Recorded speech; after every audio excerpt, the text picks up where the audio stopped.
All right. All right, everyone. Thank you for joining us bright and early on a Wednesday morning. Um, we are excited that you are all here. We have a really full day of presentations and information that's going to be shared out throughout the event or throughout the day on this event. And I'm going to go ahead and get started with a quick introduction, and then we're going to kick it off from there.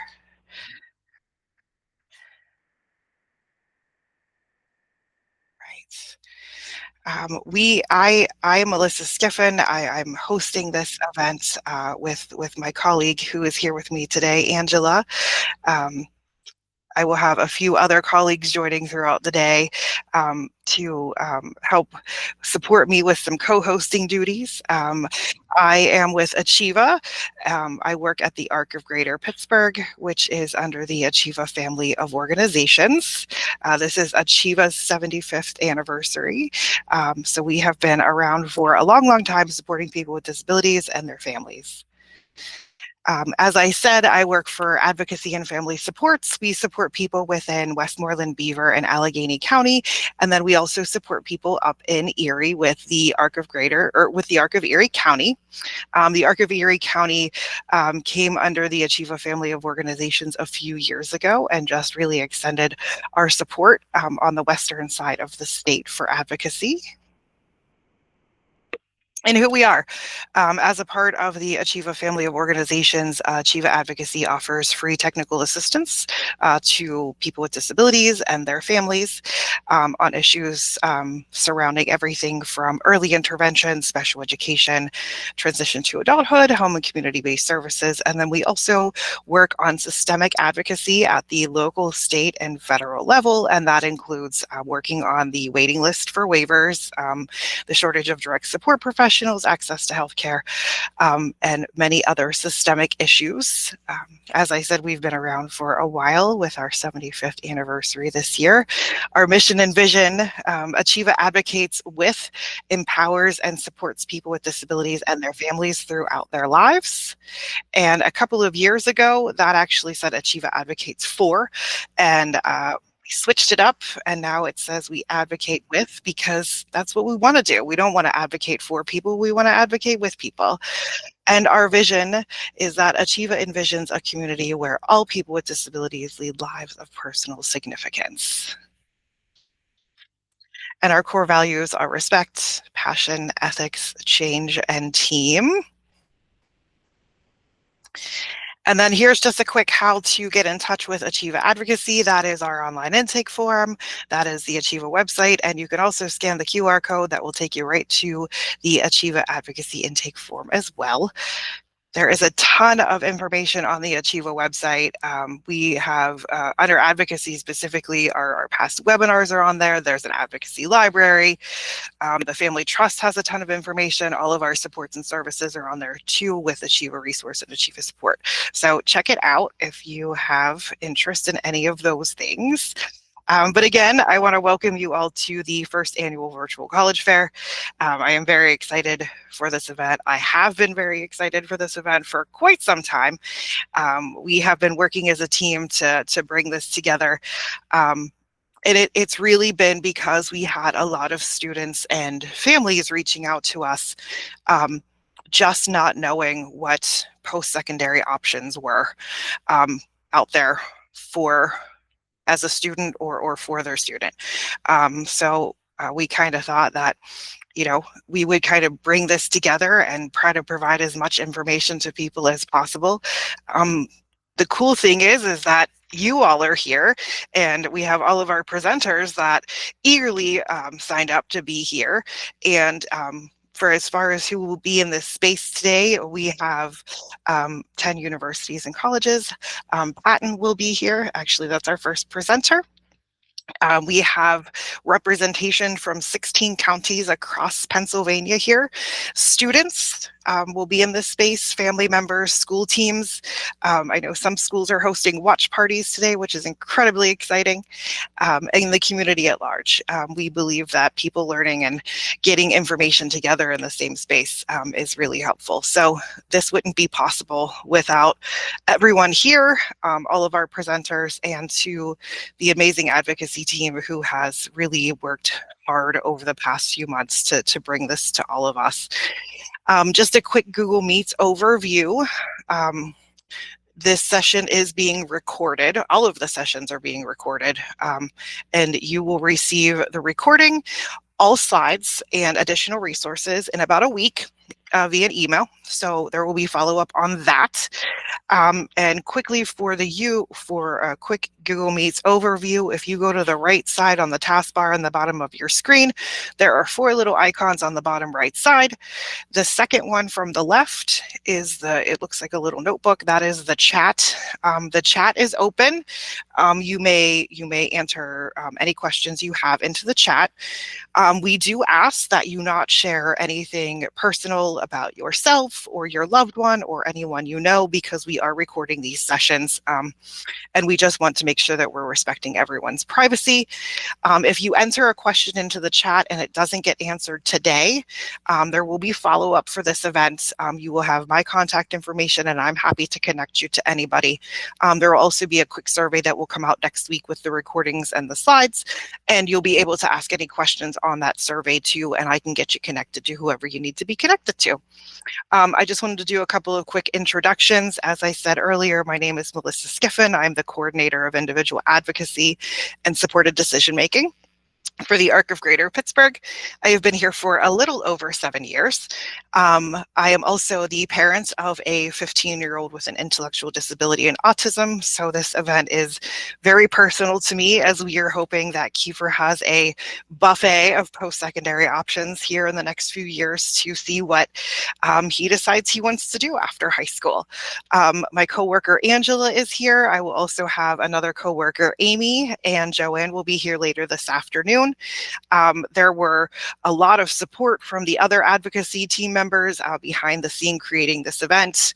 I'm very thankful to my supervisor, Mary Hartley, who let me kind of run with this idea a couple of months ago to start working on this. And then I also want to quickly thank our communications team here at Achieva, who has worked so diligently behind the scenes to make sure that all of this was set up on our website and information was shared out, and is still working to make sure that all of you get the follow-up after the session ends. So that is my quick introduction. I just want to thank you all again for being here. It could be a long day. You are welcome to leave and rejoin as often as you want, depending on the schedule. Don't forget to take stretch breaks. Take some eye breaks so that you're not staring at the screen all the day. Make sure you have snacks. I personally have some caramel corn ready to go, just so that I have something to munch on throughout the day. But please make sure that you're taking care of yourself throughout the day too. We don't want anyone getting fatigued. So I am going to stop chatting, which is something that is really hard for me to do, and stop sharing my screen. And Hillary, I'm actually going to turn it over to you.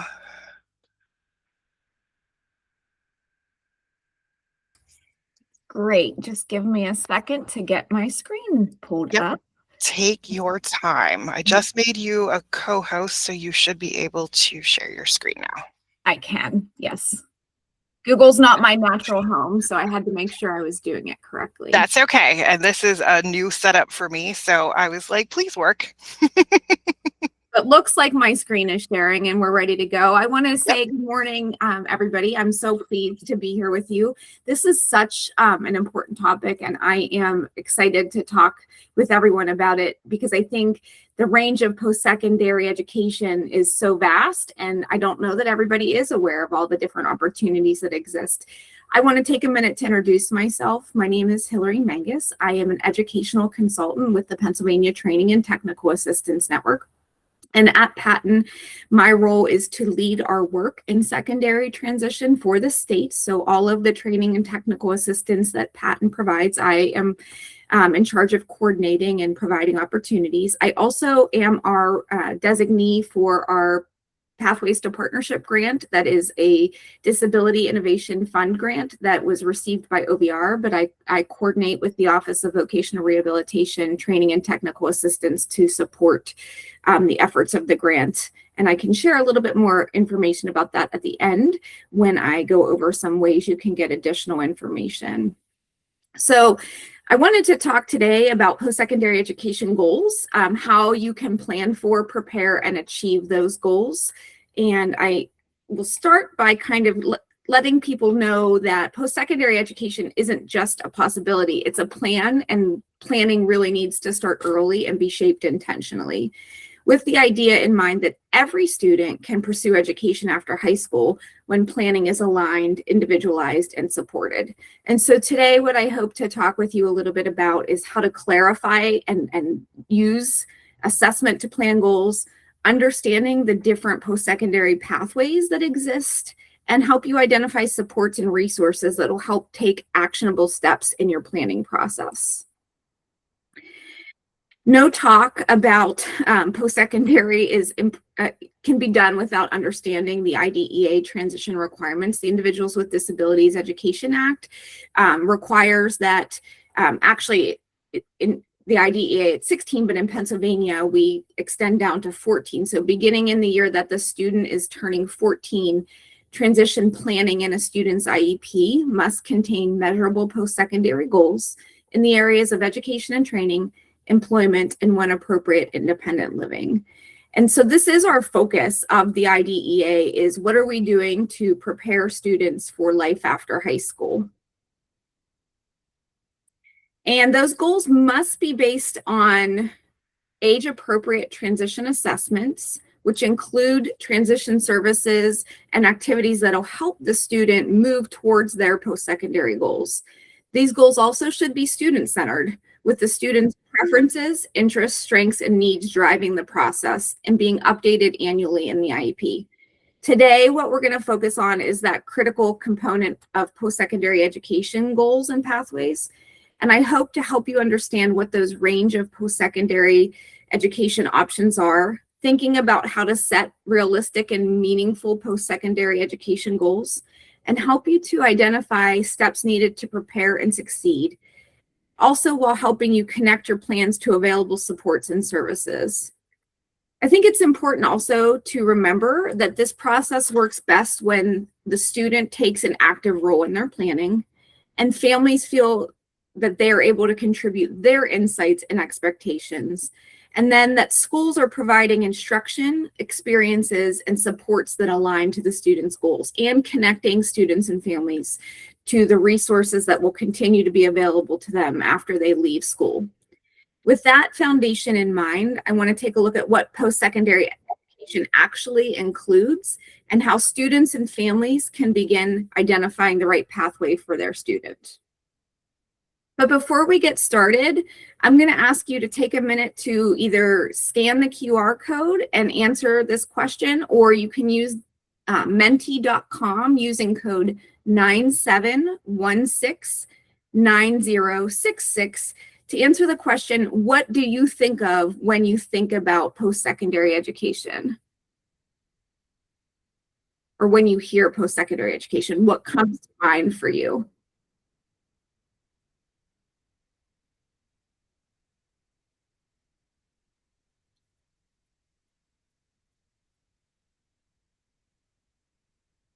Just confirming that people are able to access the Menti. I was able to use it, Hillary. Yep. Okay, it's not updating in real time for me, so I'm going to switch over to this screen so that you can start to see the answers as they populate. Let me stop share for a second and reshare.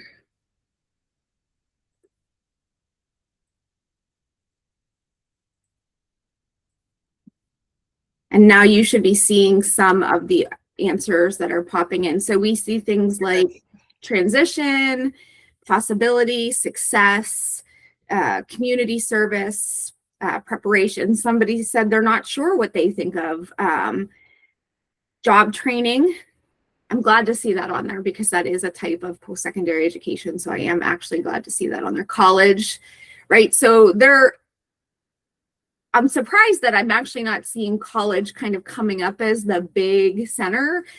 Typically when more than one person answers, that answer will get larger in the mentee. And I think a lot of times when we're working with schools and with teams, what we see is that people think that college is the only post-secondary pathway.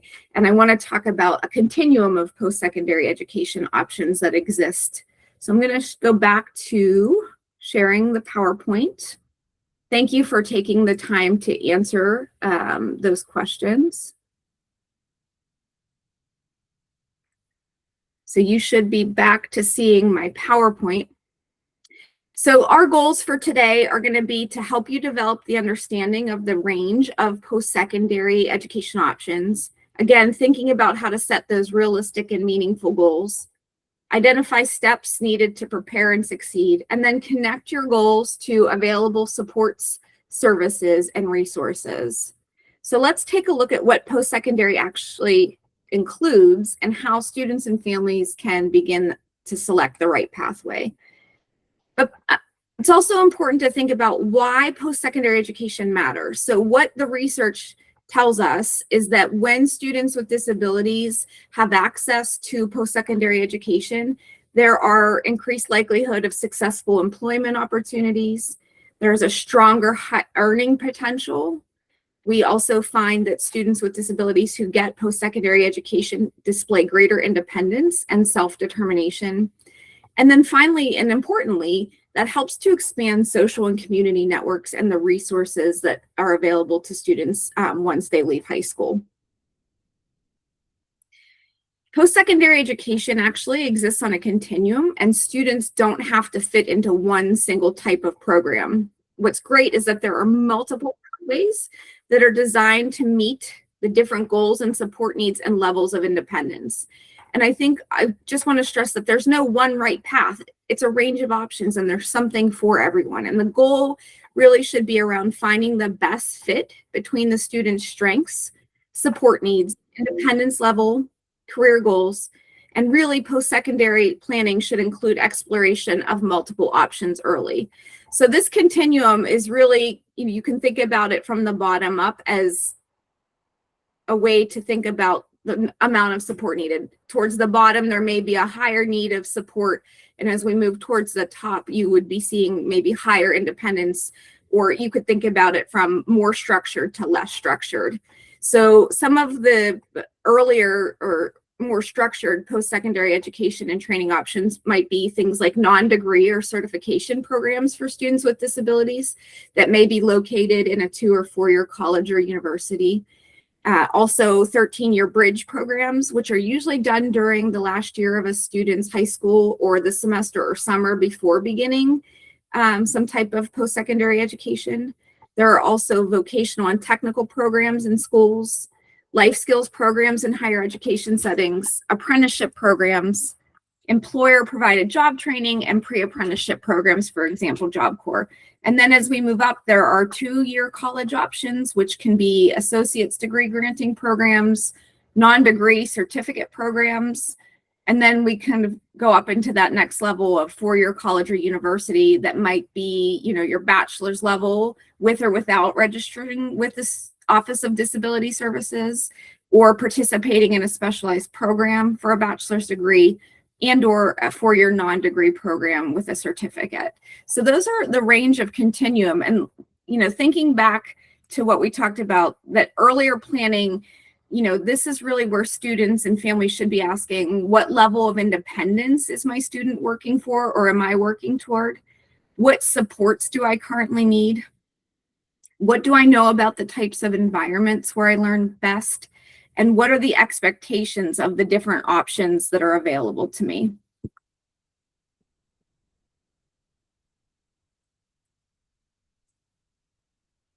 The image on this slide is a circle with a bunch of boxes, and the circle has an arrow that points in an ongoing circular process. highlight how important that the process doesn't stop. The process for planning for post-secondary goals is really an ongoing process, and it's not something that's really linear. It's ongoing, and we are continuously refining it throughout the student's time in their school program to gather new information and evolve as the student's needs evolve. So a good process always starts with assessment using multiple sources of information to help understand the student's strengths, preferences, interests, and needs. We take that information from the assessments, which need to be updated annually while a student is still in school age services, and we use that to drive the writing of the present levels of academic and functional performance, which serve as that foundation really for the transition plan.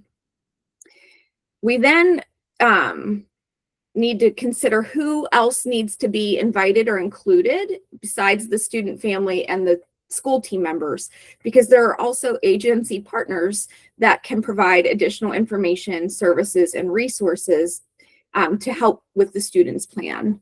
And then we develop those IEP transition goals, including the post-secondary education goal, and we're aligning that to the information we collected from the assessment, as well as what types of instruction we're going to be providing to the student and what services and experiences we're going to offer to prepare that student to achieve those goals for their life after school.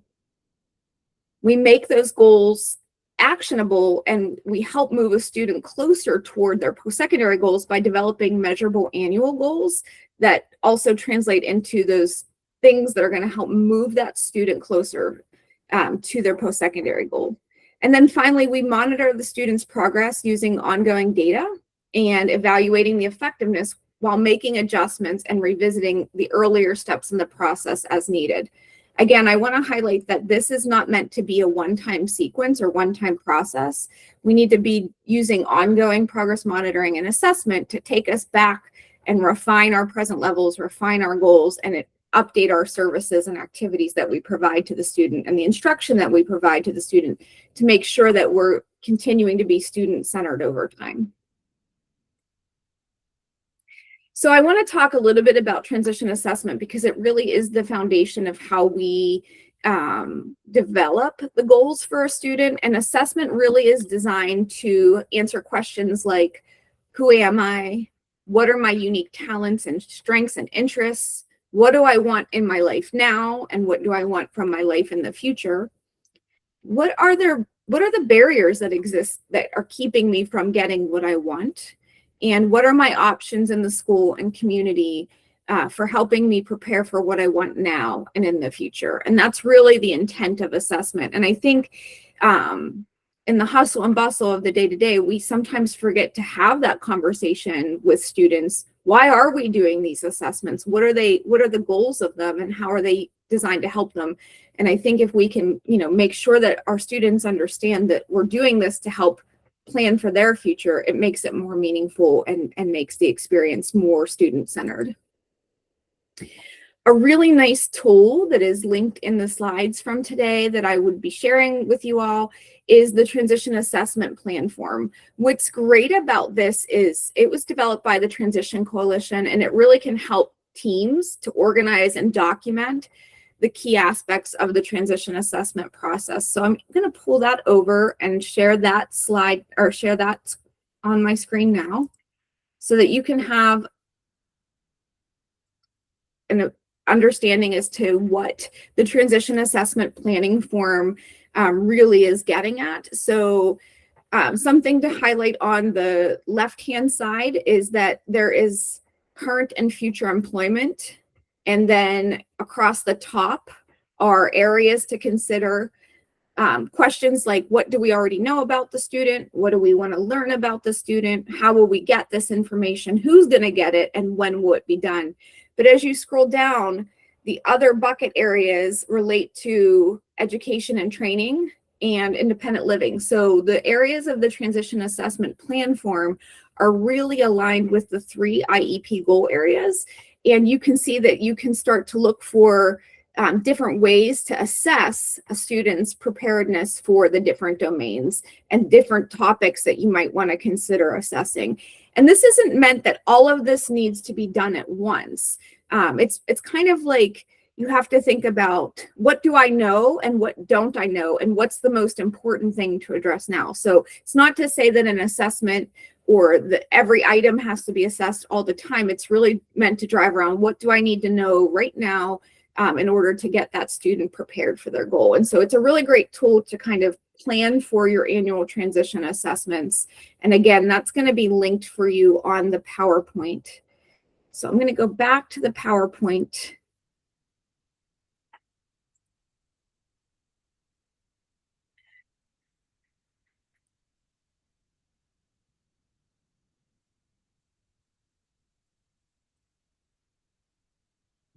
And share that. Again, that tool really looks at the areas of the IEP transition goal areas and focuses on different domains that can be assessed, and helping to establish a plan for the IEP team to help consider different transition assessment areas. And so further in the presentation, I'll help you to find assessments that can answer some of those questions, or that are free and or at a cost, that you can use to kind of get information to answer questions about your student. Again, this is just a slide that takes you through those areas for consideration in more depth. So when we're looking at education and training, we're looking at things like, how is the student performing academically? What are the ways they learn best? What areas of strength do they have in their learning? And what accommodations or supports do they need to be successful in post-secondary education opportunities? And you can see there are even more domains that address readiness for employment and skills related to living independently. Two tools that I also wanted to highlight are tools that help to support transition planning and help teams more intentionally think about college readiness for students with disabilities. One is the Landmark College Guide to Assessing College Readiness, and the second is Think College's Checklist for Inclusive Post-Secondary Participation. Those are actually linked on the PowerPoint for today, so you'll have direct links to those tools. And I will, in a minute, just take an opportunity to pull those over and show you what they look like. But I did want to talk a little bit about each one first. The Landmark College Guide to Assessing College Readiness is designed to help teams look beyond traditional academic indicators and consider that broader set of skills needed for success in post-secondary settings. And it includes things like executive functioning, self-advocacy, time management, organization, and the ability to navigate new environments and expectations. It helps take that conversation from, can the student get into, is the student prepared to persist and succeed once they're there? And then the Think College checklist for inclusive post-secondary participation provides a structured way to evaluate how well a student is being prepared to participate in inclusive higher education experiences. It emphasizes things like access to meaningful coursework, self-determination skills, independent living skills, and authentic campus-based experiences. It also can help teams to identify gaps in planning that could limit access to inclusive post-college options. Taken together, these tools really do support a more holistic and intentional approach to getting a student ready for college. And they reinforce the idea that readiness isn't just defined by a single academic measure, but really by a combination of skills, supports, and experiences, and then self-advocacy that can help prepare students to fully participate in post-secondary education settings. So I'm going to pull each of those over and show those to you so that you can see what they look like. And I'll share screen again in just a moment.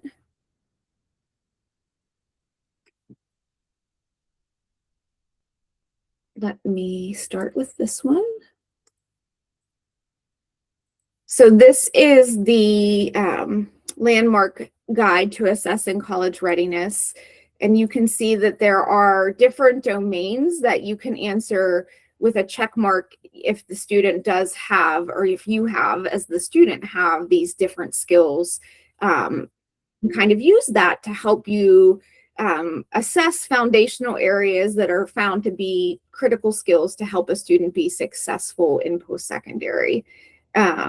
And it gives you kind of like a little summary statement for each of those domains. Like with self-advocacy, a student must independently ask for and at times fight for services and supports. Or for executive function, that the student must be able to keep track of assignments, organize books and materials, and manage time effectively. So you can see that's one of the tools that's available. And I'm going to share the Think College tool now. And you can see, again, different checklist items for the student, the family, the transition coordinator or teacher, and the special education administrator to be thinking about in terms of activities that can prepare that student to be successful in an inclusive post-secondary. And it is 2 pages. So those are now available to you through the PowerPoint today. And I hope that you use those to really start to meaningfully plan for different activities and services while your student is still in school that can enable them to be successful. Another resource that I wanted to highlight is the PASecondaryTransition.com website. We have 2 different resources available specific to assessment. The first one, and they are linked on the PowerPoint, but what I will say is that the website is going through some revisions, so certain components of it, including our assessment resources, are currently down for some enhancements today because we are working to do some upgrades and accessibility features. But our assessment finder is really the first one that's at the top here. And you're able to take the domains. There's a drop down that you can actually select the different assessment areas that were identified on the transition assessment plan form. And when you hit search, that'll populate assessments in this folder or in this drop down that you can then see all of the different assessments that may hit on a particular area. And you can then click on that assessment and explore it. If it is a free assessment, when you click on it, it will take you to the page and you'll be able to access the actual resource itself. If it's a for-fee assessment, you'll be able to go to the website and learn about how to purchase that if you're a school who's looking to purchase different assessments. And what's really great about it as you kind of play around on the assessment finder is you can see that there are lots of assessments linked in our assessment database that cover more than one domain. And so when we're thinking about good, robust assessment, we may, if we're looking to purchase something, want to think about purchasing an assessment that's going to give us information about multiple domains. So that is our first resource. And then our second resource is actually an extension for students with more significant disabilities. It's a toolkit that takes you through what is transition assessment. There are videos, there are case studies, and then there are links to resources, including a sample transition assessment plan form for a student with more significant disabilities and how to utilize that and different resources to support that. So that really walks you through, how what assessment is, how to do assessment and why, and then resources to support that for students with more significant disabilities. It is really emphasizing functional and community-based and observational data collection methods that can be used as assessment as well to help understand that student strengths, preferences, and support needs. And so when we're looking at these tools together, they can help you to support more intentional and inclusive transition assessment practices that will help design and give you information about a student's post-secondary goals and the strengths and needs that they'll have as they transition into the next type of learning experience in their life.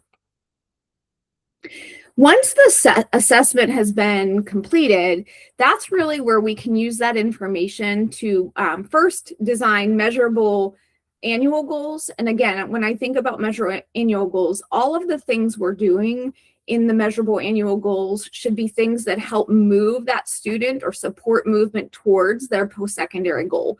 So for example, if a student's goal is to go to college and they have a reading disability, we are going to want to increase their reading level or their reading comprehension or their access to assistive tech that's going to make reading accessible to them, to help them build the skills they need to not only get into the program that they're interested in, but also to be able to persist and be successful in that program. And this can include also skills like developing self-advocacy skills, organization and study skills, academic readiness, and independent living skills. And for our measurable annual goals, I just want to highlight that those goals should be observable, measurable, and again, should always be linked to the post-secondary goals. We want to be working on those things that are urgent and important right now, where the student is, to help them increase their likelihood of achieving that post-school goal. We also want to make sure that we're being intentional in how we choose the high school courses that the student is going to be taking from year to year. We want to make sure that those courses align with their post-secondary goals. And so again, if they're considering post-secondary education and training, we want to make sure that they have sufficient academic rigor, that they're getting prerequisite courses for programs of interest, and when appropriate, that they have access to possibly things like dual enrollment or college level coursework opportunities. And we want to make sure we're doing that with a balance towards their graduation requirements, the strengths and needs of the student, and then ultimately their future education and training goals. And we want to be sure that we're also designing individualized services and activities that help plan transition services to directly support that post-secondary goal. And that can include things like touring post-secondary programs, presentations from disability services offices, working on self-advocacy instruction, how to request accommodations, study skills and executive functioning skills, or any kind of work-based learning or skill building experiences. And those, we want to make sure that those services are coordinated across providers, that we are including relevant outside providers when appropriate, and that we're, again, basing that on our assessment data and we're linking it to measurable goals.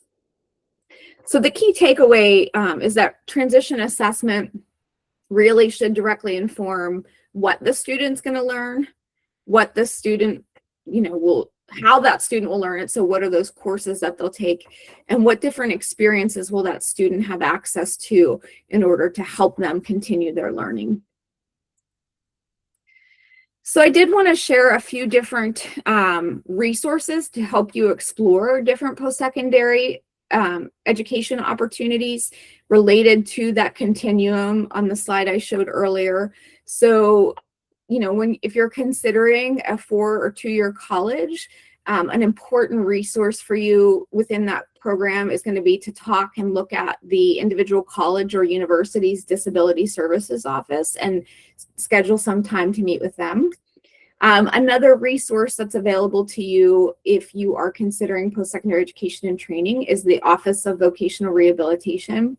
They do have some opportunities to provide supports for post-secondary education and training. And so if you have not already begun work with OVR, I would strongly encourage potentially reaching out to OVR and getting access to some of their pre-employment transition services. If you're a younger student, they have different creates designed to help with college exploration, but also if you have an open VR case, talking to your VR counselor about supports that OVR could provide in post-secondary. Again, there are also inclusive post-secondary programs, and I believe some of them will be here today. So I just provided links to Think College and the Dream Partnership. There are opportunities that you can explore inclusive post-secondary programs on their website. And then there are different college life skills and transition programs, and those are various across the state. So I would suggest working within your area and looking at programs that might be available in your area. Specific to vocational and technical programs, there are adult trade schools that are available. So that that link that's highlighted for adult trade schools will take you to a listing of different adult training programs that are available. And then I also linked to the Commonwealth Technical Institute at Hiram G. Andrews. That is offered through the Office of Vocational Rehabilitation and is in the Johnstown area. And then there are also pre-apprenticeship and apprenticeship, which are on the job type of training opportunities. So I linked you to Pennsylvania's apprenticeship and pre-apprenticeship resources, and also Job Corps. And then, it's also important to say that post-secondary education can also take place in employer-provided job training. So things that you might participate in, like onboarding training when you start a new job-specific training, and then supports that you may be receiving through the Office of Vocational Rehabilitation, like on-the-job training or job coaching. And those are all different resources for the different types of post-secondary education programs that are available. And I think, again, if you take nothing from today, know that there are multiple pathways to success. And, our role is to help students align their strengths, interests, and goals with the option that's going to be the best fit for them. And understanding the continuum goes a long way in helping students to discover that. So I did want to take the opportunity to open up for any questions that anyone may have. Feel free to also explore our PaTTAN website. There are a ton of trainings on transition that you can access. And then before I open it up to questions, I did just really quickly want to highlight the PA Secondary Transition website that has also resources that are available to you. So I'm going to pull that up and show you the PA Secondary Transition website. So there are a ton of resources on our website that you can do a search across different types of indicators or services, and you could search for assessments, and it'll take you to different things that hit that particular need. Going back to the web page as well, just to kind of show you, there are some things that you can kind of keep your eye on here. In particular, an important resource, as trainings are happening across the Commonwealth, we put them on our shared events calendar, so you can actually access different training and learning opportunities that are available to you. And then I also will highlight our monthly newsletter that we put out.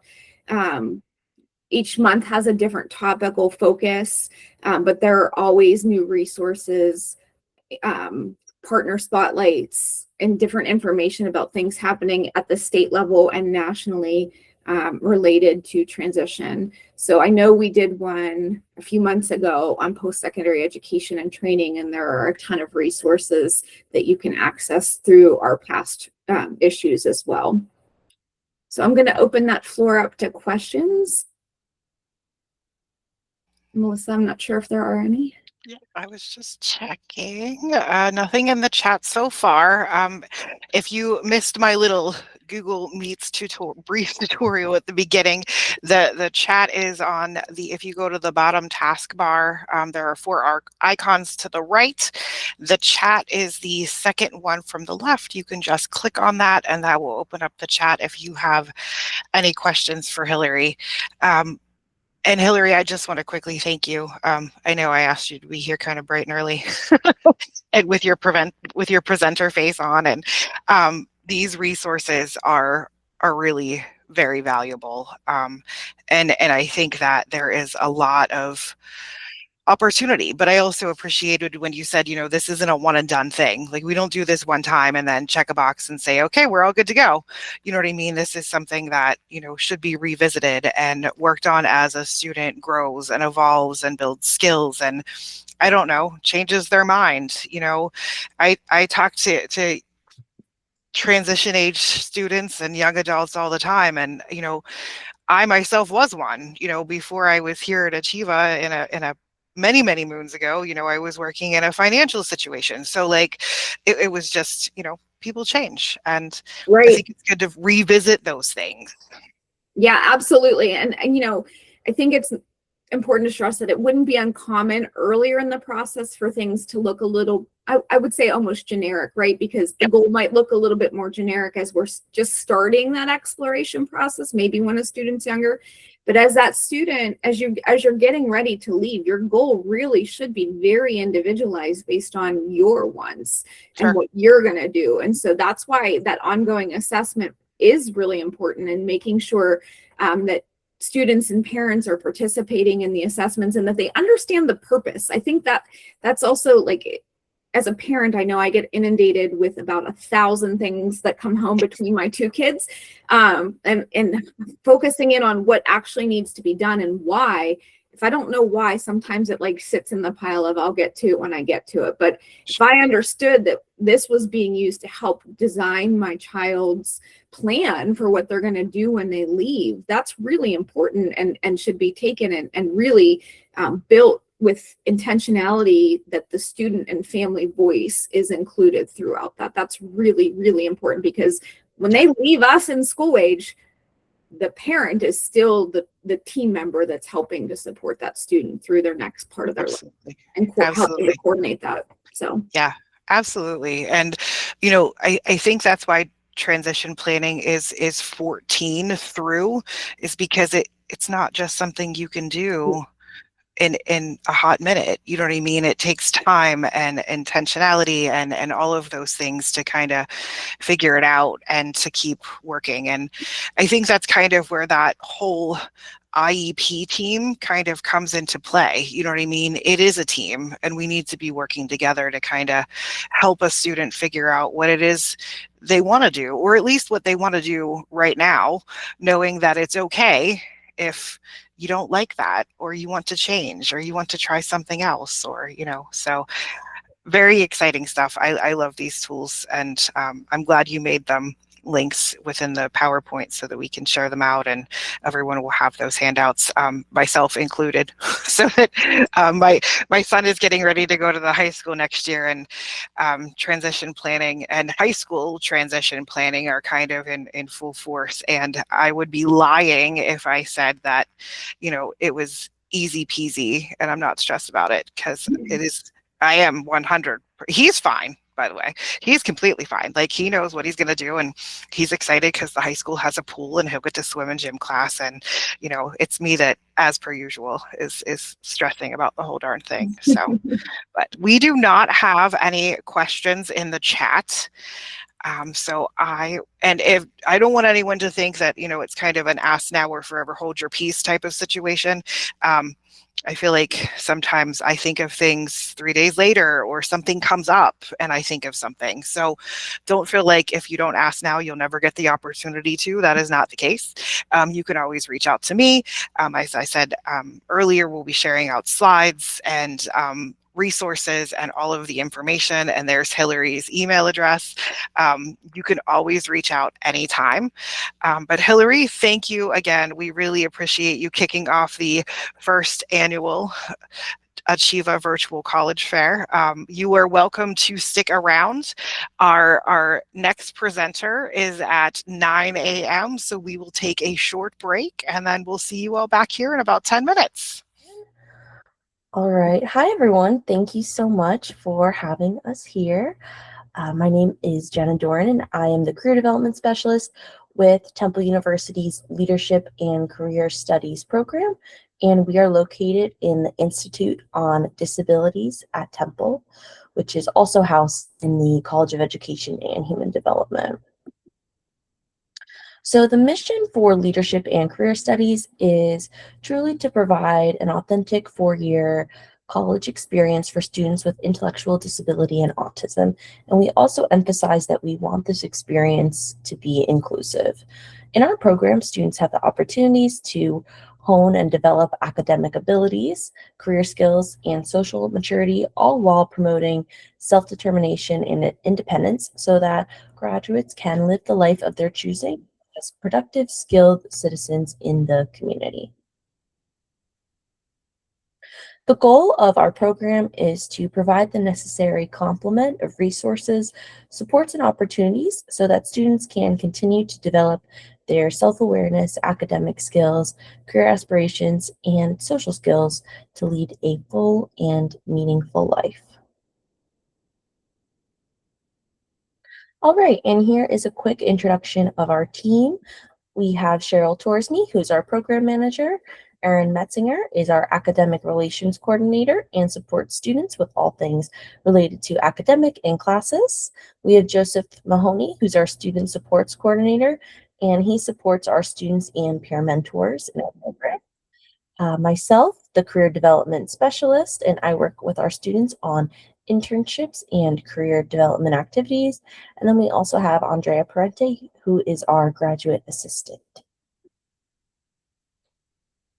All right, for academic courses. So students are able to select classes based on their personal interests and what they'd like to learn more about. All of our students audit undergraduate courses, and students earn grades of pass or fail. Individualized learning plans are established with each instructor to ensure that students are feeling comfortable in their course and like they are able to complete all of their work. Academic requirements for our program. Students are required to take, we have 12 electives and then 4 core courses.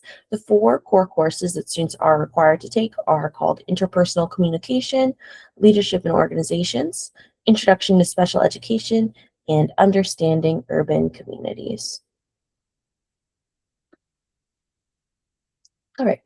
LNCS students can take courses in many of the different colleges and schools at Temple, such as the College of Liberal Arts, the Klein College of Media and Communication, the School of Sport, Tourism, and Hospitality Management, Fox School of Business, and so many more.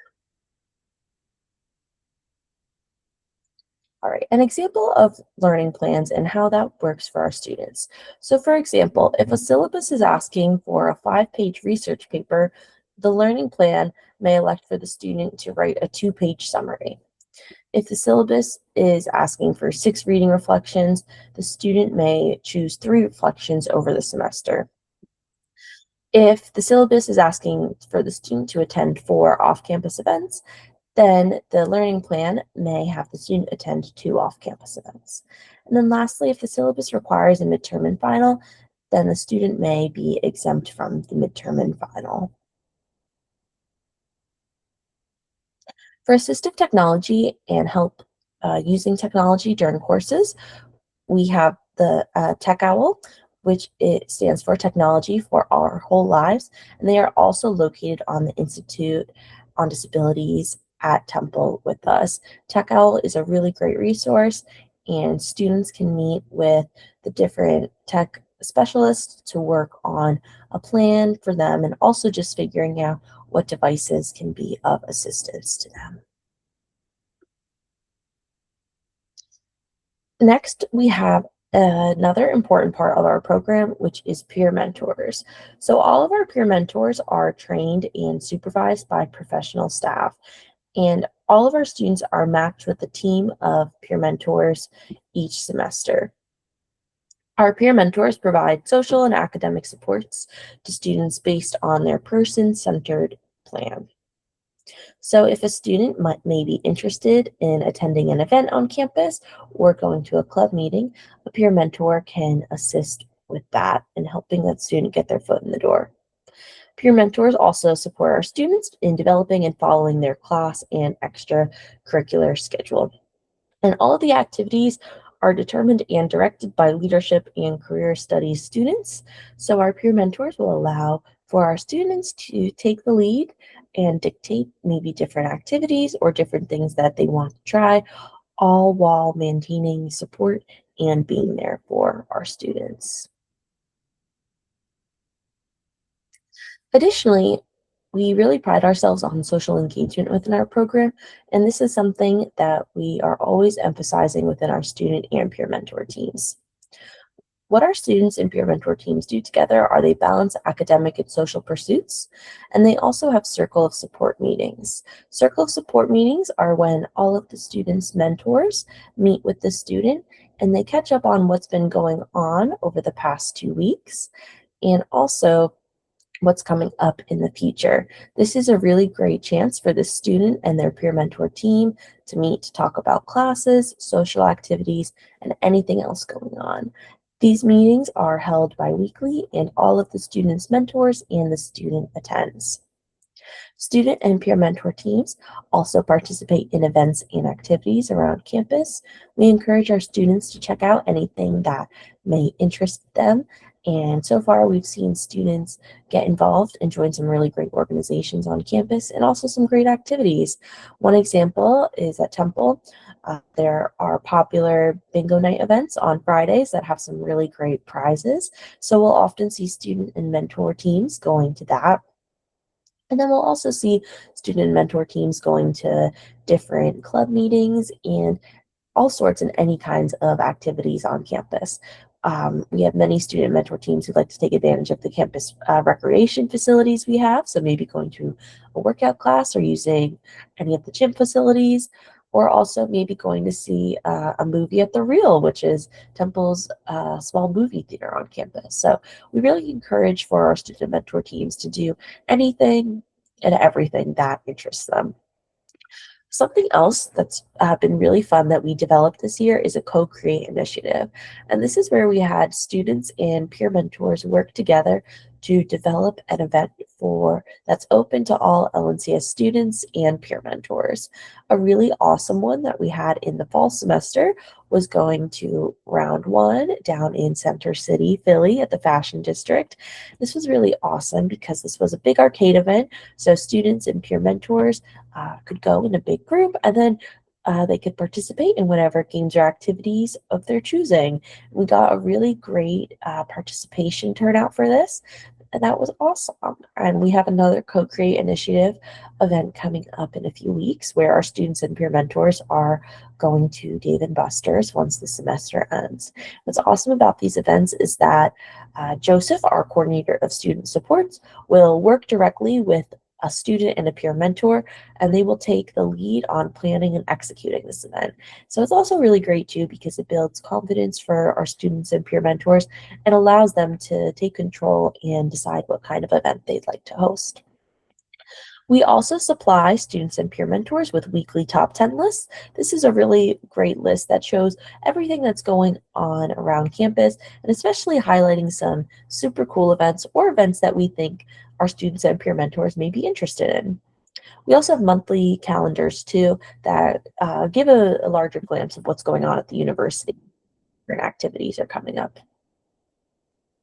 And then we also have university engagement too with our clubs and student organizations. We encourage our students to join student organizations and to get involved on campus, especially if there's something that they are very interested in. Okay.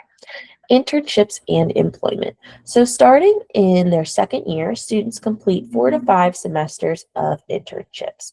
And all of these experiences are based on each student's person-centered plan.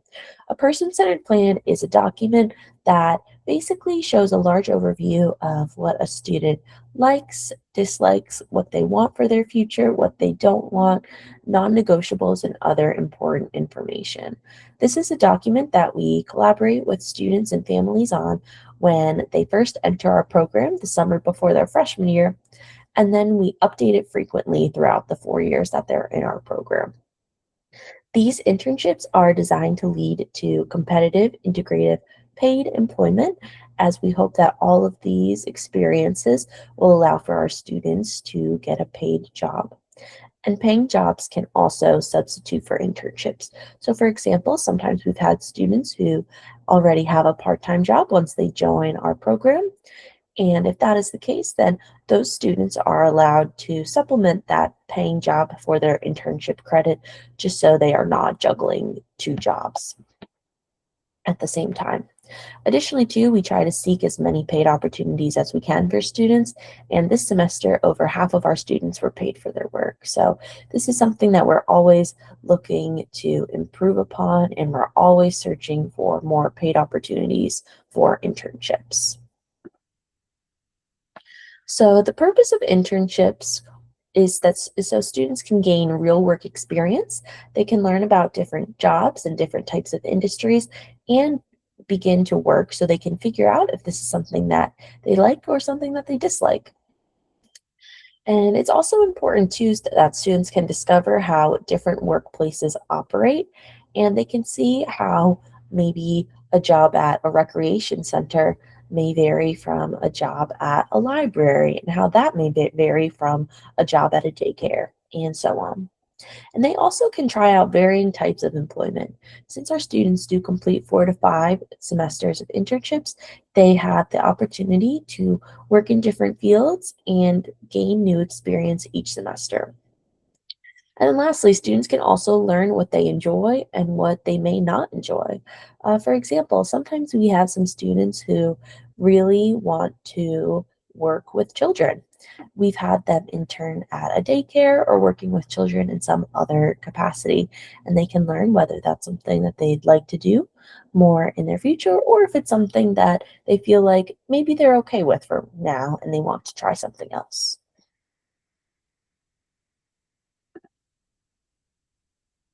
All right, before graduating, LNCS students and myself will work on creating the following: an employment plan. So figuring out the next steps for our seniors is critical, and this is something that we just finished up last week. So we work on this to figure out how we can have a seamless transition of supports, and also so that the student feels confident and supported during their last semester and as they transition out of Temple. We'll also work on building a resume, and we'll include all of the great experience that students gain at their internships, and also any previous experience to Temple or anything done in between.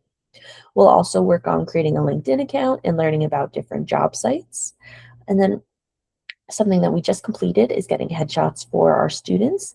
This is really awesome because it gives our students a great way to get professional headshots before they leave Temple, so that they can choose to utilize that just as a professional photo for a profile picture for any job sites, or just to have a nice professional shot of them on hand. And then we also have business cards that we work on to create with our students. And this is really great because it will give our students a card that they can take to any job fairs or any events that has all of their information. And we included their non-Temple email and their cell phone number so that students can use these after they graduate Temple as well, and it has their most updated contact information.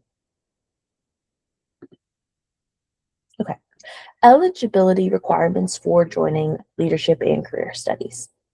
So leadership and career studies requires that applicants have received a diagnosis of intellectual disability or intellectual disability and autism, and to be eligible for supports as determined through their county office of intellectual disabilities.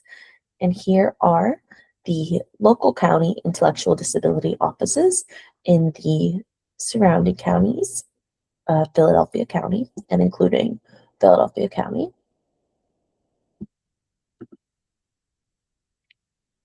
Additionally, here are the admissions requirements and expectations.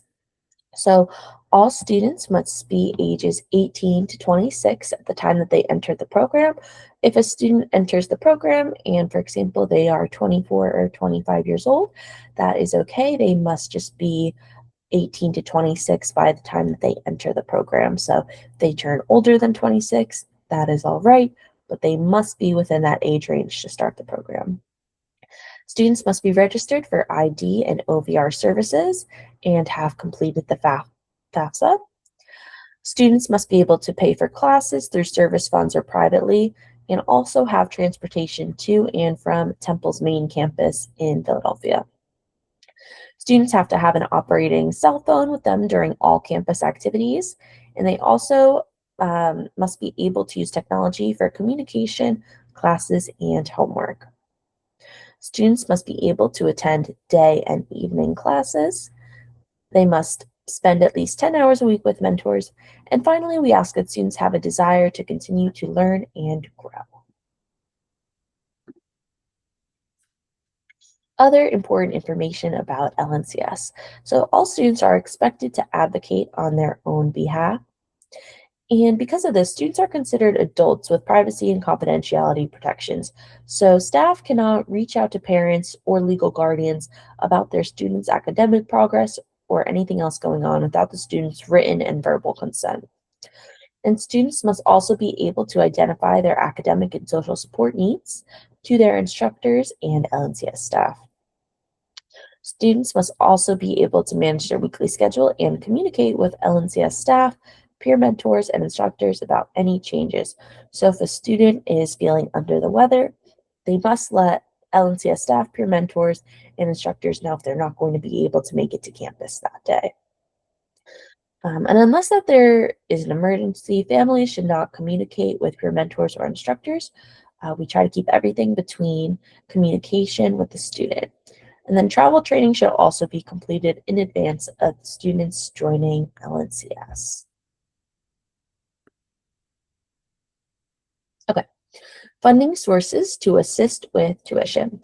So Leadership and Career Studies is a designated comprehensive transition program, a CTP, which means that we are a post-secondary degree, certificate, or non-degree program sponsored by a college or career and technical education sector. They are approved by the U.S. Department of Education and designed to support students with intellectual disabilities as they continue to receive instruction in academic, career, and independent living to prepare for gainful employment. CTP programs also allow students to receive funding from the Federal Pell Grant, Federal Supplemental Education Opportunity Grant, and Federal Work Study programs. Funding sources to assist with tuition. So any post-secondary program that is an ODP qualified service provider can use the following Pennsylvania Home and Community-Based Services, HCBS, waivers to pay for services. So we have the person and family direct waiver, the consolidated waiver, and the community living waiver. And then we also have students who take advantage of various scholarship opportunities, such as the Dream Scholarship. And there's also various educational funding from other organizations too. The Dream Scholarship is one that we especially recommend because we've had many students apply and receive this. Okay, some more important LNCS information. So we are currently at capacity for our next cohort of students, and applications for the 2026 to 2027 school year are closed. But please be on the lookout for news regarding the 2027 to 2028 application in the fall of this year. We also always like to promote Think College. They have so much information regarding inclusive post-secondary education, and you could find that information at thinkcollege.net. And then lastly, here is my contact information and my email. It is jenna.doran, DORAN, @temple.edu. Thank you so much for letting me present today. And then we also have a video from our student, Sophia, who is in our program. She could not be here today, but we have a video of her presentation to share as well. My name is Sophia Mansiv, and this is my experience in the LNCS program. About me, I play guitar, I love going to concerts and sing live music, and I love to stay active, such as doing CrossFit. I love FaceTiming with my friends to stay in touch. Getting involved in volunteering in my local community is important to me. I moved from Massachusetts to Pennsylvania in 2024. My dad found the LNCS program when I was applying for colleges. I applied to the program and found out I got accepted during spring 2024. I attended new student orientation in summer 2024 for the LNCS and really enjoyed it. My time at LNCS is broken down in 4 major aspects: social, academic, career development, and community involvement, and peer mentors.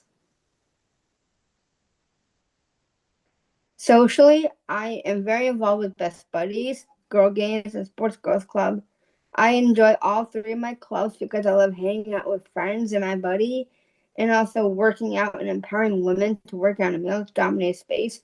And I love getting to talk about sports with friends and do fun activities, complete fundraisers to raise money for the club.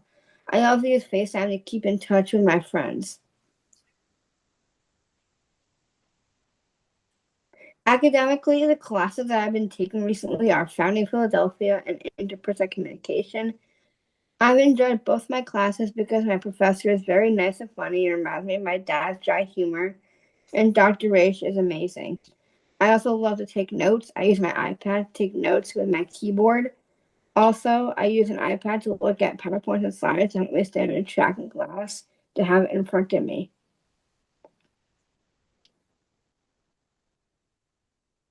For career development and community involvement, I work at CHOP Career Path in a paid role. Every Monday from 9 to 1 p.m., I restock Keurigs and coffee machines. I love this role and talking and meeting new people, getting to see the various languages people talk and communicate with. I also volunteer at the CHOP Down syndrome clinic on the first, third, and fourth Tuesdays of each month. I love this role because I get to work with young babies and children ages 19 and 25 months old. The staff there is so kind and nice. I've gotten to know the patients and families very well and formed a connection with patients and families. My peer mentors are awesome. For classes, I have 2 in-class support mentors. These mentors help with note-taking and participating in class.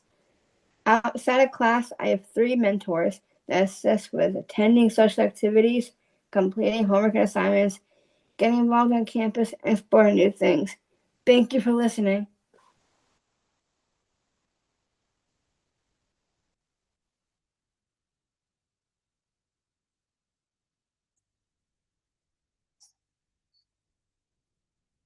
It was really awesome to get to hear Sophia's perspective on her college experience. I'm glad you guys took. I know it was a little sad she couldn't be here, but I was really appreciative that you guys took the time to create that, to share that with all of us. It was fantastic.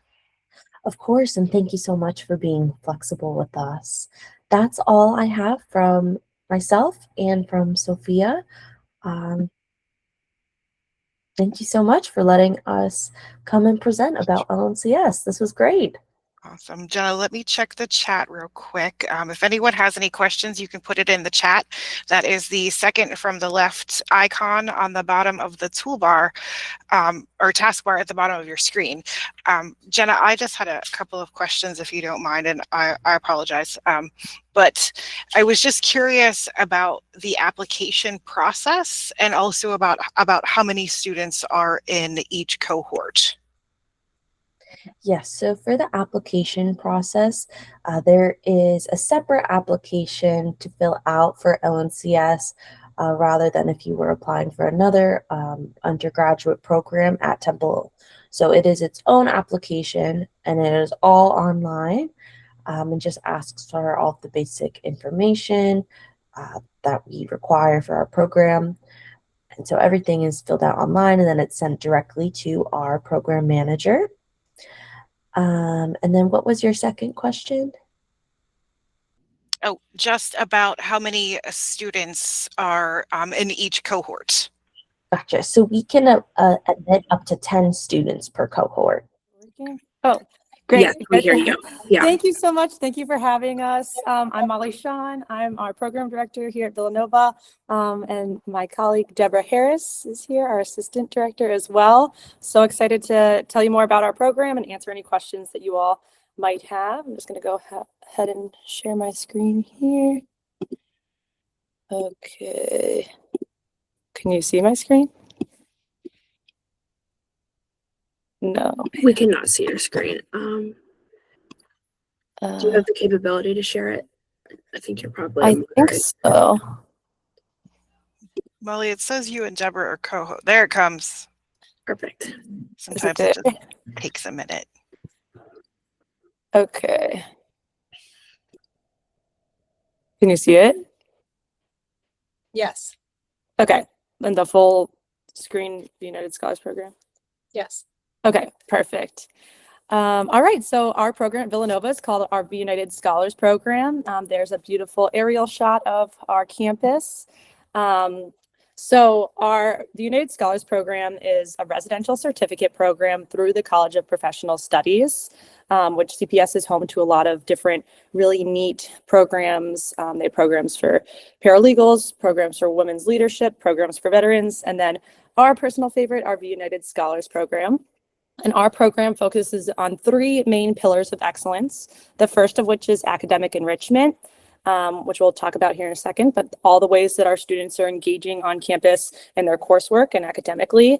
The second is campus engagement. So the myriad of ways that our students are in extracurriculars and involved in anything and everything that Villanova has to offer. And the third is our career development pillar that Deborah helps coordinate and has been such a huge portion of our programming. And so Villanova is an Augustinian Catholic university that values community, truth, and service. We talk about unitas, caritas, and veritas, so truth, unity, and love, and those are all embodied in our programming as well. Throughout our program, our students earn a certificate in community and professional development upon completion of the program. That is a picture of some of our graduates from a couple of years past and a bunch of their friends prior to graduation. And again, our 3 pillars are that academic enrichment, campus engagement, and career development. Our program at present is a 2-year residential program. Our students all live on campus while taking their courses and engaging in all that Villanova has to offer and having their internship and vocational experiences as well. And also for context too, Villanova is just outside of Philadelphia, about 20-25 minute train ride, 30-minute drive to downtown Philadelphia. So our first pillar is academic enrichment. For our academic coursework, we have our United Scholar seminars. So our students are taking courses that are really geared towards some of those long-term goals and outcomes of our program. So we have courses like college life and personal strengths, adjusting to college. We have a personal finance course. We have literacy courses, theology courses, being an Augustinian Catholic university. We have career and vocational related courses. And then we have electives as well, where we have courses like computer science or early childhood education, sports management. So a ton of different courses and students can choose. We have our core curriculum, then students can choose the electives that they're interested in that align with maybe their vocational interests or just their passions. On top of that, our students have inclusive academic experiences where they can audit or take 4-credit courses within the wider undergraduate catalog that Villanova has to offer. So just thinking right now, we have some students that are in a organized crime class because they're really interested in criminology and find that interesting. We have students that are in a human development class because they want to be teachers' assistants when they finish our program. We've had students that have taken music classes, dance classes, so a bunch of different courses within the wider undergraduate catalog. Molly, I apologize for interrupting. All of a sudden, your slides poofed off my screen. Oh, no.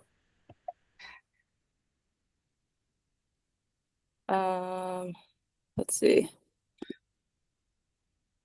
They're coming back up. They're back now. Yeah, they're coming back. Which one? Just not this most recent one?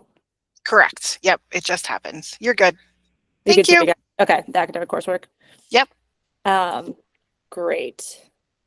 The picture here is our students have an entrepreneurship course, and this is them Villanova has an idea lab that is where students can engage in entrepreneurial ventures and ideas. So they have 3D printers, they have ways that students can make stickers and Cricut machines and all these different things, and then different opportunities for students to pursue their entrepreneurial ventures as well. Here is a typical schedule for our students. I believe this was last fall of our first year students schedule.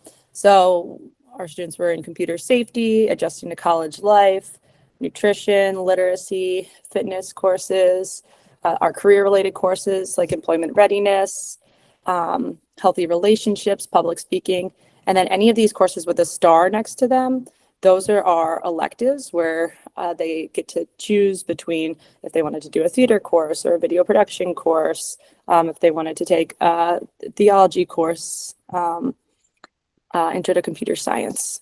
So that is our schedule.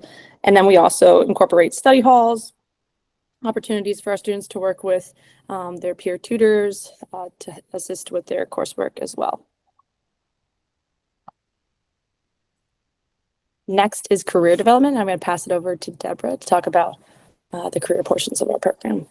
Thanks, Molly. As Molly mentioned, career development is a very instrumental and valuable part of our program. We start our career development curriculum begins when the students start on campus with classes, workshops, individual coaching sessions, career exploration module where the students go on industry tours, complete strength assessments, interest assessments, really figure out what career they want to pursue, and then we will support any career that they're interested in pursuing.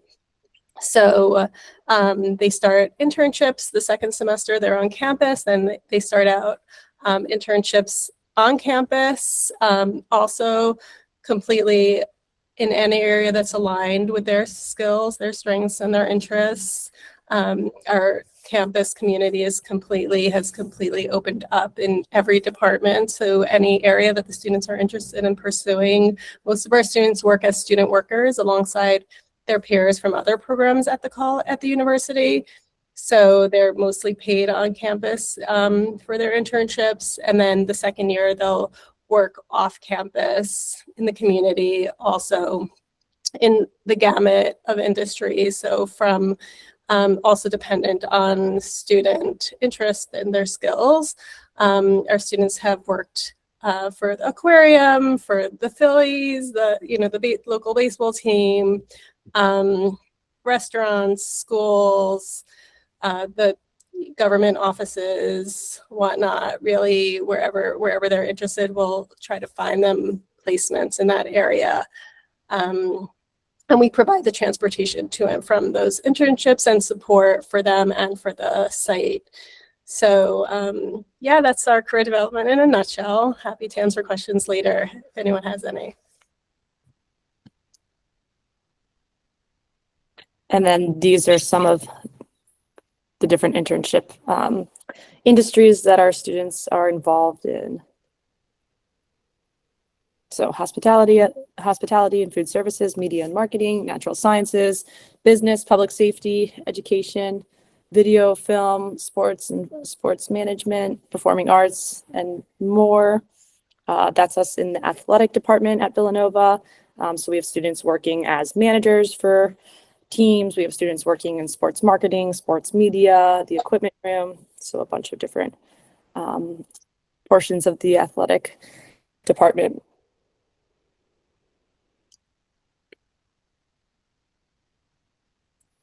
And then our third pillar, campus engagement. So in terms of student life, our students are able to participate in any and every club, extracurricular that Villanova has available. So there's different student life programming that takes place. So these would be Quizzo, trivia nights. They had a make your own charcuterie board event the other day. They'll have food trucks. They have a bunch of different events throughout the year. They even took a group of students up to Boston. We've had students that have gone to Longwood Gardens on different off-campus events too.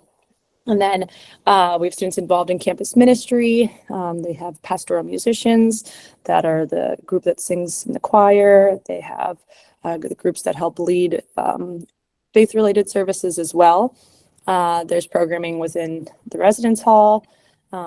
We ourselves operate 2 student clubs as well. We have a V United mentorship club where our mentorship program is a bi-directional relationship with our students and their friends across campus, where they will get together and go grab a meal. They'll go work out at the gym together. They'll go on a walk together. They'll grab coffee together week to week. And then we also have different events. So we have an upcoming fire pit night where we'll do dinner and s'mores. We'll go to sports events. And then our second club is a Special Olympics Unified Sports Club. So that was our unified sports team a couple years back. And Special Olympics Unified is a model where our students are playing sports alongside their friends, and they get to compete for different Special Olympics games. So that was at Villanova's Fall Festival back 2 falls ago, where they were playing volleyball. We played soccer this past fall. It's just such a fun club. So we practice week to week, and then we will compete in different events and also play in intramural events as well. There's also different special events on campus. We have the St. Thomas of Villanova Day, Day of Service, MLK Day of Service. There's different lectures that our students all attend as well. There's off-campus events too. Service learning trips. We've had students that have gone as far as Puerto Rico for service learning trips. We have students that play in different intramural sports. So really any sort of club or extracurricular that Villanova has, and there's over 200, our students can be involved in based on what they're interested in and passionate about. So one of our components of our program is it's a residential program where our students all live on campus in the dorms alongside their friends. And this past year, our students have been living in St. Mary's Residence Hall over on West Campus. So it's a traditional Villanova college dorm. And we have staff that help support them throughout their time within the dorms as well. And then we have courses that relate to helping our students grow in those, we call them our essential skills, those skills for life. So we have cooking, nutrition courses, fitness courses, emotional and social engagement, healthy relationships, courses like apartment living and essential living skills. So building some of those skills as well. A new initiative that we started that has been a lot of fun is our Summer Scholars program. So our V United Summer Scholars is a week-long camp. This year it's going to be June 21st through 26th. And applications are still open. We would love to have anyone who's interested apply. So it's for students ages 18 to 22 that are interested in learning more about a college experience. So living on campus in the dorms for a week. And then we do different portions of our curriculum to help with goal setting around their college goals, around their career goals, around academic goals, around health and wellness goals. And for that, there is an online application as well.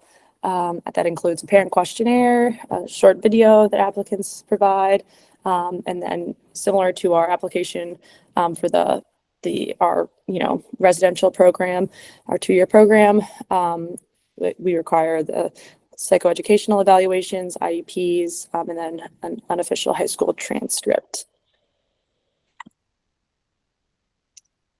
And then if you have any questions, we can help answer them. That's also Trish's email address. She's our admissions counselor. Can also help answer questions too, but would love to answer any questions. I also could I show a video? You can show a video. There is a question. Do you want to show the video and then take the question, or take the question and then show the video? Can I show the video and then take the question? Absolutely. Okay, perfect. Do I have to do anything special when I'm? Nope, you should just be able to share your screen like you did for the slides, and it should show the video. Okay. Inclusive college experience. Everyone knows that the United Scholars know that they light up the campus and the community wherever they go. They bring with them a kind of unbounded curiosity as well as a spacious graciousness towards everyone that they meet. There is a kind of freedom that our students have that opening up for the rest of the community, a kind of joy and a kind of awe that these young men and women bring with them to campus. What I love about the United Scholars program is probably the community and the connections I can make through the program. I'm in a dance club called Nova Vanessa. It's very creative and I love it, and I can fit anywhere.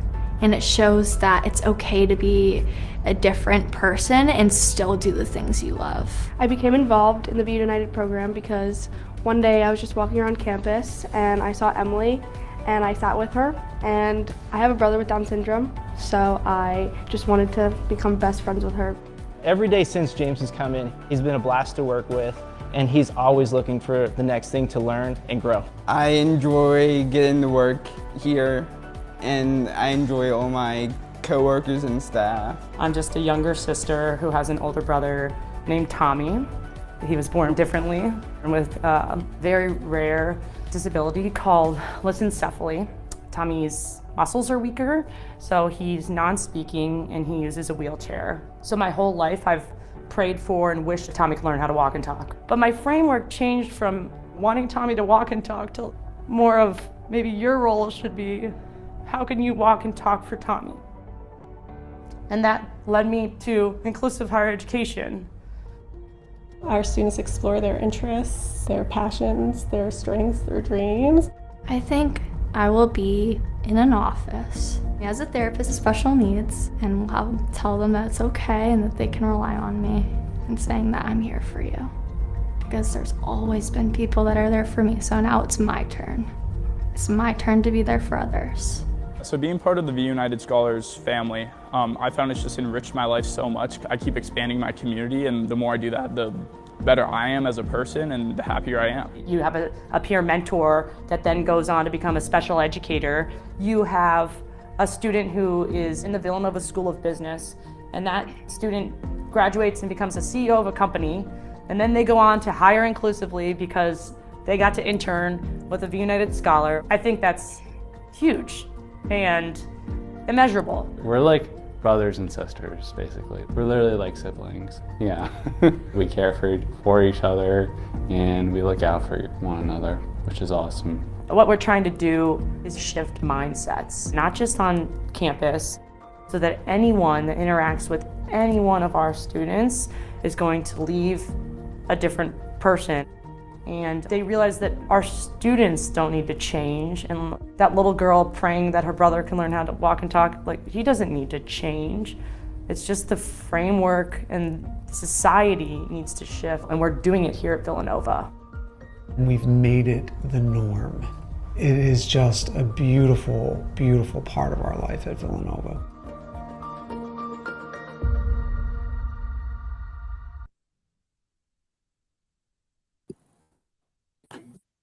I hope that was the right video that I let play the whole way through. Thank you. Taking the win.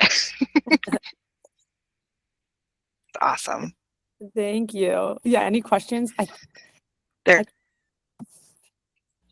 ahead, Angela. Yeah, so I see that we have a question.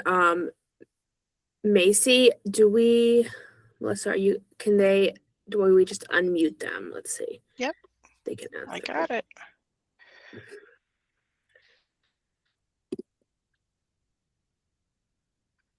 Go ahead, Macy. You should be able to unmute and or use the chat, whichever you prefer. I had a one question. I want to know what time is this college going to be open? For applications? No, it's not. I mean, like I don't saw it on the map, on my phone, and then I just want to know what time does it start. What time does it start? Yes. So our applications for not this fall, but for next fall are already open. but for what time it starts. So depending on the day, our students start classes anywhere from 8:30 in the morning to 10 o'clock in the morning based on their schedule. So. Thank you. You're welcome. I have a question too, because I always have questions. Can you talk a little bit about what the application process looks like? What's involved in that? Yes, definitely. So our application process, we ask students to submit their information, a transcript, their psychoeducational evaluation, their IEPs, along with a parent questionnaire. And then we ask students to do a video where they answer a couple of questions about who they are, what they're interested in, what their vocational and career interests are. So then we can kind of get to know them.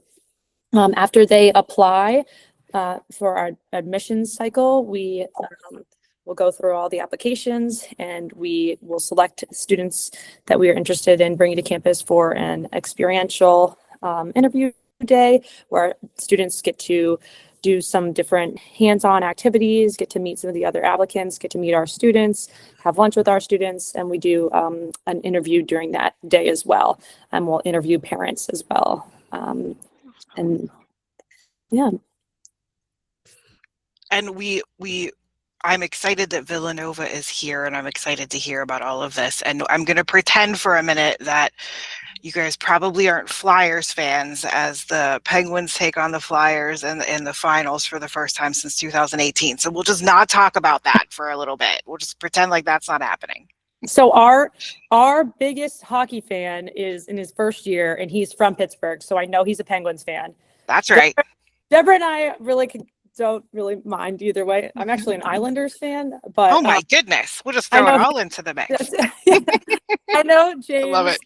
James is definitely rooting for the Penguins. We'll take it. We'll take those Penguin fans from the other side of the state for sure. Awesome. And he plays sled hockey, so I know he had to wear. I think he had to wear it because he's been playing with the team here, so I think he had to wear a Flyers jersey and was not okay with it. Yeah, his Penguins. Yeah. We won't tell anybody that he had to wear. We won't tell anybody about the Flyers jersey. Thank you for answering my questions. Angela, go ahead. Yeah, so we can wrap up. I actually just had one question as well. Is there an age for the students? I know some different programs have different ages. What are the ages of your students in your program at Villanova? For their application, they have to be between 18 and 24 when they apply. Okay, perfect. Yeah, thanks so much. So if there are not any more questions, we will take a brief break. Thank you so much for your presentation. I really enjoyed it, and it was very informative. And then we will be back at 10:30. 10:30, yes, with LeHigh Carbon Community College. So I'm going to introduce ourselves. My name is Michelle Mitchell. I am with LeHigh Carbon Community College. I am the coordinator of our SEED program. And sitting next to me is Tosia Hawk North at the same place I always been for I don't know. You've been here like 3 years. About 3 years now. And I can't wait to graduate. Which is when? May. Yep, so you will be graduating in May. So today we were hoping to be able to talk to you a little bit about what SEED is and just introduce you to those things and let Georgiana tell her story throughout the presentation. So part of what we always like to start with is that community is our mission. It's in our name. And we built SEED because we understand that the cliff does happen for a lot of students once they leave the K through 12 system. And we didn't want there to be a cliff anymore. So we wanted to turn that cliff into a bridge. So our goal is to help everybody in our community to get through, is not to just get through college, but we want the students to be trained, productive, and fulfilled. So we're going to move to the next slide. If my body lets me do that. There it goes. All right, so SEED stands for Success, Engagement, Education, and Determination. We're here to prepare individuals in our community to enter the workforce as contributors. We want every student to leave feeling prepared for their career and confident in deciding their own future. And that really is what's important to us. We want the students to have the one and only voice that matters in what it is that they want to do. We're just here to come alongside and provide some guidance, provide the problem-solving skill sets that might be needed to help get them connected to the right resources and to make sure that they are, getting the most out of their college experience and what it is that they want to do with their training. So it is not just LeHigh Carbon Community College that is part of this. It is also our local Center for Independent Living. And this has been a unique, long-standing partnership. We know by combining our academic resources with the independent living expertise of LVCIL, we provide a wraparound support system that typical colleges can't provide. And this isn't just then an academic training, but it's also independent living and other aspects of life after college. Okay, so you got to move that sheet for me. Thank you, Georgie. Yes, they're sticking together, aren't they? I know. Tell me about it. Oh my. Very good. Thank you for your help. Mm-hmm. Okay, and that leads to what you want to do. So it's your question. So what made you want to go to college? Yeah. To continue to learn how to help people. Okay, what else? To get good grades and to study real hard to graduate more training, to meet new people and make new friends. Yeah. How did that go for you? Think you did any of those things? And yeah. Yeah? Okay. So are you glad you came to college? Yeah. Why? Because it makes me feel happy. Yeah? And get myself a good more higher grades. Yep, more higher grades. Okay.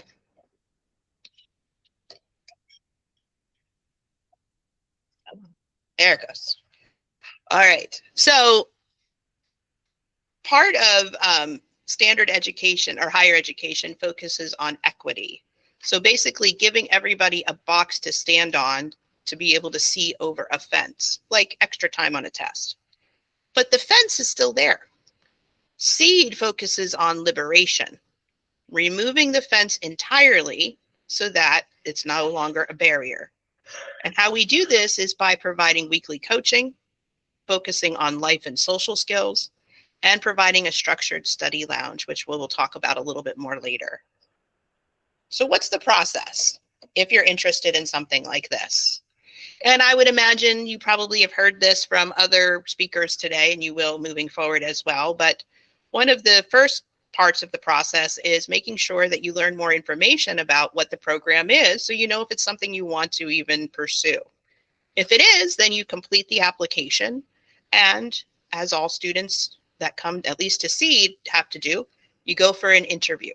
And this is because the application doesn't always tell us the whole story. The interview helps us to get to know that student better and allows us to be able to ask them more in-depth questions and help the student to reveal themselves to us. Preparing phase is the bridge phase. It's the parent participant orientation night. It's the summer bridge that you'll hear more about in a minute. And it's also where we do the person-centered planning, so we really can know what those students' goals are and let them start thinking about their own self-direction. A lot of times in that phase, students are really still focused on what it is other people have told them they should be or the direction they should go. And through this summer bridge and person-centered planning process, we start breaking down some of those things and help the student really think through who they are and what they want to be. The last part, the getting started phase, is at the end of bridge, we hold a team meeting with the student and those that they find to be their support people. And during this team meeting, we just talk about what support level that student might need, because we have 3 different support levels to help make sure that we are providing just the right amount of support for each student. And we also help to talk about what classes they're going to want to take in the fall semester. As we go through the fall semester, then we're constantly assessing whether or not this is a good fit or whether we need to make changes moving forward for the spring semester. Yeah. So Summer Bridge is what I said we'd be coming back to talking about. And basically this happens every July. It's a dedicated transition time for students to get used to focusing on getting used to college, I'm sorry. We focus on master student course. So there's an actual course that students take that's 3 credits that talks about time management and learning about themselves and their skill sets, learning about how to do projects and papers and daily homework, tests and a final exam. So all of that's considered in the master student course. Then we also are working on campus navigation and team building so that we can really leave that summer program with students that are a one cohort or one team where they feel like they belong from the start. Did you want to tell anything about Summer Bridge? Yeah. Okay. Experience in 2020, you were having difficulties with reaching questions. So you were having a hard time reading those scavenger hunt questions, right? Were you also having a hard time finding your way around? Yeah. Yeah. But then in 2024, you were helping. What were you doing in 2024 in Summer Bridge? In 2025 Summer Bridge, students feel more comfortable, welcome, and confidence in finding their way. Right. So you were actually one teaching those students how to do all of those things. All the new cohorts that were coming in, you helped us out in summer 2024 and 2025. And so, it's not just about supporting the students that are coming into the new cohort. We have students that are already been in the seed bridge. No, what am I trying to say? We have students that are part of seed support come back in during the summer bridge to be able to help and assist the students, the new cohort, to find their way to do team building activities. So not only do they get to that training, the students that are currently in seed support, but they also then, the new students get to see, hey, these were students that were in my place before, and look at how far they've come already. And it just builds more cohesion within the whole group. All right, so Georgie, what's one thing that you can do now that you couldn't do before?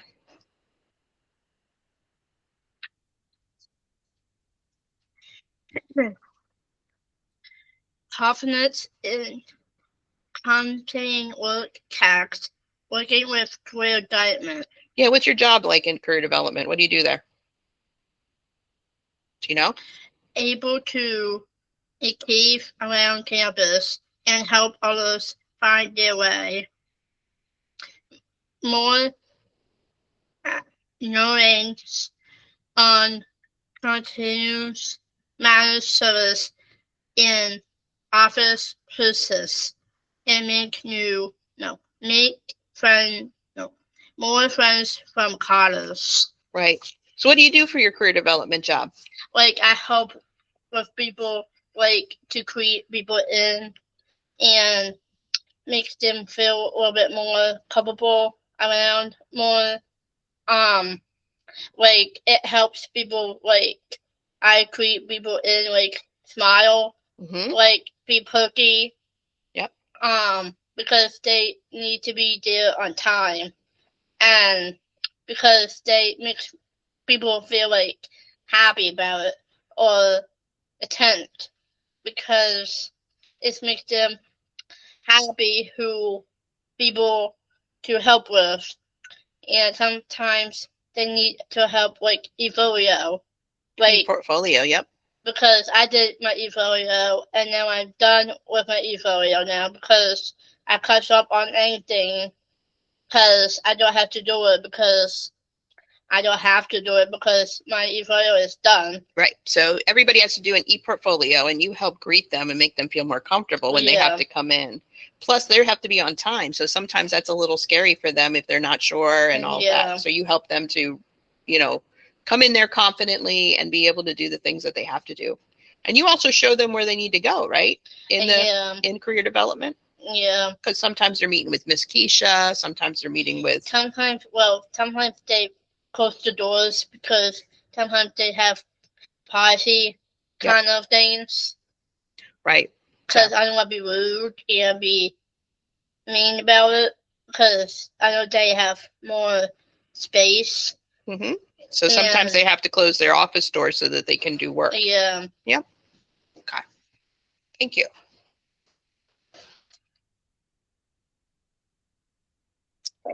All right. So other ways in which we provide assistance during then the fall and the spring semesters is through coaching, which is one-on-one weekly meetings for academic and career concerns.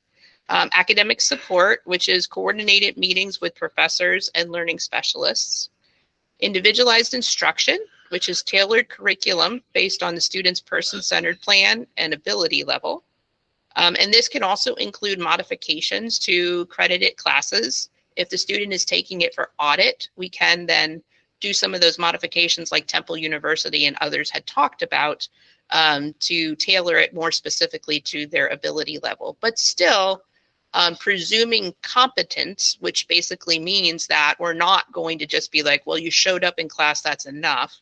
No, we want to try to do as much training and make sure we're accessing how much they've learned to, again, their ability level, but not just eliminating it altogether. Can you flip the page again for me, please? Yeah. Thank you. So the other one is that we are looking at vocational goals, which is monitoring hands-on work experiences. So this can be paid and unpaid work experiences, job shadowing, other ways to be able to do clear career exploration, as well as learn those career readiness skills that are very important in a hands-on manner. We don't want to forget about socialization. That's also very important.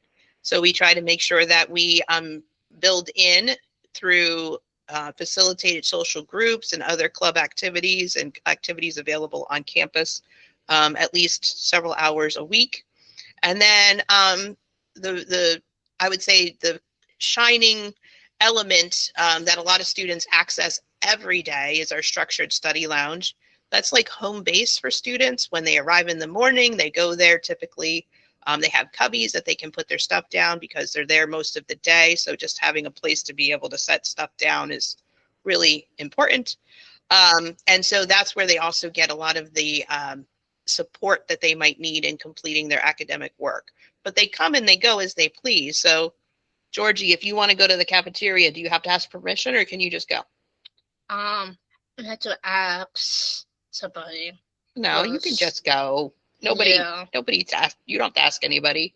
So you can just go to the cafeteria when you want, as long as you don't have to go to class, right? Yeah. And you don't have a meeting. Yeah. So if it's your free time, you can go do what you want to do. But those are the types of things that, you know, are, again, not everything is planned out to the minute because, again, this is college. So we want students to be able to do all the to be assessed, assess people to to make to make people more opportunity for them to be there. Mm-hmm. And because it makes them feel like, okay, I got this, you can do this. But sometimes people don't want to do it, and that's not college would be. Well, that's true. That is true. That sometimes you got to do things that are difficult and hard, and you might not want to do it. But the Structured Study Lounge helps with all those types of things. So this is just a chart that kind of lists out the different things that I just discussed. It also shows, depending upon what support level you are, how often these things might happen or are suggested or done. So as you can see, the career level of support is our highest level of support. And then the academic and achieve levels of support are a little less. And it depends, again, on the student's need and what it is that they've demonstrated that need to be during the summer bridge or fall and spring semesters.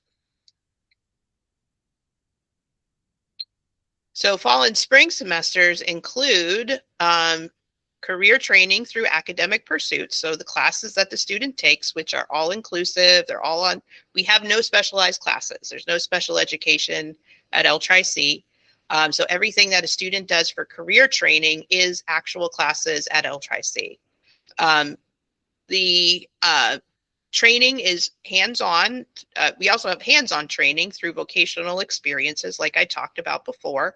And this includes paid work study, and we do utilize a lot of that opportunity on campus.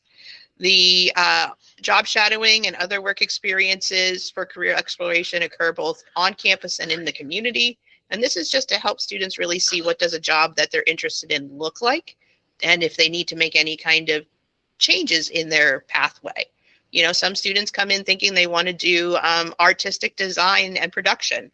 And then they go, oh, wait, no, I don't like this at all. I don't want to have to be judged about how I'm drawing or, you know, having to edit something 5 times. So they decided they move into another career path, or they do some more career exploration, and then they pick something else. You know, it's not atypical to any of our college experiences that we have had. And then we do independent living training, which happens as just being part of daily college life. You know, they want to go to the cafeteria, they want to do the vending machine, they need to navigate to some social activity that they want to do on campus. They need to facilitate some sort of group work. They, you know, all the different things that you can experience in your day-to-day life are things that the students here also experience and have to figure out and work through. Sometimes good things, Yeah. and sometimes hard things. Yeah. So, but they always have like a Stephanie, which is your Yeah. coach, right? Or a Maggie to help you with that. Yeah. Yeah. So one of the things that we do offer at LTRI-C is a 32 credit bearing certificate with various focus areas like artistic design, technology support, public health. This is combined with our career readiness courses that are also available to all students. Yeah, I think those are just people coming and going. It's okay.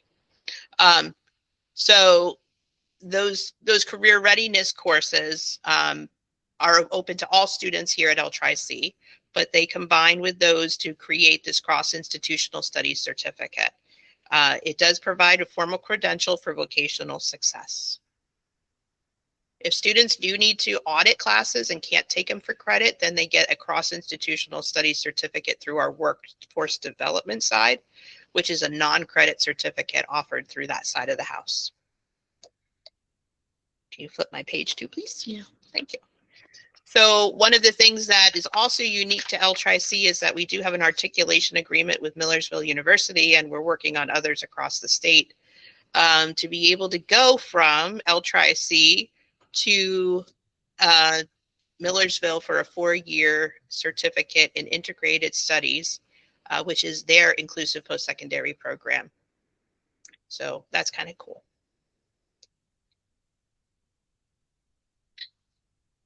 Yes, and you're going to talk about that in a minute. So let me talk first, then you can do it, okay? So we wanted to spread the word about inclusion and the importance of having inclusion available in all settings, but specifically at LTRI-C. So one of our students was also a Special Olympics ambassador and Unified Sports ambassador. And so she created a program called, or a day called Inclusion Day. And so this is where, you know, SEED support students as well as the full college campus came together and we advocated for inclusion in both academic and social spaces. So what did you do during that? It's on your other page over there on the top. So what did you do during Inclusion Day? Playing tossball. Bocce ball. Tossball with friend Megan on day of interesting sports, going to class, and working in groups. Right. So inclusion isn't just about this day. It's also going to class and working in groups. And you've had communication classes, haven't you, where you've had to work with people? Yeah. Yeah. And present together. Yep. Do you remember what part of the presentation you did? I know it's really a long time ago, isn't it? Yeah. Did you have to talk? I had to talk about people, like, to be a good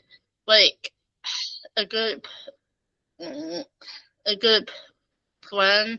Okay. And like not like me, Ryan, and Megan want to go to class together, and I was so sad because I want to go with Megan, and it's a little bit hard for me. It would be is I know how Megan is, but sometimes I don't like when she's yelling. Okay, but so we worked through those things though, right? Yeah. Together, and we figured them out. So like again, like we talked about, sometimes, you know, there's happy good things that we get to learn about and work through, and sometimes we have to work through some hard things. Yeah. And that was one of those things. But you all presented together. You did a great job. You got a good grade in the class, so good for you. That was a win. Yeah. For sure. All right, well, we got to hurry up here because we're almost out of time. All right, so I did want to make sure we got to some successes, right? Look at that. You're going to have your picture taken in May like that. Yay! I know. So the data proves it works. Completion rates are between 81 and 94%. 87% of graduates find meaningful employment, and many others outside that 87% are moving on to four-year institutions. Over 60% are working while also going to LTRI-C. So students don't just start, they stay. And it's shown through our growth. We started with 11 students, or had 11 students in 2018, and now we're up to nearly 50 students. Can you flip the page for me again? Mm-hmm. Thank you. Oh, that's. I know you have lots of best friends, which is great. All right, so it's not all about work. College is also supposed to be about fun. So our students participate in LTRI-C events, join clubs, and build social life that is crucial to having that part of being fulfilled, which is in our mission. So what's on the left? Do you know what that picture is? This side or this? Yes, my side. Having picnics. Yep, that's our end of summer bridge picnic. And a whole bunch of people are hanging out there and having fun. What's the picture on the right? That's me and my bestie, Harris. Oh, yeah. Because I'm missing her still. I know, she had to leave, didn't she? But you got to build a cool tower together, right? In our makerspace. So very cool. And I'm so happy that we went to class together. Yep. So on your paper there, what advice would you give to students? Don't be afraid to go to college. Keep going even when things are hard, get hard. It's okay to make mistakes. Will do. Now give up. Sound good? Yeah, I think that's all really great advice. And good for all of us, I think. Yeah. So. All right, so we want to thank you for joining us today. We're ready to help you plant the seed of success and watch it grow. And we'd like to open it up for any questions to either of us. Because I think that's really working. We don't want to mess up what's working with your diabetes care. You know, that's really important. If anybody has a question, they can raise their hand and we can make sure you can get unmuted to ask that question. Good. Awesome. Georgie, it was so great hearing from you. Thank you for sharing your experience. Oh, thanks. You're welcome. Michelle, I think you briefly mentioned something in coordination with Millersville. Can you just comment a little bit more about that?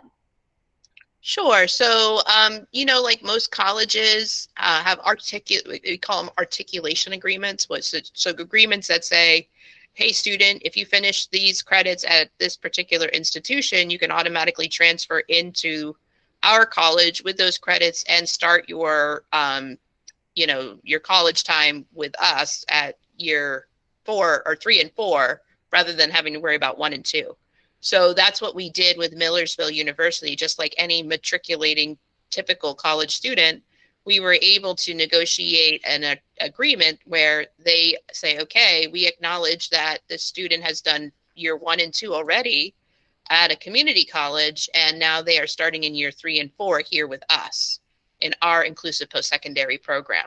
So for instance, like we had Megan, who was on one of those slides that Georgie played bocce ball with, went from here and then now is at Millersville University to continue her education in customer service related activities and training. She's also learning how to live independently because she's on campus now instead of commuting, which we're a commuter campus only at L-Tri-C. And she's doing their laundry, and she's learning how to navigate the food commons so that she doesn't forget to eat, and all of those different types of things, handling her own medications and all that stuff that will be important in independent living as well. So it's really cool that students can start here, you know, where maybe parents and students feel a little more comfortable because it is a commuter campus, and then go on to the next stage of the training they might need for independence. Amazing. Thank you so much for elaborating. I appreciate it. Sure. Yes, that was really great information, Michelle. I appreciate you sharing that. And Georgie, it was wonderful to hear all about your college experience today. So thank you. Oh, thanks. Can you sit up for me, please? Thanks. So if we do not have any more questions, we'll be back with Slippery Rock at 11:10. But if you have a question, feel free to raise your hand. And as Melissa said, if there's a question that pops up later, we will work to give you that answer. But thank you so much. We really enjoyed your presentation. Hey everybody, this is Amy from Achieva Advocacy, just welcoming you back from our little break. Our next presenter will be from Slippery Rock University. So like I said, my name is Zach Brown, like the band, very easy to remember. And we have 3 staff members. So Dr. Natalie Burek is our Assistant Dean of Students. So she oversees not only the Rock Life program, but disability services as a whole, and also assists with the entire campus community within her Assistant Dean of Students role. And then myself and Roman, we are the day-to-day boots on the ground, making sure that the students and the coaches have everything that they need to be successful throughout their day in the program. I'll skip through that a little bit just for time's sake. So our Rock Life program is a 4-year non-degree certificate program for students with intellectual disabilities.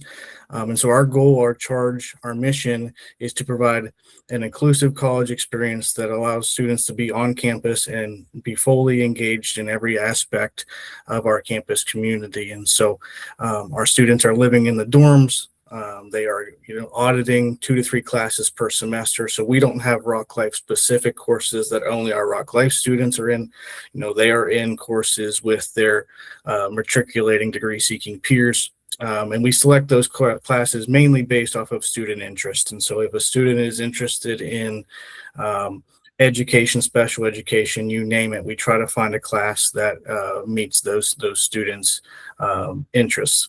Typically, a student is going to audit 2 to 3 classes per semester, and then we encourage them to participate to the best of their ability. And so, with auditing, that gives us a lot of flexibility to meet the student where they're at. And so, for example, if a professor assigns a 10-page paper, maybe that's not something that is feasible for our student, but maybe they can get a 2-page paper or a 3-page paper done, and that's perfectly fine. So we really focus it's more of an exposure to the material rather than a holistic ABCD grade of it all. We get professor feedback of, the student is going to class regularly. They engage well with their peers, they engage well with the content, all those kinds of things, but we're not focused on the ABCD grade of it all. Really, our focus for our program is to work on independent living, daily life, and the socialization skills while they are with us in our program. Currently, we have 22 students in our program. 2 of those students are commuters. We do offer a commuter option. And then for the fall of 26, we have our largest cohort coming in that we've had so far. And so as total, we will have 32 students for the fall of 26. We're only graduating 2 this May, so we'll have 12 coming in this coming August, which is super, super cool. So a little bit about our acceptance criteria. These are not necessarily hard, fast rules for us, but it just provides a framework, a ballpark that we look at for our students. So our students are 18 to 26. That means that you can start at 26 and age out by 29 or 30. And so most of our students are either right out of high school or maybe they're 1 to 2 years post high school as well. An intellectual disability does have to be present for consideration. If there are additional diagnoses, that is perfectly fine, but an intellectual disability does need to be present. Typically, our IQ range is between 70 and 75. Again, this is not necessarily a hard, fast rule for us. We have some students that are a little above that.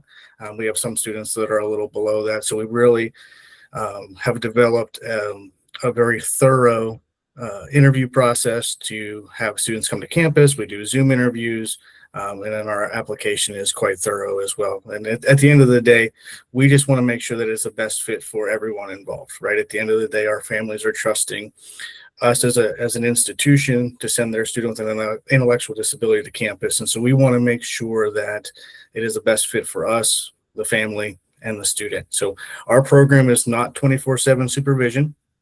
So there does have to be an ability to be independent across campus as far as getting up themselves, navigating the daily routines, going to class on their own. We're not checking on the student every minute of every day. We do provide weekly check-in meetings, and we communicate with the students through text and email is the best way that we communicate through students. We do keep a good pulse on where the students are at and how they're doing, but we're not 24/7 supervision. And so, the example that I use, if a group of students wanted to walk downtown, down to Main Street there to McDonald's or to Sheetz, they don't need my permission to do that. They typically would let, Roman or I know, but they don't necessarily have to seek our permission to do that. So that's just kind of an example of the level of independence. We're not making sure that the students are taking their medication. That's something that they should be able to do on their own as well, just as another example. From an interview process standpoint, this is not necessarily it has to go in this order. Sometimes families come to campus first to a campus visit, and then they fill out the application. So it really depends on the individual situation. We have 2 Zoom interviews, one being, just kind of a general overview with the student and the family, getting to know them better. And the second interview really focuses on the dorm style of things and living on campus and their roommate preferences. And that's typically the focus of that second interview. And so, like I said, our process is very thorough, and we don't create it to be cumbersome or burdensome. We've created it to make sure that, again, it's the best fit for everybody involved.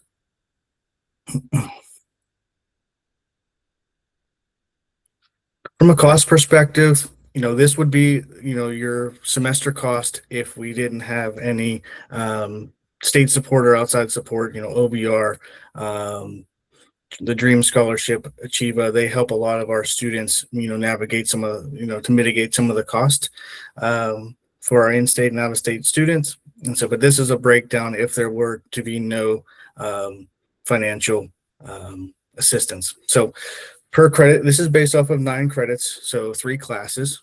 Students, like I said, typically take 2 to 3 per semester, so you're looking at, that's from a 9 credit perspective.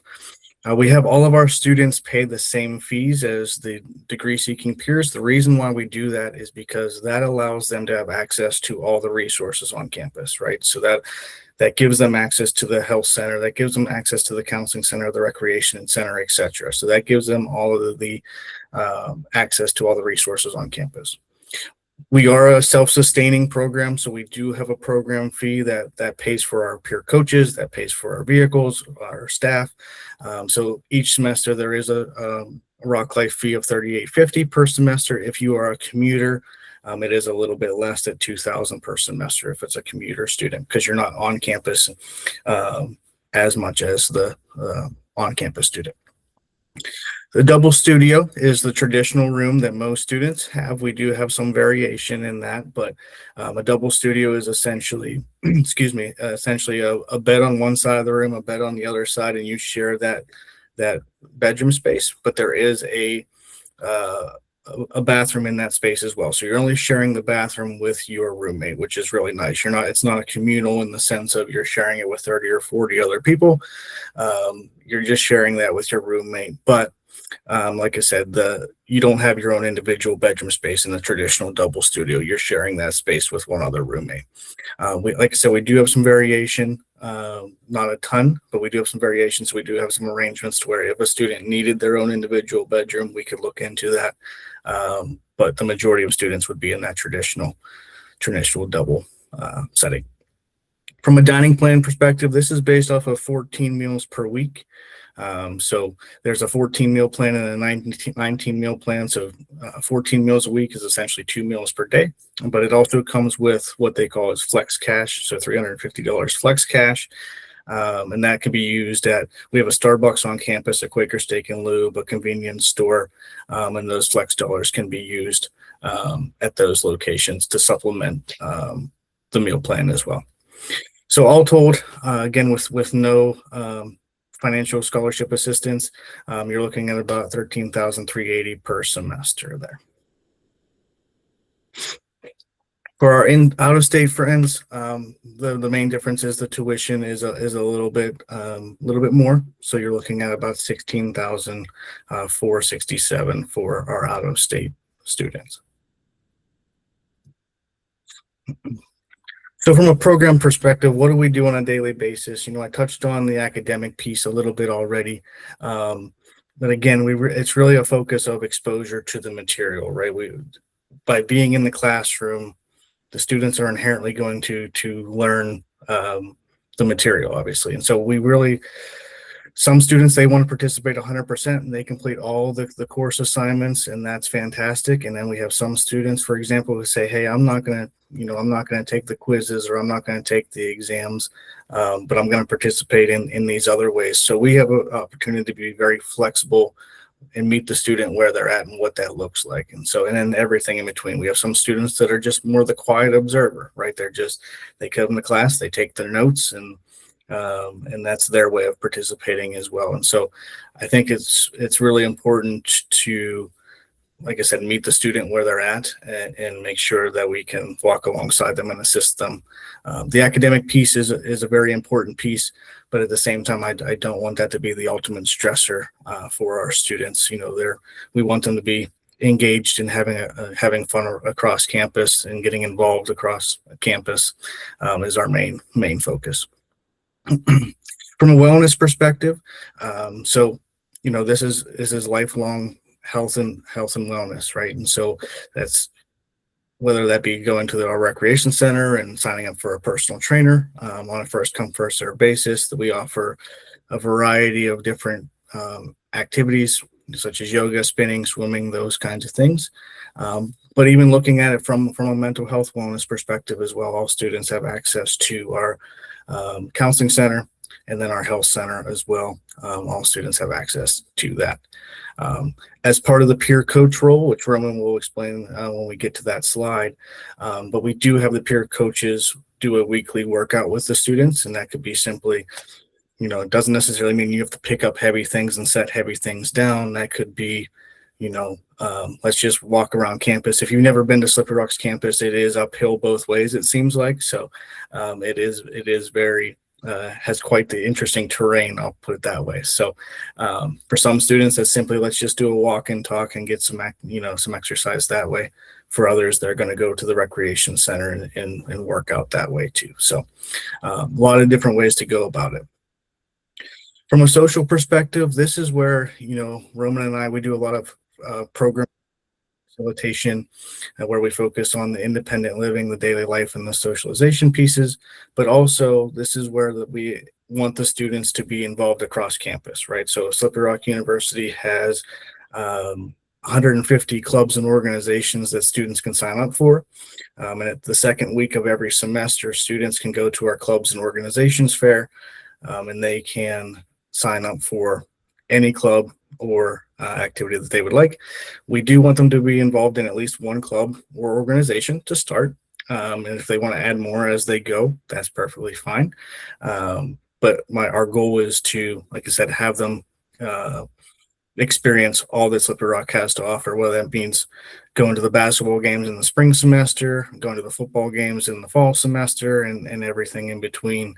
Our theater shows, you name it. Students are getting involved in a lot of different things. Some club examples. So Musical Theater Society is a big one for our students. That is a student-led performance club and organization. So students will, they participate in the local or the semester show. I think this semester it's a cabaret and Grease. So we have a couple students in each of those later this month, just as an example. And that's all student facilitated. That's university facilitated. That's not facilitated by Rock Life specifically. But from a Rock Life perspective, all of our peer coaches have to host at least one social program. And that could be anything from fun things like game nights and going, we have a bowling every other week. We do that, or taking students to the movies, or it could be, more educational in nature, whether that be navigating friendships, conflict, hygiene, campus safety, all those kinds of things. We have a myriad of programs related to that as well.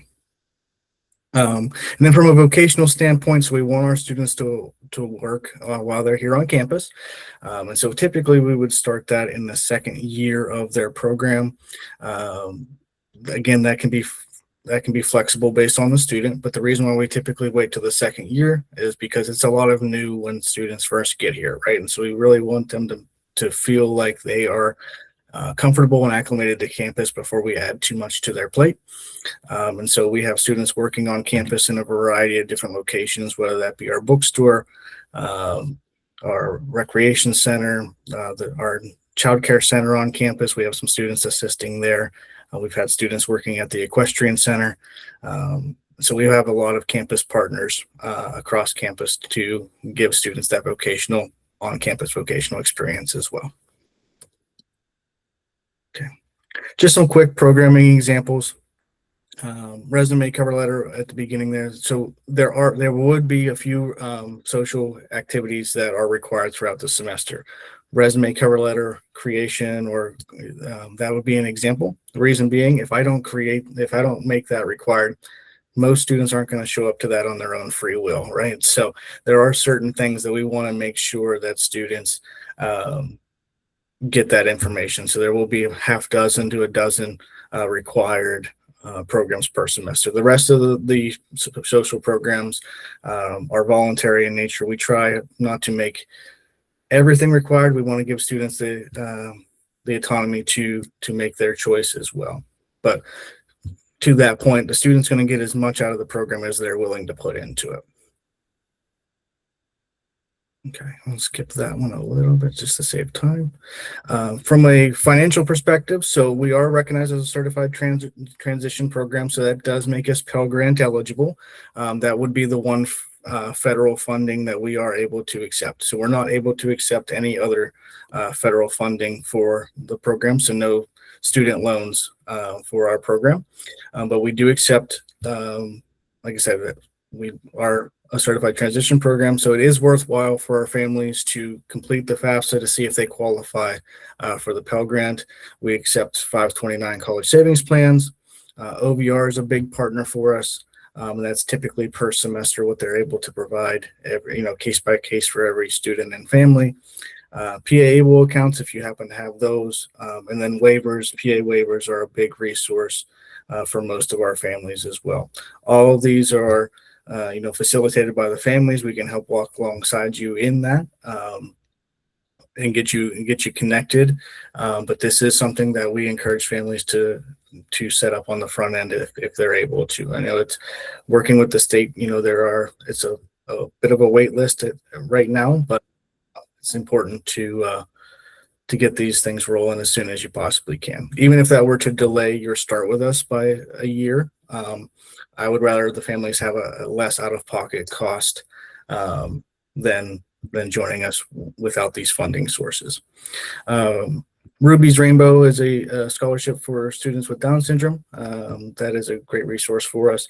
And then the Dream Partnership Scholarship, they provide a lot of scholarship money to our students. I think they sent us a check for, it was close to $60,000 last semester to disperse amongst our students. And so upon acceptance into our program, students are qualified for the Dream Scholarship. So that could be anything from a few $100s per student to a few $1,000s per student. It is at the discretion of the Dream team. No pun intended there. To figure those things out. And then Achieva, like I said, has been a great partner for helping families find other funding sources as well. Roman, you want to talk about the day in the life of a coach real quick? Yeah, for sure. So our coaches are, traditional four-year degree seeking students. We get a lot of special education students, a lot of rec therapy students. We are starting to see kind of a branch out to more maybe, human resource and just kind of people wanting to be involved in general, which really goes to show us that Rock Life has been integrated into our campus more than being a separate program. So it's starting to kind of get eyes on more people. So like Zach said, these are peer-to-peer. A lot of ours are either second semester freshmen up to first semester junior. So we get a wide range. These are really that kind of first point of contact and that first friend on campus, especially for our welcome week, because it's overwhelming for everyone. So these are friendly faces that they can, our Rock Life students can see and know on campus and already kind of have a friend there. This is not, disciplinary in any means. Again, just kind of a friendship. So if something were to happen, it's not on the coaches to say, hey, we need to have a chat about this. Unless something in the moment occurs and we need to kind of de-escalate, but that usually reports up to Zach and I, because we want to keep that friendship as amicable as possible. A lot of our coaches will kind of, like Zach said, either go on a walk. Sometimes it's just having a meal together on campus with their other friends. So that way the Rock Life student has more than just their coach as a friend, right? They can see their coach as friends and know that they have that support system as well. And like I said, they may do some mediation with peers if needed. So if something escalates kind of out of the blue, the coaches can be there to say, okay, let's have a chat about this, what's going on. And if it's anything higher level, then it will come up to Zach or I, and we can kind of handle it from there. And then mostly undergraduate, we do have 1 or 2 grad students, which is really cool to see.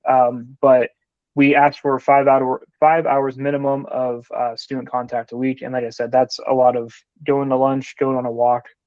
Sometimes that can be going to larger campus events together. And then with a soft max, a soft cap of 10 hours. And it's a super flexible schedule because, right, we understand that there are students as well. And, sometimes we need our alone time, just like our Rock Life friends need their alone time. We have some Rock Life friends who are like, I'm hanging out with my coach way too much. I need to step away. So it's a really unique position and a lot of flexibility, which also makes it super collaborative, which is really awesome that, Zach and I aren't, we're very well aware we don't know everything. So I always tell our coaches, hey, if you have an idea of something you want to do or you think something can kind of be, sharpened up here or there, please let us know. We're happy to work that out. So yeah, just a really nice kind of first friend on campus, a really great touch point for the students to have. Thanks, Roman. So from a curricular standpoint, I know I don't have a ton of time. I got 5 more minutes here. This is just an example of classes, some classes that students may take. Doesn't necessarily mean it's in their first year, but we typically have students take these classes listed here at some point. So let me see. Let's see.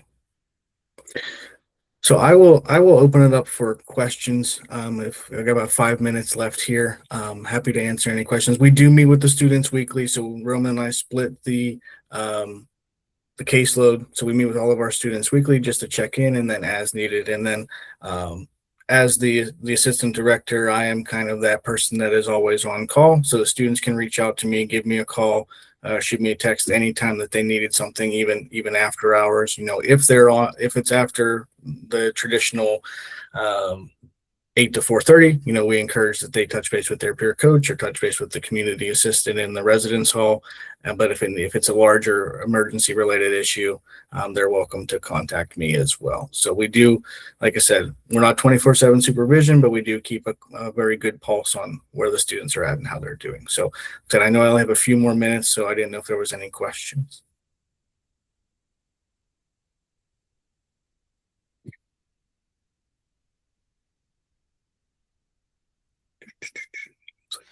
Looks like we do have a question. Give me 1 second, Macy, and I will open it up.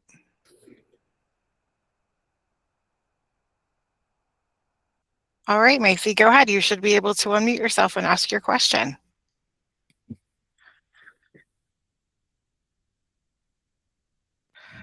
I have a one important question that I wanted to know is Sure. all these different programs that you're saying. So how do you know that scholarships are they also effects of that Down syndrome? Gotcha. Yeah. So we have the Ruby's Rainbow Scholarship, and then we have those other scholarships that I listed. The Dream Partnership Scholarship that would be available to you upon acceptance into the program. Thank you. Mm-hmm. And then we have one more question. We have another question, and then we have one in the chat. All right, Andy, you should be able to, hold on, I think it's coming up, Andy. Give it 1 second. There we go. Okay, Andy, go ahead. You should be able to ask your question. Hi, what building do the Rock Life students reside in? Great question. So currently our Rock Life friends are in Watson Hall in the residence halls, but starting in the fall of 26, we have outgrown that space. So we'll be moving across the street to building B, which is again, a traditional residence hall. We will have them all on the first floor. So they will be they will be roommates with other Rock Life students. And so they're not roommates with our traditional students, but there will be potentially traditional students on the floor with the Rock Life students as well. So, and then there's a CA on the floor, a community assistant that would assist students in that dorm space as needed. And they are made aware of the Rock Life floor and the needs of the students in regards to the nuance of their needs. Mm-hmm. Yeah, great question. That was a great question. And then I have one more in the chat. Do the peer coaches stay with the student throughout their time at Rock Life?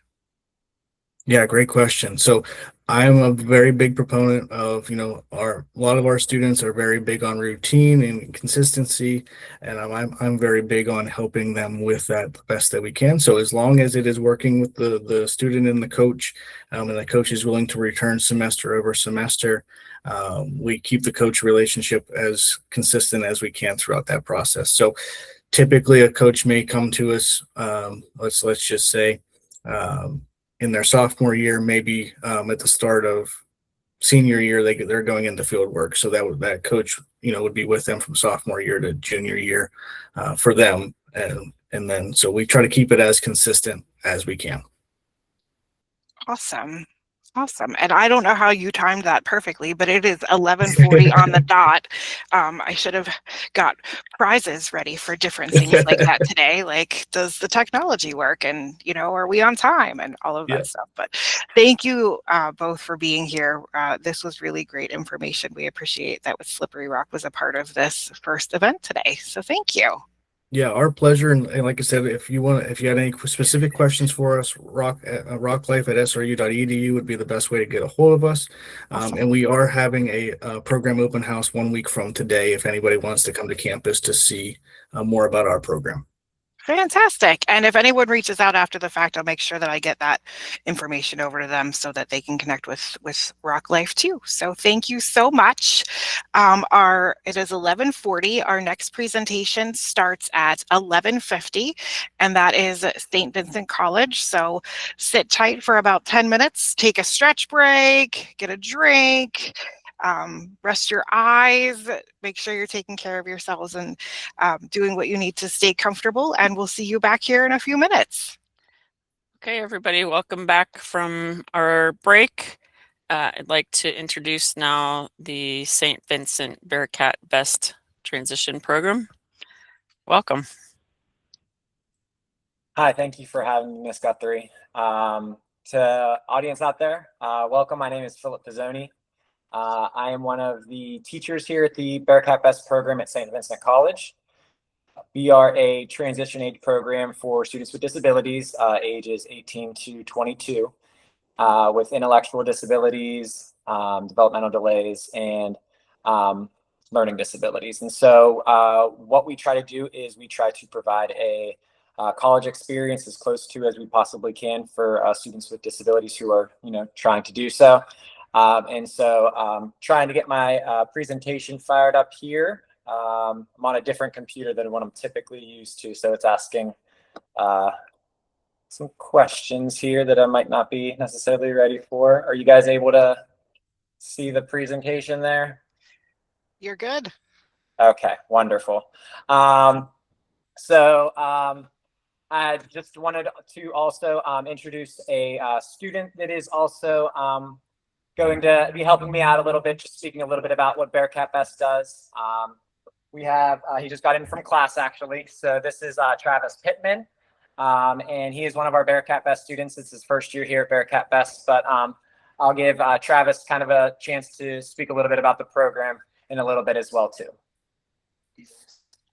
So the first thing, how Bearcat B.E.S.T came to be was taking a look at the need analysis. So we had been contacted by some parents in the area just about could this program be successful and what is its needs in terms of what is driving it. And so we had to take a look at, is this actually needed in the area? And so the employment rates for people with disabilities are close to about double than those with no disability. If you would look at the statistics from the U.S. Department of Labor in 2003. And when we look at the poverty rate, those numbers are also mirrored pretty closely, more than about double the poverty rate whenever we're looking at those with disabilities compared to those that don't. And so with the Workforce Innovation and Opportunity Act in July 2014, that required extensive pre-employment transition services for students with disabilities. And so talking with some districts in our local area in Latrobe here, in kind of Westmoreland County, we had talked and kind of devised a way to kind of make this happen. And so this is how Bearcat B.E.S.T came to be. And so looking at our program structure, we try to focus on 4 pillars for our students. We take a look at academics to make them most successful in real world situations, independent living skills, social skills, and vocational skills and vocational training. And so the goals of Bearcat B.E.S.T, our overall program goals, are to increase the level of functional independence for all students in the program. That's going to look different from student to student. We don't necessarily have one goal of, everybody living independently one day, or everybody necessarily working 40 hours a week on their own without a job coach. It's going to differ from student to student and depending on what their goals are. But we try to get them as independent as they possibly can be. We want to prepare each program participant for an integrated, competitive, or supported, if appropriate, employment environment. Maximize independence in activities of daily living to empower each participant to live in their most independent setting possible, kind of what I just explained before. And assist students in creating a family and community support system utilizing self-advocacy skills appropriate to their disabilities. And so just a little bit of how our program is laid out. So we operate on a full-time basis. So students are here from 8:30 to 3:30. We kind of hybrid public school and St. Vincent College calendar. And so with public school requiring 180 days of education, but the college only having 140, we try to kind of mirror as close as we can. So like our students are off for fall break and spring break, which is a little bit different than how the necessarily like high school or like a typical district would run their schedule. So we try to kind of mirror the breaks so we don't have too much overlap. Obviously, we have 40 extra days that we have to make up. So our semesters tend to go a little bit longer near like the end of the semester, especially in like December and May. That's typically where we make up a lot of those days in order to get our 180 days. But we try to get as few days as possible with our students being here without the college students. And so without the neurotypical college peers. So when we talk about enrollment, so we have sponsoring school districts that may apply on the behalf of the students. A request for submitted application can be made by the school, parent, or student. And so how this process works is if a individual is interested, they are welcome to reach out to us. They are welcome to come and tour with us without necessarily the permission of their district. Just as any other student would want to, a tour of college of any type of their choice. They're allowed to check out any locations they would want to, so they can come here. We offer half-day and full-day tours. Our half-day tour gives parents or guardians an opportunity to come with the student. They can meet with our director, Amy Hildebrand, and the students are welcome to attend a class just to see what a Bearcat B.E.S.T class typically looks like. From there, we will meet with families during lunchtime. It kind of gives staff and parents a chance to talk just about the student, about the fit, about the program itself. And then if a half-day tour goes successful, we welcome students back for a full-day tour. That full-day tour has a individual that's interested in participating coming back for an entire day, kind of a day as a Bearcat. So they come to us at that 8:30 time. They go through our typical Bearcat B.E.S.T classes, and we see just how they function on that day. And so that tour gives us a good idea as if they are a good fit for our program as well too. And so after those tours, we welcome or allow the school to apply on that student's behalf. So the application is filled out partially by the family, but a large chunk of it comes from the district itself too. And so we can't really move forward without the district on board, which is why we have the districts submit on their behalf. And so whenever we get that application from the districts, their application can officially be considered for enrollment. We do have a max of 24 students that we are able to accept. We do continue to follow an individualized education plan for each student with that district. So we will contact and have annual IEP meetings with the student in that LEA. And we really try to make the goals oriented for what they are doing here at B.E.S.T. Cost is approximately $40,000 per year per student. In most cases, districts are the ones paying that. We've had families that were willing to private pay, but it does run into some issues when it comes to like financial aid and things like that. It's not always available to all families all the time. So we do primarily go through districts exclusively to cover that tuition cost.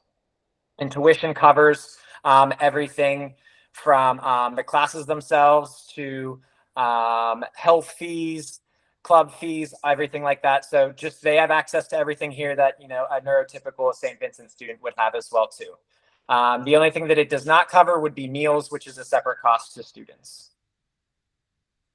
So we're going to talk a little bit about academics because that's always a big question here. So Bearcat B.E.S.T does have our own specialized curriculum here. And so you can see here outlined our green classes are our academic classes. So if you can ELA, writing, math, those are going to be in the green there. Our red courses are independent living classes. The blue being our social skills classes, the orange vocational skills. And then we have some interdisciplinary classes too that don't necessarily fall under necessarily any of those particular areas. And so you can see that starting in year one, just like a typical college program, or what kind of mirrors a lot of college programs, is a lot of heavy core classes in terms of the academics.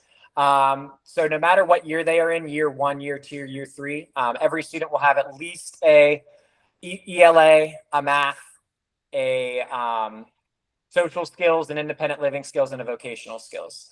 And so that is kind of built into every schedule, but you'll see that there are fewer and fewer classes as they progress from year two to year three. And the reason is because of the vocational portion of their schedule increases over time as well too. So in year one, that first semester, they're not working at all, but we do then move them onto on-campus employment during that first spring semester. In year two, they are working both semesters, but we increase in hours. So in that first spring semester, they're working 2 days per week, 2 hours on those days. And then in year two, they move to 3 hours a day for 3 days a week. And then by year three, we're looking at close to a full day of work. So it's about 6 hours a day of work on 3 days a week. And so again, just as their hours are increasing in the workplace, the hours inside the classroom and working on those skills in the classroom do decrease as well too. So that's kind of why you see a little bit of a disproportional schedule there in terms of a heavy caseload or heavy course load in year one and getting a little bit less intense years 2 and 3. So backing up really quick. So this is our Bearcat B.E.S.T specialized curriculum. One thing I will get to that is always a question is, are they able to take St. Vincent College classes for credit? We do not offer credit-based classes from the college yet. We're looking at that to be something in the future that we do. However, we do offer that on an audit level. And so they are able to go in that class and attend and take part just as any other student would, but they do not get college credit for it. So we're still working on trying to make that working with the districts and that being a separate cost and everything, but it's not a possibility yet, but they are able to audit. And I will talk a little bit more about auditing later in the presentation. So the next thing we're talking about is independent living skills. So our independent living skills are based off of the CEC Life-Centered Education curriculum.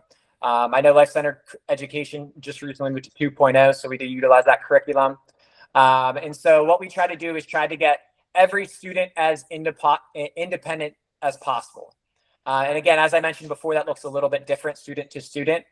But just in general, some of the things that we work on, we do work on grooming and hygiene, preparing and consuming food. So planning their meals, purchasing, reading nutrition labels, eating habits, eating balanced meals.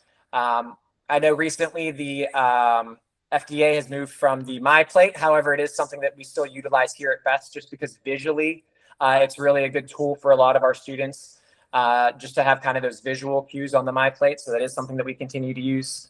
We have students perform housekeeping tasks, including laundry skills, washing clothes, purchasing clothes, demonstrating a knowledge of prices and sales, ironing, storing, dry cleaners in the laundromat. We do use public transportation. Our students, we practice taking the public bus here. We practice utilizing Uber and Lyft. So trying to give students those real world experiences when they are, living independently. We give them choices to enable community participation and recreation. So I'll talk again a little bit about it later as well too, but our students are able to take part in any clubs and events here on campus, just as any neurotypically developing peer. They have the same opportunities here. And so we really encourage students to take part in what's going on here at St. Vincent. A big piece of what we work on is self-advocacy in a lot of different realms, both at work and home, what they need. We work on banking apps and education. pet care, first aid and safety, and driver's permit preparation as well too.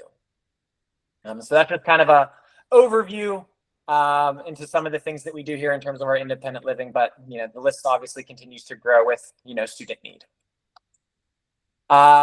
Also, every semester, our students do take part in a social skills course. And so social skills training utilizing research-based curriculum assists each student to enhance self-awareness, self-confidence, self-advocacy skills, and exhibit responsible citizenship. So recently, Bearcat B.E.S.T has switched to the My Healthy Relationships curriculum. And it's been a really good tool for our students. And so a lot of our classes are now based off of that curriculum in terms of like the social spotlight that they present. And so we take that across a lot of our different courses. So some of the courses that we focus on with our social skills include things like building healthy relationships, emotional regulation, community relations, public transportation and safety. And then the last course, which is I get lucky enough to teach, is a human sexuality course.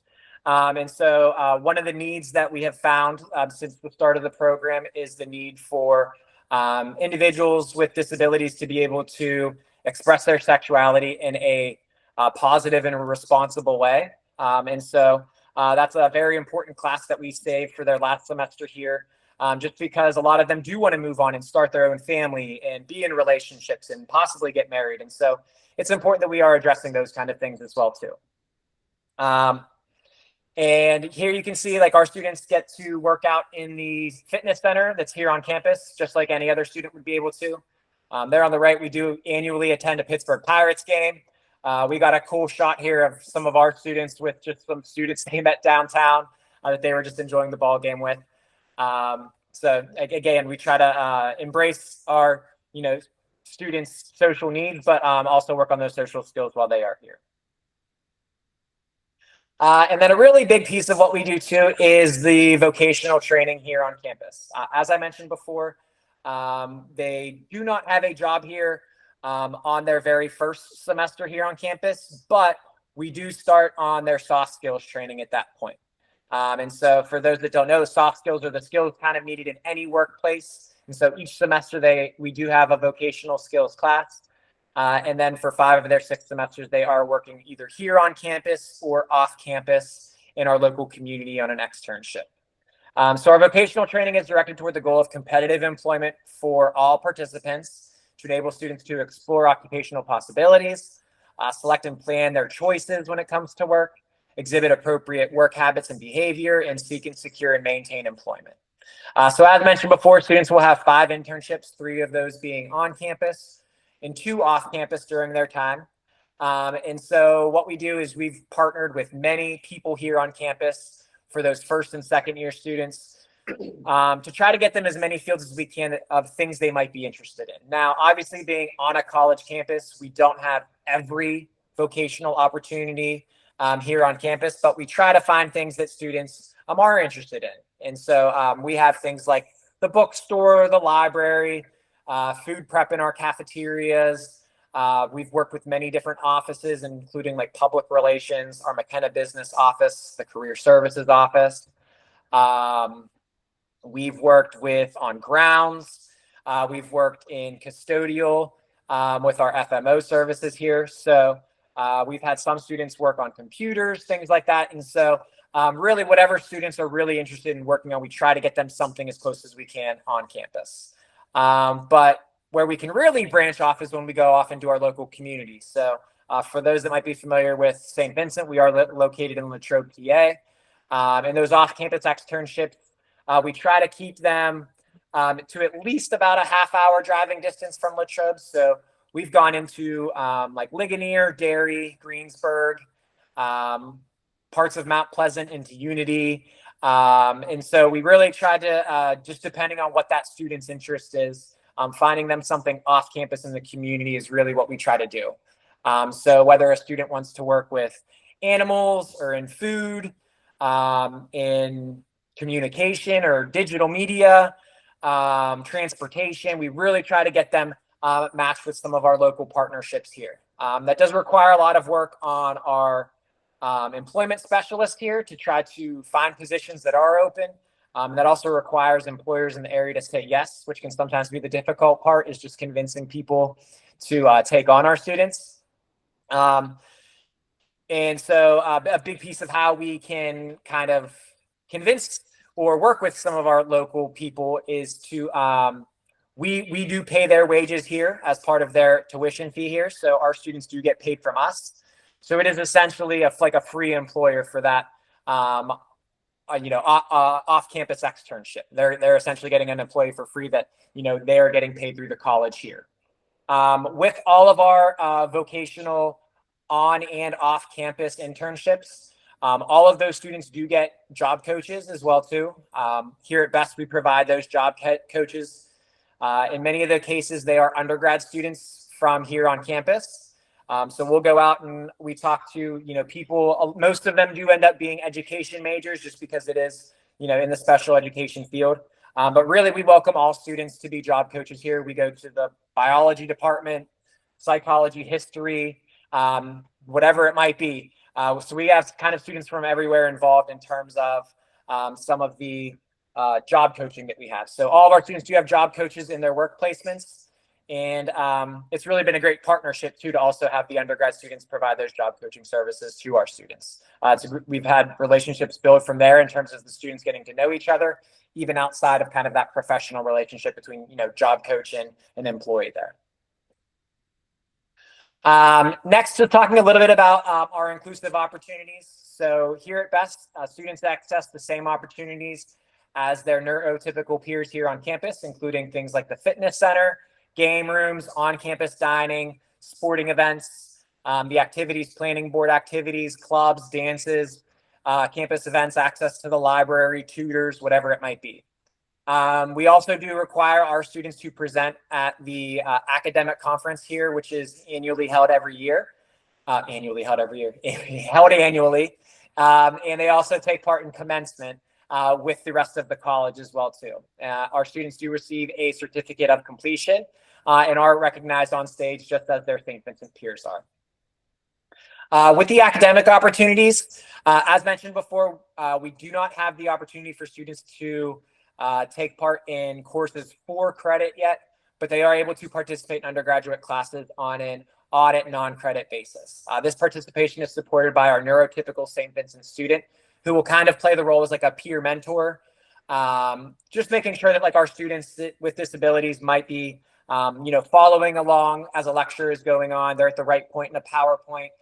They might help them doing group work, and some of them do tutoring for us outside of class as well too.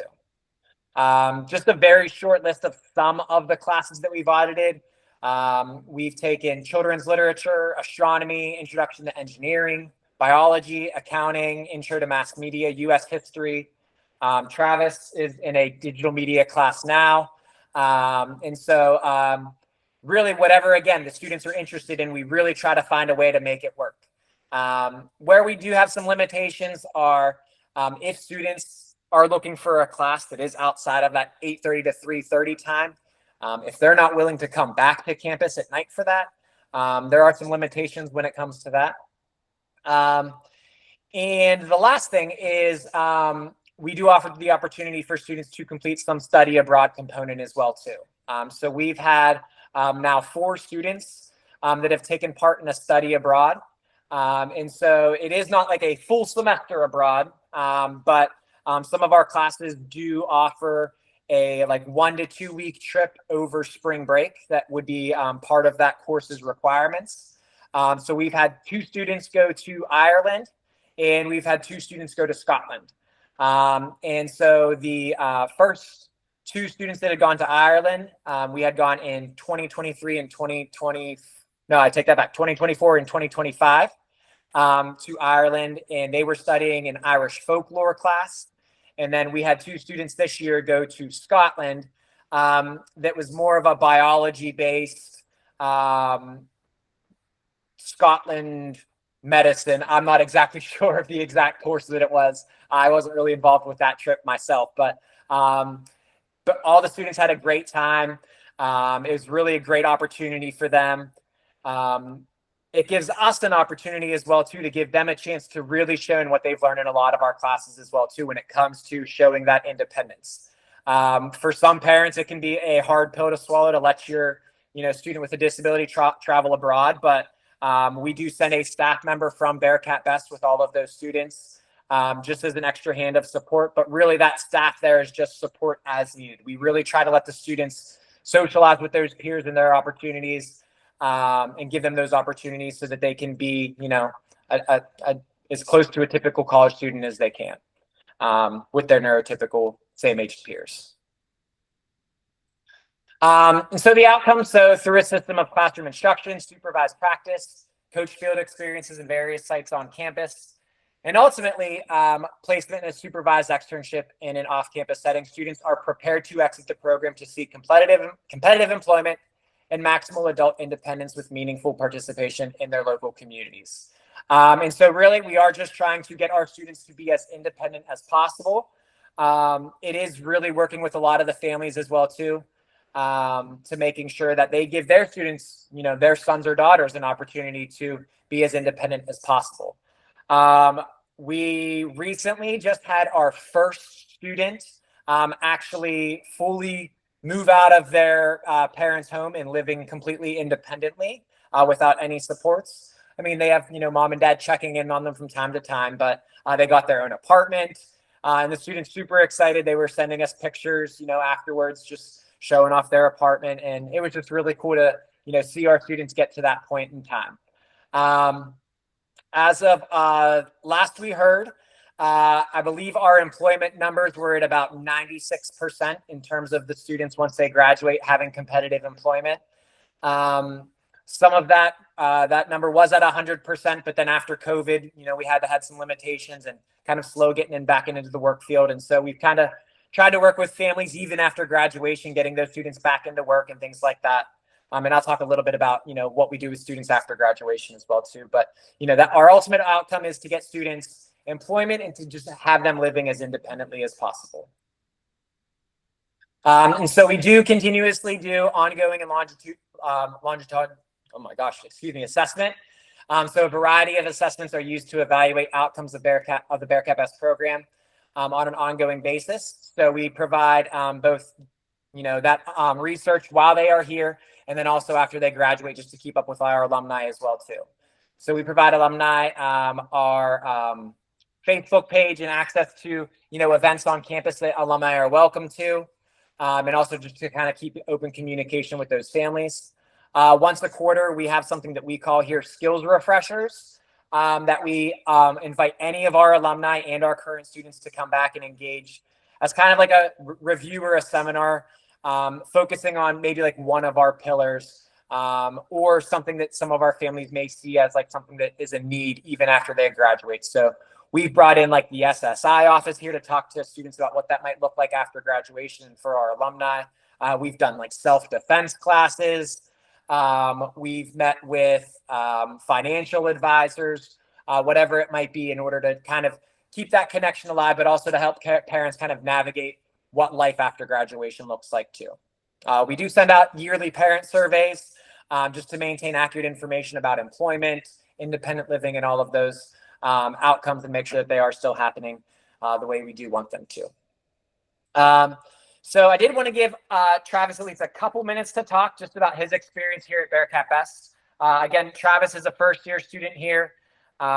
He's on his first semester of work. He's very involved on campus. So just want to give Travis kind of a little opportunity to speak here. Do you want me to take just slide over? Okay, even better. Yep. It's your camera's right up there. Okay, am I being recorded? Yep. All right, good. All right, thanks for having me today. My name is Travis. This is my first year at St. Vincent. My experiences with not only the program, but St. Vincent in general are taking good classes and going to on-campus events and being equipment manager for the SVC marching band. Right now, I'm currently in the process of studying digital art and media on behalf of Mr. David Saffin, a professor here. Which, speaking of, I gotta get in my project. I already finished it, but I still gotta get it in. We can talk about that. Okay. I've been a part of St. Vincent for more than half my life. My senior year, I've made the decision to come here, and the day I got accepted here was like the best day of my ever, because this is like, this is like my second home, I go to church here, I go to college here. This is just a big world for me. But my experiences with not only Bearcat B.E.S.T, but St. Vincent in general is it's just a fun world. I really have no words for it. No, that was perfect, Travis. Thank you for sharing. And so just as Travis kind of spoke, we've been fortunate enough that our campus has just been super welcoming, super inclusive to our students. The professors here welcome our students. The administration here welcomes our students. And they, again, just get the opportunities that, a lot of families come to us not expecting to have the opportunities that a lot of them thought, or, that all of the programs here are kind of presenting to everybody. So, but if anybody has any other questions about the program itself, please feel free to reach out. I believe Melissa has my email, or feel free to reach out at any time. And, if you're looking for your son or daughter to tour, or have potential clients or students that you think would be a great fit, don't hesitate to reach out to us. It's a great school.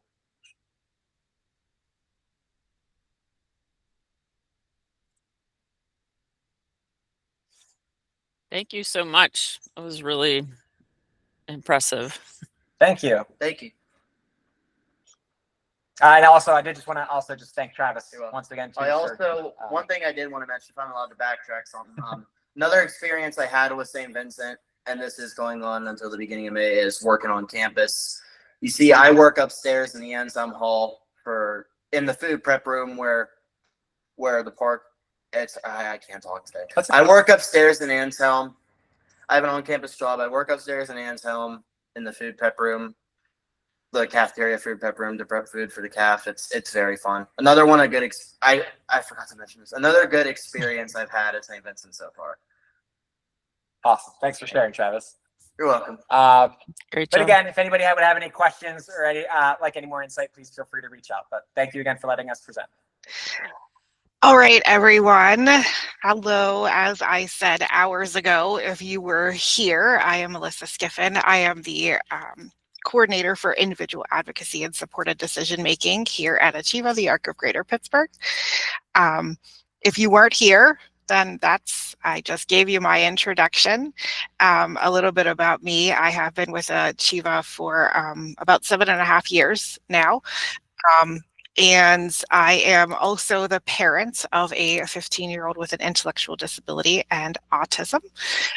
So Kiefer goes to the high school next year, and we are planning for a transition to high school. It's like a transition within the transition planning. And I am super excited to have been able to be here throughout this event today, because I really learned just so much, and appreciate everyone being here. So without further ado, this is how you can get in contact with Achieva Advocacy, which is the ARC of Greater Pittsburgh, which supports people in Westmoreland, Allegheny, and Beaver counties.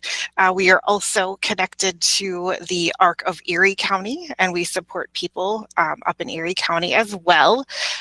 So this is how you can get in contact with us. You can go to our online intake form, you can scan the QR code, or you can go to the Achieva website. The Achieva website as a whole has a ton of information on it. There are videos and all kinds of information on services and handouts, and on pretty much every topic you could possibly think of. So check out the website, tons of information. But keeping with today's trend is post-secondary opportunities and colleges and universities. And when I was thinking about this event a couple of weeks ago and kind of working through making these slides, I just kind of thought about college, like, whew, like that is so much to think about when you really sit down and think about it. How will I pay for college? What about transportation? Do I want to live away from home? What colleges and universities do I want to tour? What are my career goals?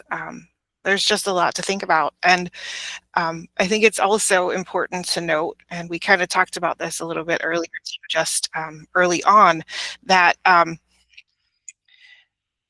it can change. You know, we talk, when we're talking about students of transition age, that's 14 through the 22nd birthday. Things change. What you want at 14, you might not want at 18 or 22 or 45 or 46. So things do change. As a young adult, I wanted nothing to do with moving away from my home and my area. I very much wanted to stay exactly where I was, which was kind of ironic because my best friend at the time could not get out of Western Pennsylvania faster. So it was really interesting to just see the differences. Now, though, I had spent some time living in Baltimore and out of the state and ended up really enjoying kind of exploring what is out there. But again, people change. So I'm not going to get into all of this, but what I really want to focus on is how will I pay for college? And that in itself is really a heavy lift. Before I wanted to get into that, I just wanted to touch on some resources. As I shared a couple of times earlier,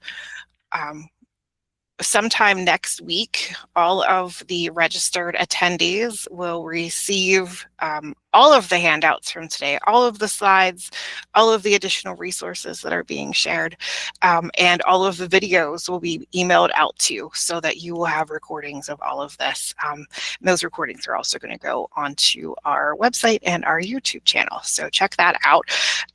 So these links are clickable. And that will take you directly to the resource. And for me, that is one of my favorite things because I might not need something now, but I can search my email because I might need it 6 months from now. Or if you're like me, I might need it 6 years from now. And that's why I have so many emails in my inbox. Anyway, so the first resource on this list is the Peel Center Planning for College checklist. As I mentioned, I have a 15-year-old, and this is something that I literally carry around with me. You can't see it, but it's actually in my bag that is sitting next to me on the table. I have it with me all the time. We use it during his IEP meetings. I use it for resources outside of his IEP meetings. It is also full of information and clickable links to take you to other resources. And it's broken down starting in 7th grade onward. And everything is broken down in different sections. So you don't feel like you're late to the party if you as a student are not a 7th grader or your loved one is not a 7th grader. It's okay. If you are a 12th grader, you just go back and you look at the other sections before that. And it's not a big deal. It's never too late to get started. But that is something that I'm literally carrying around with me as the parent of a 15-year-old. OVR, this is for the Office of Vocational Rehab. They're pre-ETs. Hillary mentioned that earlier in her presentation from PaTTAN. This is also a clickable link that will take you right to the OVR website and their information. I also wanted to share some information about the PaTTAN Student-Led IEP Toolkit. There is a video on the Arc of Greater Pittsburgh website on a presentation that PaTTAN did with a student on student-led IEPs. But on the PaTTAN website, this will link you to toolkits, and there is one for students, there's one for families, and there is one for school districts.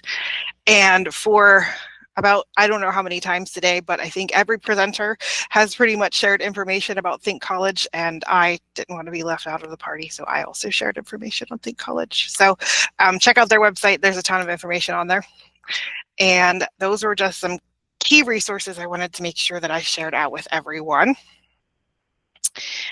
And then how can I pay? How can college be paid for?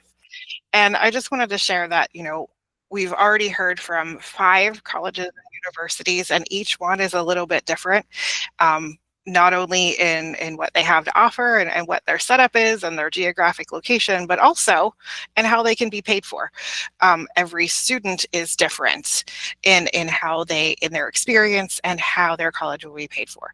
So this is really just kind of an overview of possibilities that exist.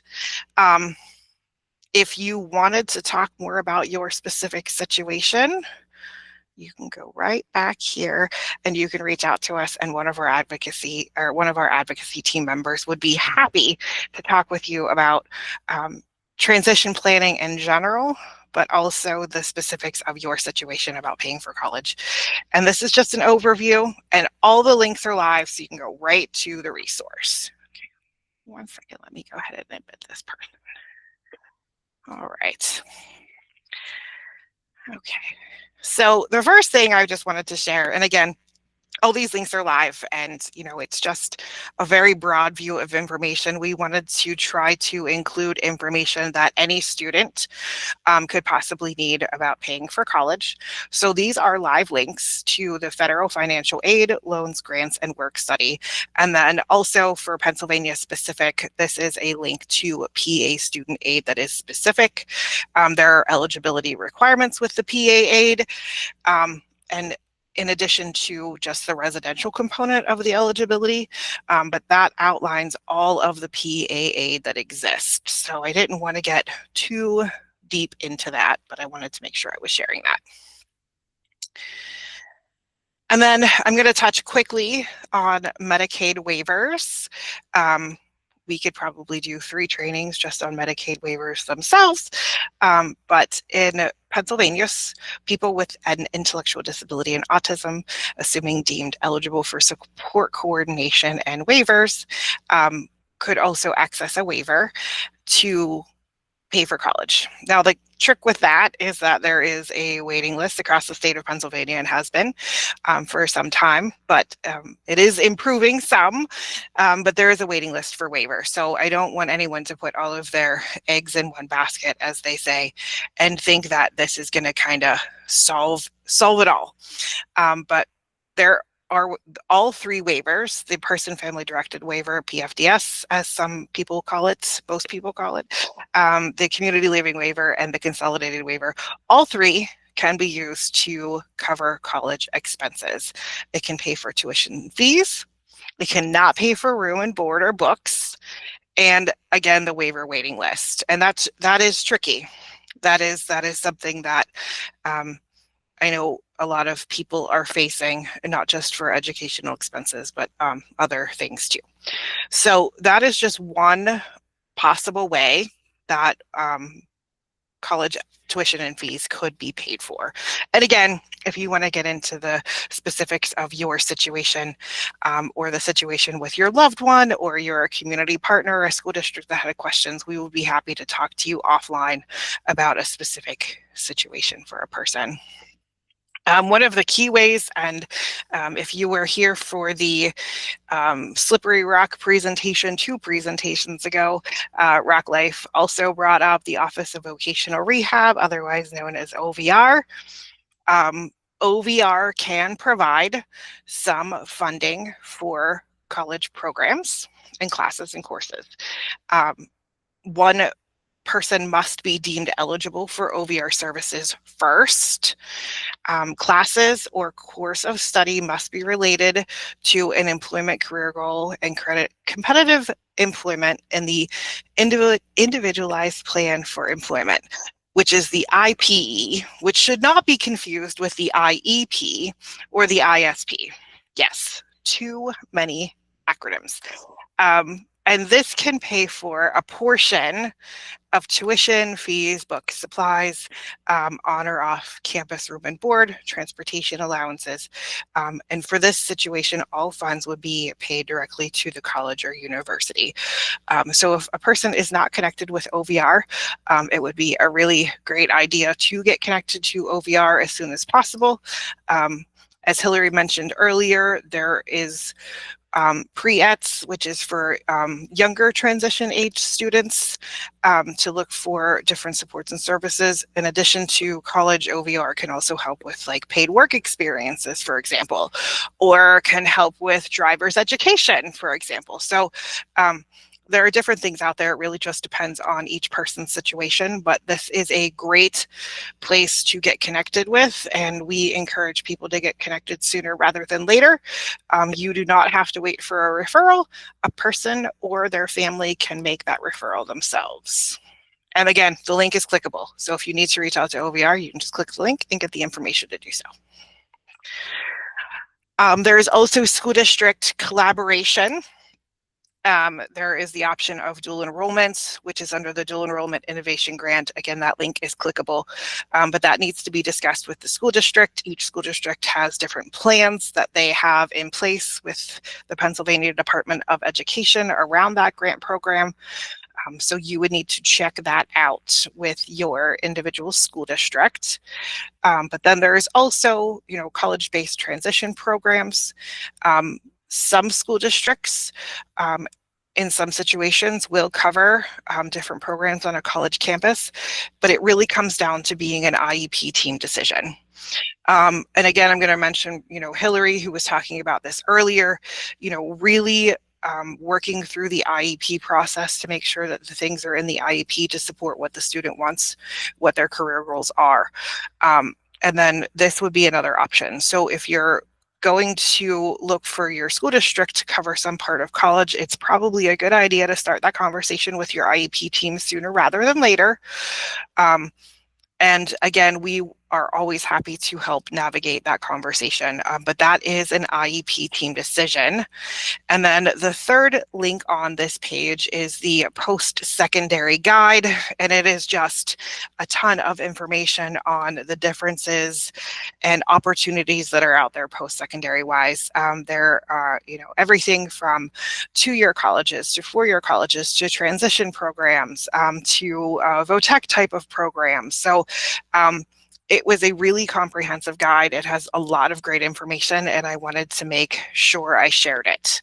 So I'm just going to stop for a second because I feel like I've just thrown a whole lot of information at everyone, just to pause and take a breath and see if anyone has any general questions before we move on. Remember, we are recording, so I don't want to get into any specific people private information. We can do that at another time, but if anyone has any questions, I'm going to take just a pause just to check. Raise your hands. I forgot to mention that. If you use the raise your hand feature on the bottom of your taskbar, that will raise your hand, and then we can go ahead and switch so you can unmute and use the chat.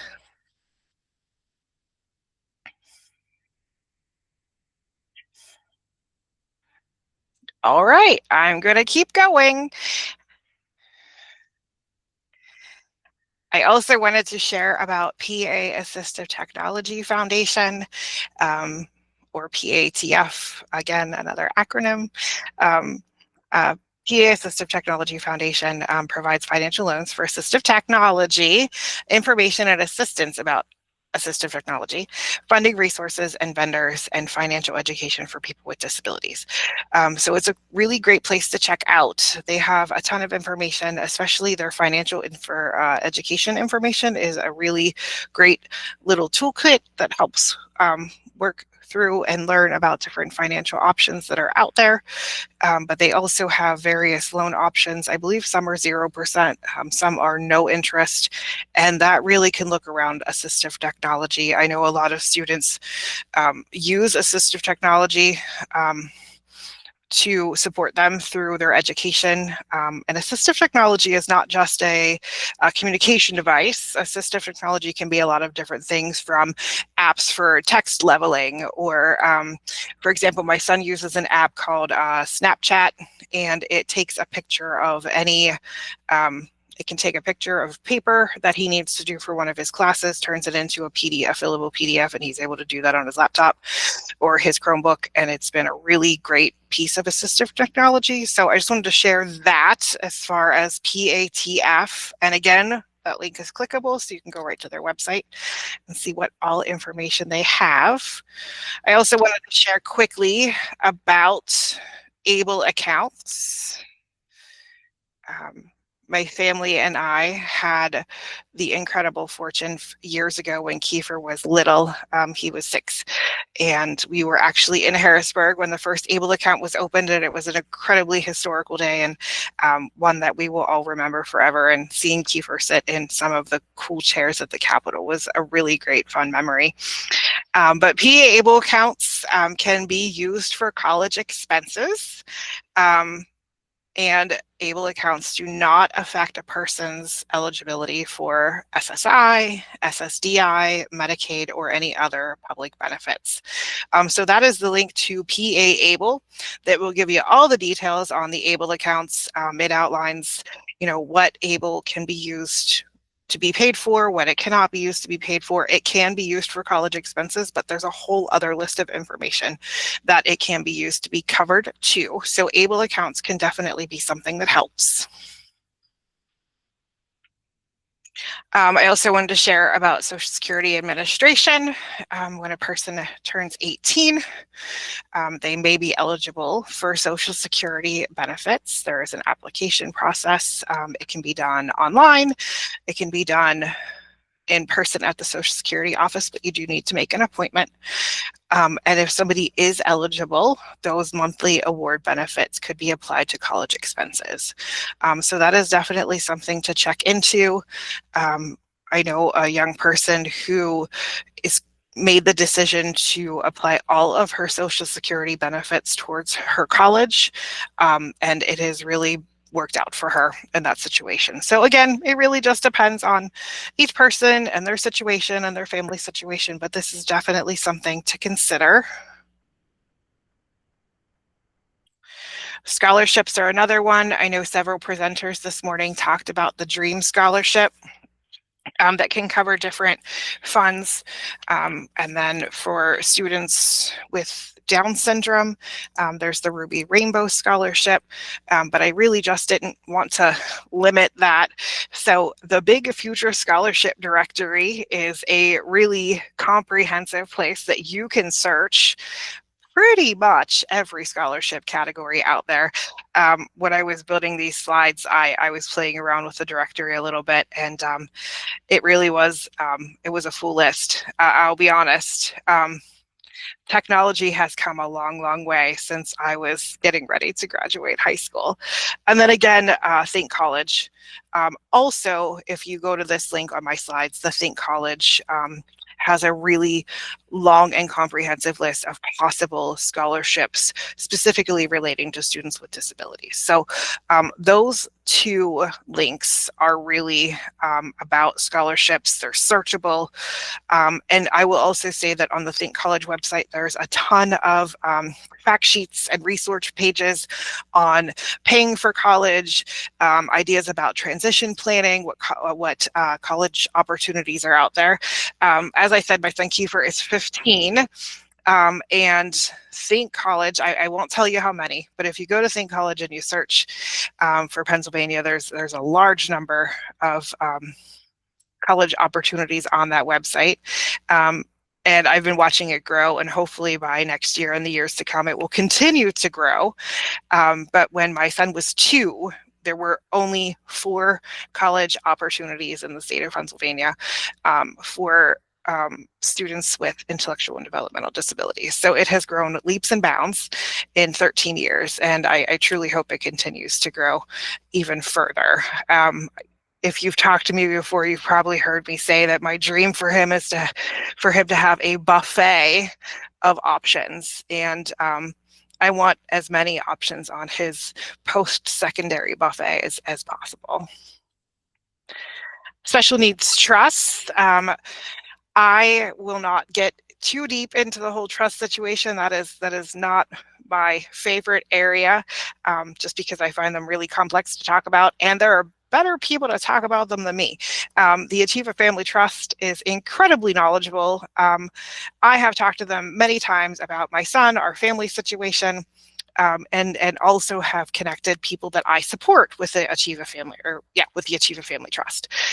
So special needs trusts allow people to protect their assets while remaining eligible for Medicaid, Medicare, Social Security disability, and to pay for necessities such as assistive technology, but that can also cover post-secondary options as well. So that is just something to think about too. And I have 7 minutes left, And I know that that was really fast and really general, but I really just kind of wanted to start the conversation today and get the information out there via the links, via the slides. Again, if you want to talk about your specific situation, your family specific situation, a student's situation, there are a lot of ways that we can help with the transition planning process, including post-secondary, including college options. And we could be involved as little or as least as somebody wanted. We're happy to attend, meetings virtually to support somebody if they want. But that again is our online intake form. That is our QR code for advocacy. And then also, again, just the Achieva website that you can kind of just go there and explore. I will say one more thing before I'm quiet and I ask for questions again. Next Thursday, which is April 23rd, since we're talking about all of the post-secondary options, I wanted to plug that Achieva Advocacy is also hosting an event, virtual webinar from 6:30 to 8:30 p.m. It is on competitive integrated employment, the INVEST project, and also charting the life course and person-centered planning. I'm really, really excited for this. We're talking about college today, but the reality is not everybody wants to go to college. So we need to talk about what other options are out there too. So that is next Thursday. I will make sure that I email out more information on that as well. But I just wanted to share that quickly so that that information was out there. And yeah, if there are any questions, please just go ahead and use the raised hand feature and we'll get you unmuted.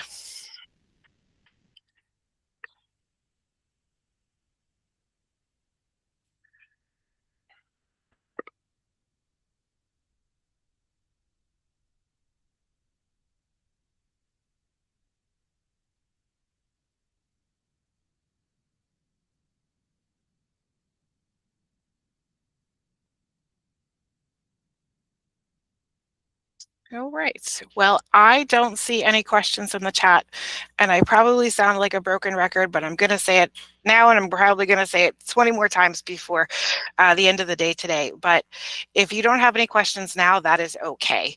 If you think of something later today, 3 days from now, 3 weeks from now, 3 months from now, we're here, and we want you to reach out to us. So whether it's about this information and paying for college, or it's connecting to one of the universities that spoke earlier, or if you had questions for Hillary from PaTTAN from earlier today, we are happy to help you get connected and do a warm handoff to anybody that you have a question for, somebody that you want to get more information from.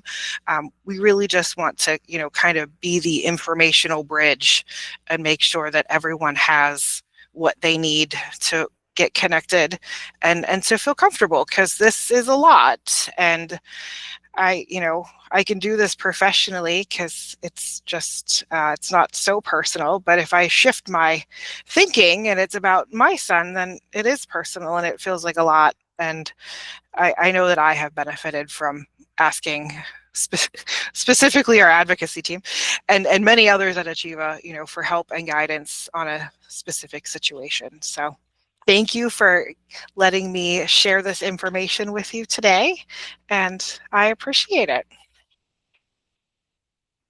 And let me look, hold on, let me look at my schedule. So it is about 1 o'clock. Our next presentation, I cannot talk today, which is ironic for giving a presentation. Our next presentation is at 1:10. So again, take a break, get snacks. If you heard me earlier, I have a very large bag of caramel corn that I have spent most of the day snacking on already and plan to continue to do so.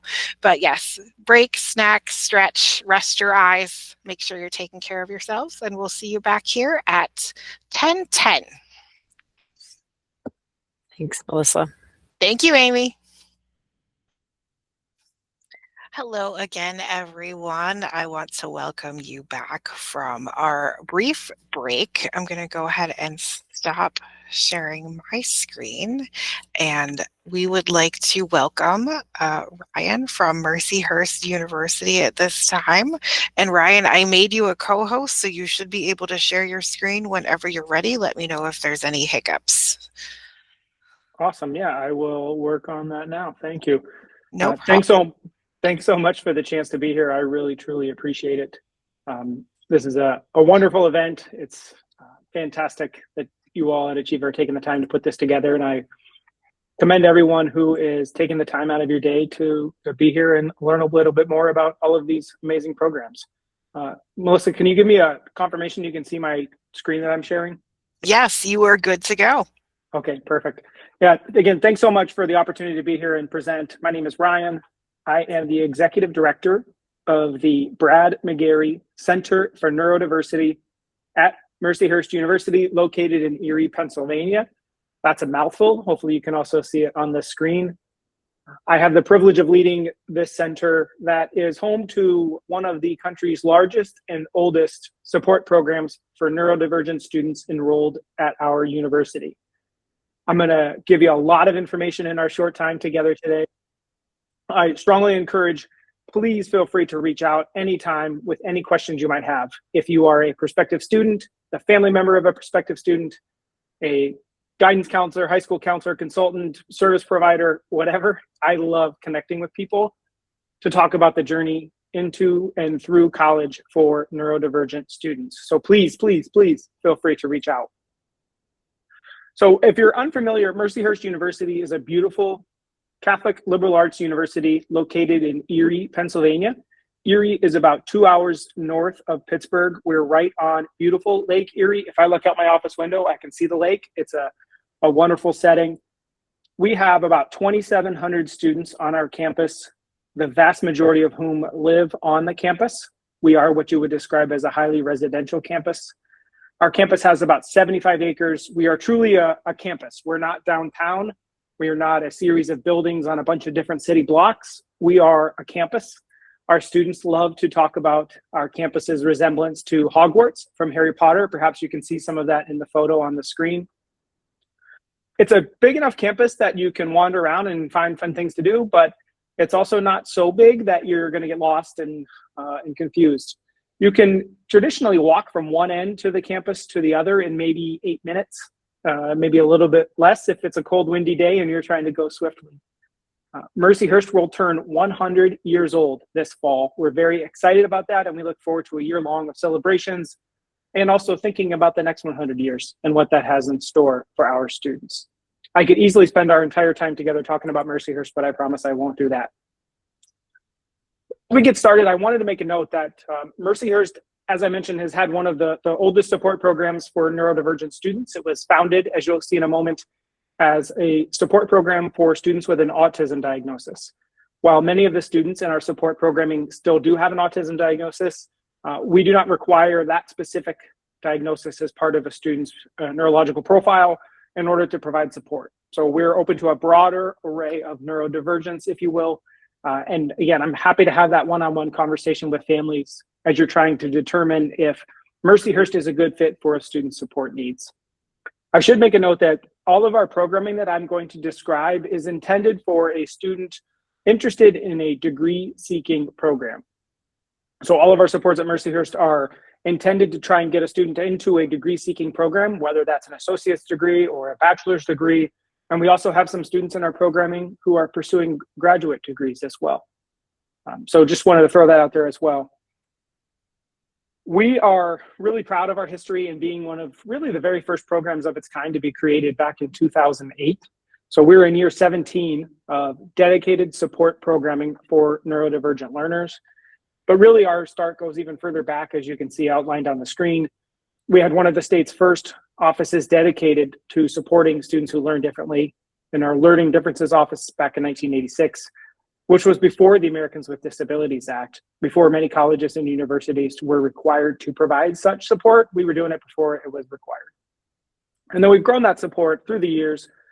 And in 2022, we established the Brad McGarry Center for Neurodiversity, which really seeks to expand access and opportunity for neurodivergent students to get to and then thrive while they're in college.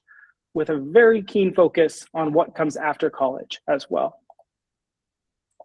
So we talk a lot about how can we help a student prepare for the transition into the college setting. And we have done that for many years, but we've really in the last 12, 18 months increased our efforts in that space. I'm going to go through each of these initiatives briefly in a moment, but I like this graphic in that it shows that what we think about is truly a pathway. The students that you're supporting may be in 10th grade or 11th grade. They may still be a ways away from making their college decisions.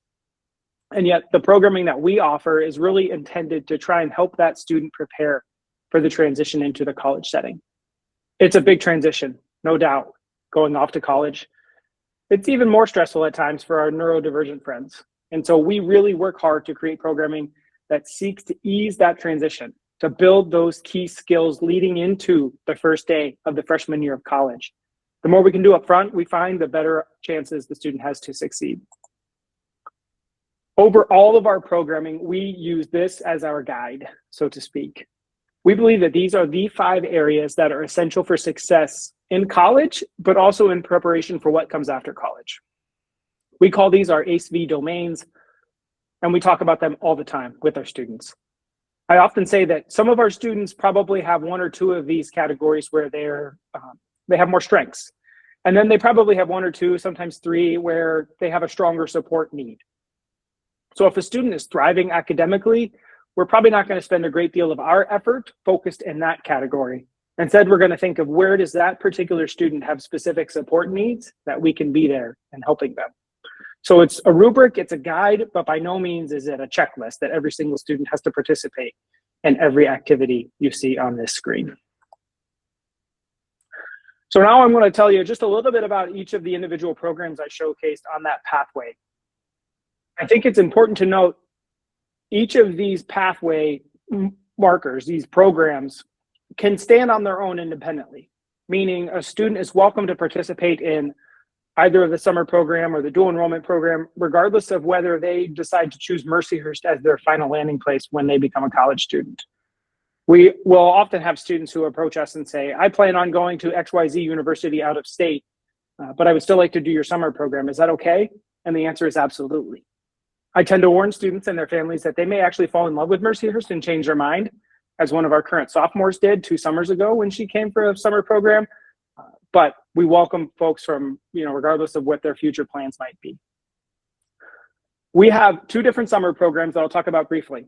The first is called Ignite. It is a 1-week program. Students move in on a Sunday, they move out on a Saturday. They live on campus in a residence hall or a dorm. They eat in a dining hall. They're going to go to classes each day. They're going to get involved and go to activities. They're going to have support from our staff. They're going to meet a lot of people. We think those are all the key essential elements of a college experience. And so we're going to do our best to showcase that in a very brief amount of time. We create a variety of College 101 and mini lecture style courses that we think are really helpful for students to go through the motions and see what that content is like. So while in this program, they're not taking an actual class and getting academic credit, they're going to sit in a classroom and they're going to hear from professors from Mercyhurst talk about their discipline, which does 2 things. 1, it simulates this is what it's like to sit in a college class. And 2, they're going to have their eyes opened into some of the amazing academic programs that exist at the college level. At the end of the Ignite program, and we'll do it again for those in the Create program I'll talk about shortly, we provide a comprehensive report on how the week went for that student. We have our professional staff who participate actively, but we also hire about 20 student workers, staff that are trained on interacting and working with neurodivergent students. A number of those student staff members are members of the AIM program I'll talk about here shortly. And so we take all of their feedback. They're our eyes and ears. They're making lots of notes. We compile that and we provide it as a report to the family. Here's what went well. Here where there may be opportunity for growth and development as a student prepares for the transitions into college.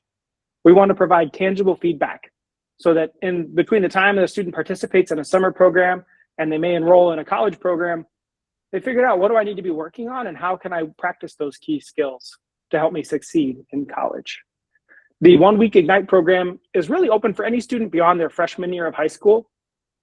It is really intended for the younger students. So ideally between your freshman and sophomore year or your sophomore and senior year, but it is open for students who are later in their academic journeys as well. This is just a quick snapshot of what that schedule might look like in the Ignite program. You can see it's a busy day, and that's on purpose. We think it's really important to keep students busy, to gain lots of skills, to learn a lot. Also, sometimes, you know, with idleness comes some behaviors that we may not be quite prepared for. So we want to make sure we keep everybody busy and out of trouble. The second summer program is called Create, and we've offered this program for over 15 years now. The Create program is 3 weeks long, has many of the same principles as the Ignite program, as the Ignite program was created really as a mini version of Create. But the big difference is that students in the Create program take an actual college course. We offer traditionally 2 each program, where students select one of them. And taking that class, should they pass the class, they earn the 3 credits that could be applied towards their graduation requirements at Mercyhurst, or they may be able to transfer those credits into another institution. That piece is always dependent upon the receiving institution. I can't promise that another school will take our credits, but we're happy to help if that's the case. You can see the courses listed there on the screen that we'll be offering. We let students pick until that class gets full. The cap on each of those class sizes is 15 students. So they're small intentionally. We're trying our best not to overwhelm the student. We know it's a lot to take on this adventure, but we see tremendous growth and success with the students who participate. We offer quite a variety of social activities in the evenings. So everything from board games and movie nights. The group last year loved playing kickball. We also have some off-campus trips that we take on the weekends. So we've gone to a local arcade, we've gone to a baseball game, we go to our local beach, we do a scavenger hunt in downtown Erie, which is fun to explore Erie, but also a good chance to get to know your fellow participants. We see great strides in our students in preparing for college in this program. This program is open for students between their junior and senior year or after they have graduated high school. We have students who come from all over the country to participate in these 2 programs. Just this summer upcoming, we know we will have students from probably 15 different states, including Washington State, including California, including Louisiana, Alabama, Florida, as well as folks from our own backyard here in Erie. Here's a sample schedule for the Create program, very similar to what you saw in the Ignite program. The big difference, obviously, is that class session. Because we're taking a semester-long class and condensing it into 3 weeks, the students will meet with their professor every day for 2.5 hours. It is a long time. It is a lot of content. But we specifically select professors we know will be good in presenting in that format, who are kind about offering breaks and different teaching modalities, and that have experience working with neurodivergent students. And then evening time, we have quite a bit of activity in terms of social activities. We also have a study hall during Create for students to have a focused learning environment. They're going to have some homework or reading or assignments they need to do naturally. And we want to create an environment where it's easy for them to focus on that schoolwork rather than trying to debate whether they want to go play kickball or do the homework, because we know kickball will often win. So that's our 2 summer programs. I told you we do 3 things that are new-ish for helping students prepare for the transition to college, the last of which is dual enrollment. If you're unfamiliar, dual enrollment is where you take college-level courses while still enrolled in high school. Many high schools and colleges are offering varying types of programs, and they're wonderful. I think the statistic is that last year, over 3 million American high school students took a dual enrollment course, which is fabulous. Mercyhurst is one of the very few, I think less than 5, colleges or universities in the US who are offering a dual enrollment program specifically for neurodivergent students. We think that's incredibly important to provide a supported learning environment to gain those key skills that will help them transition when they do set off to college. Our dual enrollment courses that we offer, which typically there's 2 of them, are virtual and asynchronous, meaning a student can be located anywhere and take the course. We've had students from, I think, 12 different states over the last year. And the work is asynchronous, meaning there's no need to align this class to a particular bell schedule. So the students are able to do the coursework at their leisure. If they can do the work during the school day in a study hall or perhaps in a supported classroom, that's fabulous. If they need to do the work during the evenings or on the weekends, there's no problem there. Traditionally, the faculty member will post the content on a Sunday or Monday, and then the student has the remainder of the week to complete the work. And that can be assignments, it can be reading, it might be some quizzes, it can be a variety of instructional techniques and work, but it's all designed in a way that is UDL friendly, universal design for learning friendly. It's built in with accommodations and extended test time for all participants. So it really is a very inclusive learning environment for our students. I should also mention one of the great benefits of our dual enrollment programming this coming year, as it was last year, is that there is no cost for our dual enrollment courses, thanks to a generous grant from a funder. So students are able to participate in the dual enrollment courses at no cost. Then the final piece that we offer is called the AIM program, and this is our signature program. It's for students who are enrolled as students at Mercyhurst in degree programs. It was founded as the Autism Initiative at Mercyhurst, but as I mentioned before, it is no longer solely for students with the autism diagnosis. We serve a broader neurodivergent population. It is truly what I would describe as a comprehensive support program, meaning we help support students in lots of different ways. It is not solely focused on academics nor social.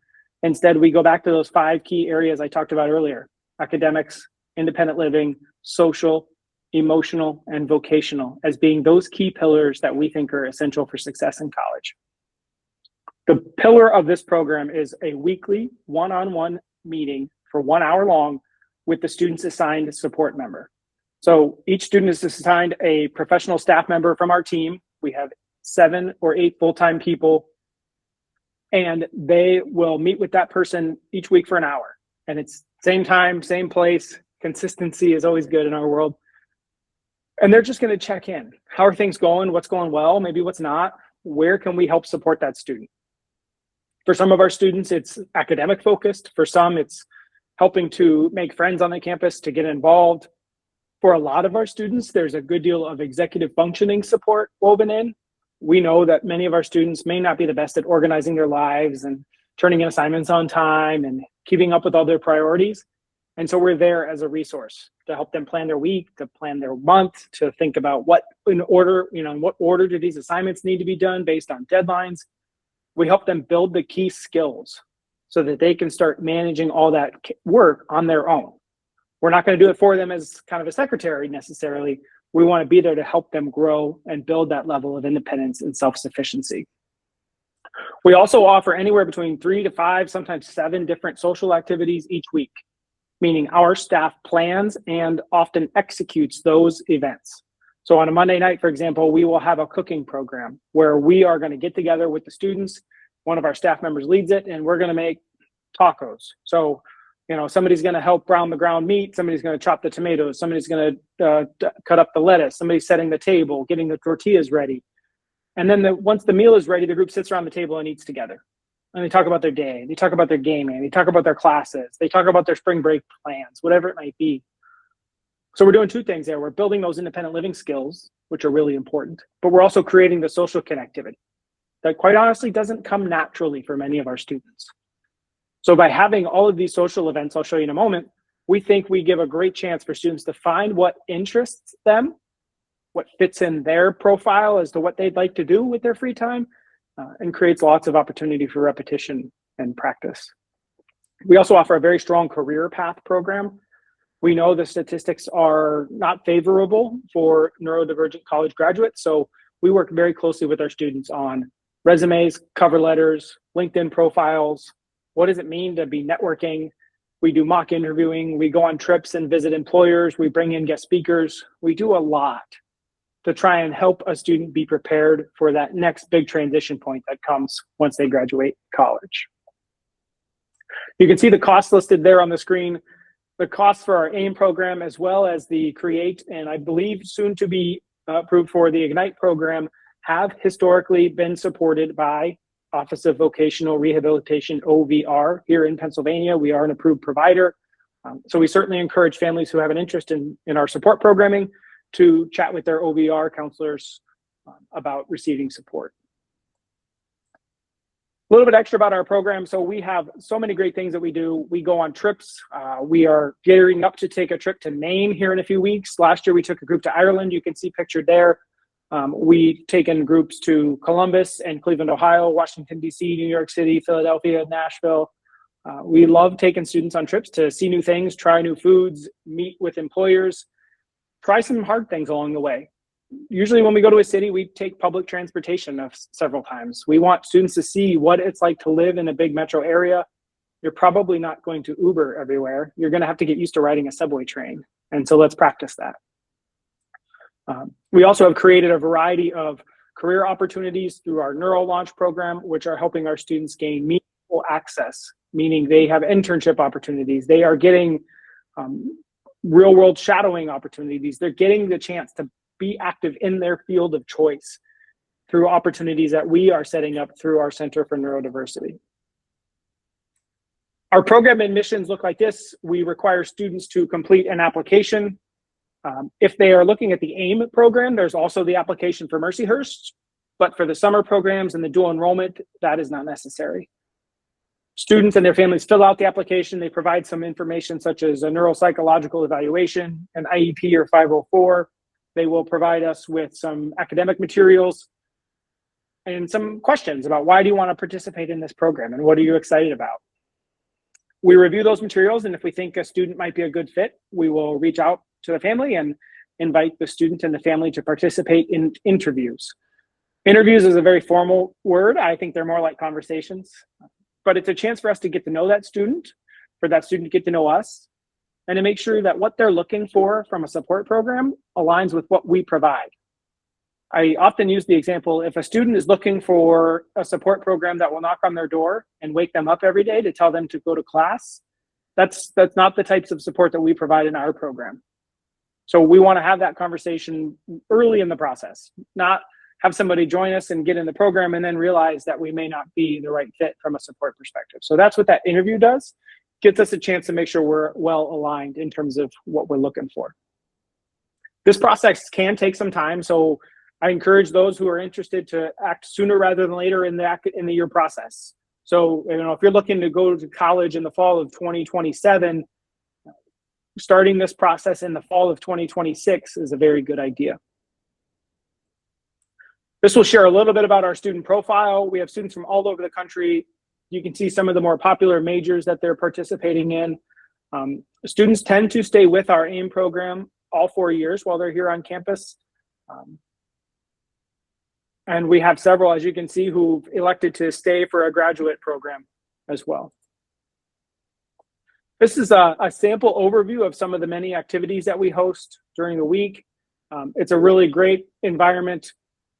Most of this programming is held in the housing that I'll talk about in just a moment. But we're really big on trying to create lots of opportunity for student engagement. So the majority of the activities on this screen are planned and executed by our staff in AIM. They're typically small group gatherings, 6, 8, 10, 12 students. They're not what you might describe as overwhelming or intimidating. Instead, they're friendly, welcoming, inclusive opportunities. We have several apartment buildings on our campus that are distinct for students in the AIM program. AIM students do not have to live in this housing, but they are welcome to it.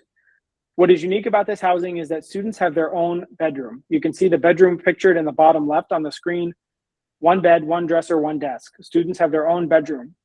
Each of those apartments has a second bedroom, so they share the apartment overall with another student, but they have their own private space with a door and a lock that they can enjoy their privacy in. Each of those apartments also has a living room, which is the bottom right corner, and they also have a kitchen, which is the top right corner. So the students have a lot of space, common areas and private areas. And then each building also has a lounge that's in the top left corner. And I need an updated photo as we've replaced the furniture with something more aesthetically pleasing. But we love the housing that we offer because it provides a good balance for students. They have their own space, but they have some great opportunity for connectedness and collaboration and friendship amongst the other students in the program. The vast majority of students in our program live in the AIM housing. Not all, there's a few who choose not to, and that's their choice. But the vast majority do live in AIM housing, and they live there the entirety of their time on campus. I mentioned this briefly earlier, but we have a Neuro Launch program that we've established, really trying to get our students the meaningful work experience that they often have trouble finding on their own. And so by working with employers, both off and on campus, we're able to create some of those opportunities for our students, and it's gone extremely well. And you can see the increased interest we've seen, and I'm happy to report we're going to see a similar number for the summer program, which is great. Some of our outcomes, we tend to have a much higher graduation completion rate than the national average. National average for autistic college students, the graduation rate is 40%. Our graduation rate is closer to 70%. Our most recent cohort retention from one fall to the next of students either graduating or continuing with our program was 81%, which is very high. You can see some of the prospective employers. You can see some of the graduate schools our students have gone to. They go on to do amazing things. The employment market is certainly challenging right now, and it's testing us in every way possible. But we continue to be a resource whenever and however possible for our students. I know I covered a lot in a very, very short amount of time. I want to mention just a couple of quick things here before I wrap up. Number one, I talked about the summer programs. We do have some very limited space available for our summer programs here in 2026. So if you're the parent or counselor for a current student who is interested in perhaps some summer programming, please reach out to me as soon as possible. My email is listed there on the screen. In particular, the 1-week Ignite program, we probably only have 2 spaces available. That program has a cap of 20, and we have, I believe, 17 or 18 students who are committed. So I welcome additional participants, but it's a very small number of openings that we have. The other thing I'm mentioning is the virtual information session you can see on the screen here. I host these once a month, typically during the school year. We didn't plan to host one in May, but we've got continued asks for it, so we're going to go ahead and do it. I essentially give a very similar presentation to what I gave tonight, but over the span of an hour as opposed to a half hour. So there's additional detail, and there's a lot of opportunity for questions. I love answering questions that families have, and I will spend a lot more time in that particular session on May 6th answering those questions. So I welcome you to participate.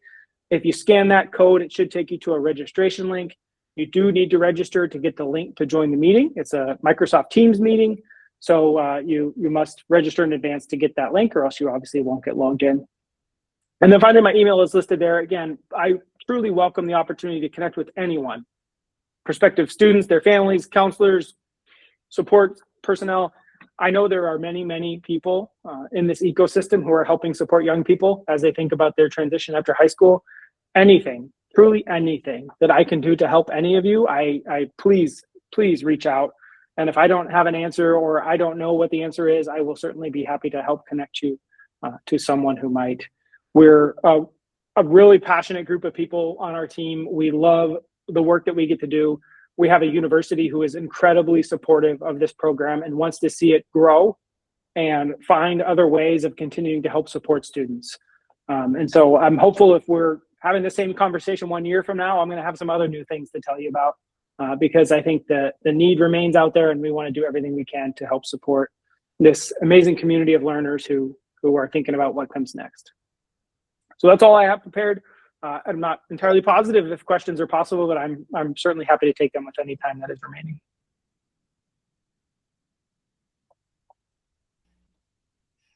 Absolutely, Ryan. We can take questions. If anyone has any questions for Ryan, if you want to go ahead and just use the raise hand feature on the bottom of your screen in your Google taskbar, we can go ahead and get you unmuted, and you can share your question. You can either verbally ask your question, or you can put it in the chat, whatever works for you. Give everyone a second here, Ryan, and see if there's any questions. Sure thing. I am incredibly grateful for all of our presenters today, but I'm glad you were here because I really didn't know much, and I learned a lot about Mercyhurst today. So thank you. That's great. Yeah, absolutely. Yeah, Erie is one of my favorite places. My family and I go up there at least once a year. We vacation there every year. So, and I know that you've been connecting with Eric at the ARC of Erie County, and you guys are working on some things too. So that's great. Yeah, absolutely. Yeah, it's been great. Yeah. I do not see any questions, but I've shared with people throughout the day today that if they have questions that come up, you know, tomorrow, in a week, couple of months, whatever, I will make sure that I get them connected to you so that you guys can work through whatever needs to be worked through. So thank you for coming. Yeah, thanks so much for having me. This is an incredible event, and kudos to all of you for putting it together. Thanks so much. Well, thank you. Stay tuned for year 2 next year. All right, count me in. Awesome. Thank you. All right, take care. Absolutely. All right, everyone, we will take another brief break. We will return. Our next presenter is at 1:50. We'll see you back here then. Okay, everybody, we're back from our break, and I'd like to welcome Indiana University of Pennsylvania Labyrinth Center. Take it away. Thank you. Hi, we're so happy to be here. My name is Tamara Leeper. I'm the director of the Labyrinth Center, and I'm here with Christian, who is one of our students, and he has been with us for 4 years. He graduates in a couple weeks with a degree in pre-med. That's right. Yeah, so I'm going to go through the components of the Labyrinth and talk a little bit about what we do, and then Christian's going to talk a little bit about his experiences with our center. So our program has actually been around since 2016, and it has multiple components, and it includes a 1-credit class. So we meet every week. It's always been on Wednesdays. So the students have to attend that class, and the grade in the class is based on attendance at that class and and attendance at the other supports that we offer. So we also have weekly coaching sessions, supervised study hours, social opportunities, and then as needed supports. So the 1-credit class is a seminar style.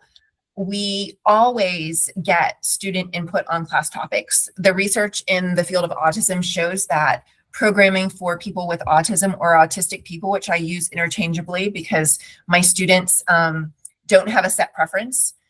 The research shows that all programming should include autistic voices. So we try to do that, asking them every semester what they liked about what we've done and anything they want to talk about in future semesters. And then we design lessons around what the students want to learn more about. So some of our previous topics have been self-advocacy. We just finished up 2 weeks of financial simulation activities where students looked at their career and found the average income. And then we took out taxes, federal, state taxes. We figured in rent, car payments, gas, groceries, so they could see what it's going to look like whenever they graduate. And we also talk about executive functioning a lot, from organizing, planning to study skills. We usually get a request for that every semester. The past year, we've had a lot of requests for talks about emotional regulation. So we find that our students are very aware of when they're struggling. And so I feel like our students are really good at feeling safe in our space, asking for help with certain topics. And then stress reduction, we did a class, and I'll have some pictures later on, where we had a therapy dog and we just had different stations. Actually, I don't think I have pictures of that, but we had somebody come in and we did yoga and progressive muscle relaxation. We had a therapy dog and a journaling station and a coloring station, and we had some healthy foods. We've also had a lot of requests for dating discussions. So we've done that probably for the past 2 years. We've had a topic on that. And then we have class topics about 2 or 3 times a month. And then we also take 1 or 2 sessions a month and we do activities. So the relaxation day, the yoga coloring, we've also had game nights. We always have a Halloween party and people dress up.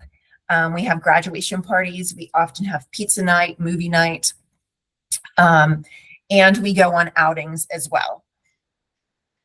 And so that's what class looks like. And the next is the weekly coaching sessions. So every student is assigned to a coach and they meet with that coach at least once a week, and they're scheduled for an hour.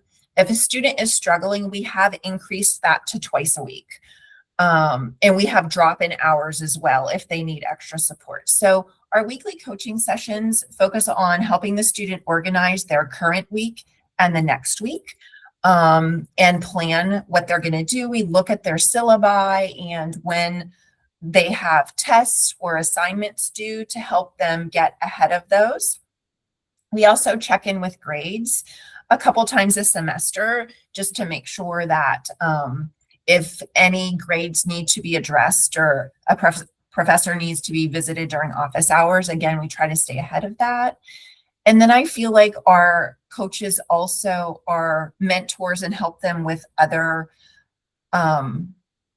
things that they may be doing with it, because they're students and most of them have been undergrads at our institution. So they know the ins and outs of being an undergrad at IUP. So they have a lot of advice to give on just campus life and academic life. And then those weekly coaching sessions also have some problem solving, sharing of resources, advocacy supports as needed. And we also have a component that's supervised study hours, and we require 2 hours a week of supervised study hours in the Labyrinth. And so we have a person there that serves as a body double that just increases accountability and productivity. As the students matriculate and move closer to graduation, we do on an individual basis waive these study hours because we want them to become independent and studying on their own. So there is some flexibility in that as students become better at managing their time. This is an example of how our students track their goals during study hours. So we really have them set an intention. They're in the center and what are they going to do? And then we have them reflect on that goal at the end of the session. Did they meet the goal? If they did, why or why not? And look at how they use their time. And that can be a source of problem solving. I did a really good job. I'm going to keep doing this. I didn't do so good today, so I need to do more of something else. And then our social opportunities that we've had, we've gone to a yoga studio, we've gone to a candle making bar twice, and we often go out to eat after we do something in town. So we went to the candle bar and then we went out to eat. We've done virtual games, and the last thing on the list is mural scavenger hunt. All of those things were walkable from campus. And then we also went hiking this fall, and we're going to do it again next week, I think, at request of the students. And that's a short drive from campus. And we've also gone bowling, and that's a short drive from campus. And then, so the next few slides are just going to show you some of our outings. And so this is our mural scavenger hunt. So Indiana is a small little college town that has murals multiple places throughout our downtown. So we just went and we took some fun pictures at the murals. You can see Christian here is being sprayed by the water hose. And then we have another student riding the bike. And then after we did this, we went out to dinner. And then this is one of our Halloween parties. It's not this one, but everybody dresses up and we have fun and we give prizes. This was a classroom activity on communication. The students had to talk to each other and their papers should look the same at the end. So that was in class, but it was a fun activity. So we try to do things that are engaging and not lecture based. This is our hike this fall. And we'll do that again next week. And then we had a local artist come in and we chose a painting. She had several we could choose from and we painted and she walked us through that. This is us making candles. So I have to say that I did not think this was going to be a good interactive event, but it was probably one of the most interactive outings we've done. Everybody smelled the different scents. I don't know if you've ever been to a candle bar before, but there are hundreds of scents probably, and you can mix the scents to make your own scent and you can name your own scent. So there was a lot of interaction between people smelling each other's scents and trying to decide what to combine to make their own candle. And again, like it was such a hit, we did it again this fall for the second time. And of course, bowling. I feel like we go bowling almost once a semester. And this is a yoga class that we went to in a studio downtown. And then this is our space, one of our spaces that we have lots of beanbag chairs, couches, and the lighting isn't usually this bright. We have lots of light, so often the lights are off. The room is locked with a keypad, and anybody who's in the Labyrinth has the code. So it is a space just for our students. We have 2 computers in this room, and then we have 2 in the adjoining room. Our coaching sessions happen usually in here or the room next door. And then we also provide Welcome Week transition support. So I can't remember what year this was that we started it. If you were here for the first or maybe the second one of the students that was coming in was very hesitant and worried about finding their classes. So I decided to have the first Monday of Welcome Week for freshmen. We have lunch in the center and then find out where everybody has classes, and we walk as a group. It's optional, but it's a great time for students to meet each other. I also have upperclassmen come if they want to be a resource for the underclassmen or for the freshmen. And it also serves as a great leadership opportunity for our upperclassmen. They have a lot of knowledge to share with our incoming freshmen. So we start in the center and then we walk to everybody's classroom buildings, and we actually find the room in the building. One of our students, maybe the first or second time we did this, one of our students said, hey, can we start at my dorm and walk my whole schedule? And so we did that. So that person was a really good advocate. So we offer that to our students now. And that student actually texted me after her first day of classes and said, can somebody walk to my Tuesday classes with me? Because I got my Mondays down. So after she went to her Monday classes, then I met her in the after classes, and we walked from her dorm to all of her classes for the next day. So that's that. And then I guess I'll go back and talk just a little bit about also any additional services. This same student who spurred the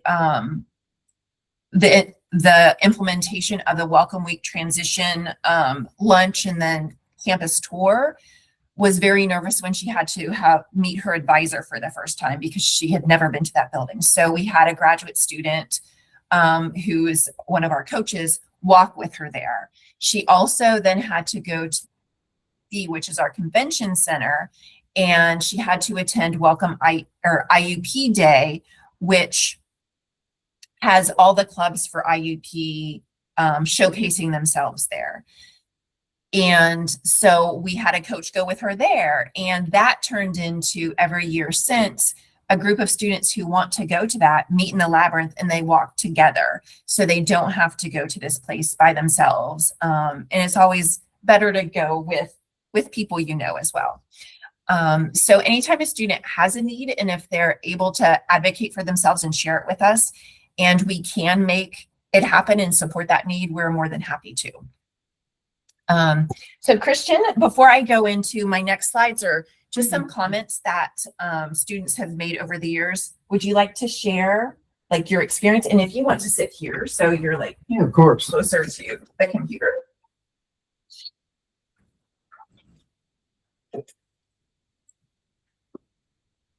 Yeah, so Dr. Gleeper did a really good job summarizing everything for the most part. Honestly, that's what my experience has been for the most part. Whenever I first got here, I knew honestly right away that most of these people I was going to fit in with, because they knew that they had the same struggles as me, because beforehand, I've always had trouble relating to people and picking up on social cues. But here, at least I have a group of students who understand that a little bit. And they're not just looking at me like I'm a potentially bad person. But honestly, my experience with this program has been a real journey, way more than I was thinking, because I started to find my group of people that I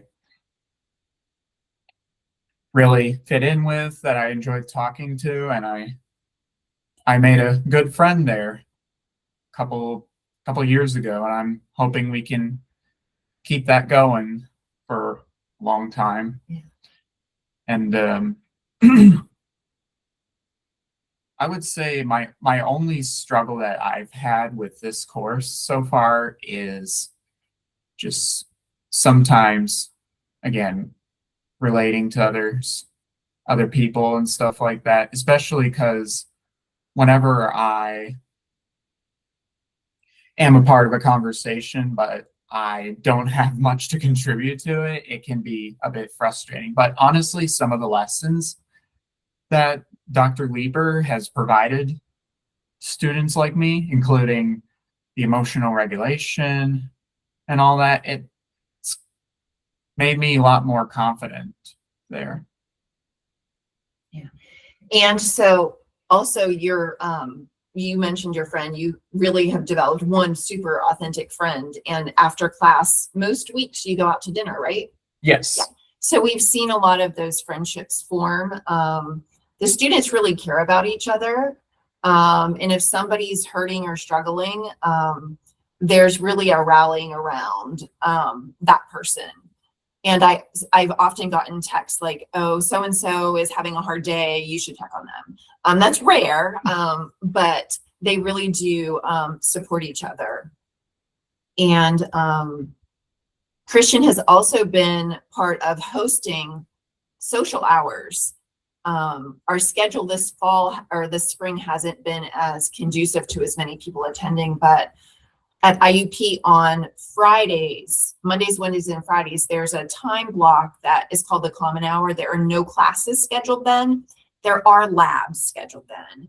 But so we started a social hour last year, and he was very involved in that. And I feel like you made a lot of good friends, and you even came up for graduation of those coaches and some of the students last year. So the authentic friendships. Yeah, and I'm wondering, is there anything else? Anything I should mention? I believe I covered most of it, honestly. Okay. So I'm going to go ahead then and transition just to some comments that I have asked students about to share, so I can share in presentations like this. So this particular question was, what are some of the challenges that you face? Sometimes I have trouble with directions and misunderstanding them. I get overwhelmed easily. If there are two different conversations in the room, I can't understand all the words. And sometimes I struggle to communicate effectively. And I asked them about these when I was presenting to administration about the students in our center, to let them know some of the challenges that we faced. And then I also asked them, what is the most valuable part of belonging to the Labyrinth Center? Being able to communicate with peers. The Labyrinth is a place to talk about concerns and personal issues. And I do feel like the students, if there's something personal going on, it sometimes becomes a class topic. Meet people like me while learning about college. It's good to have a community of like-minded people.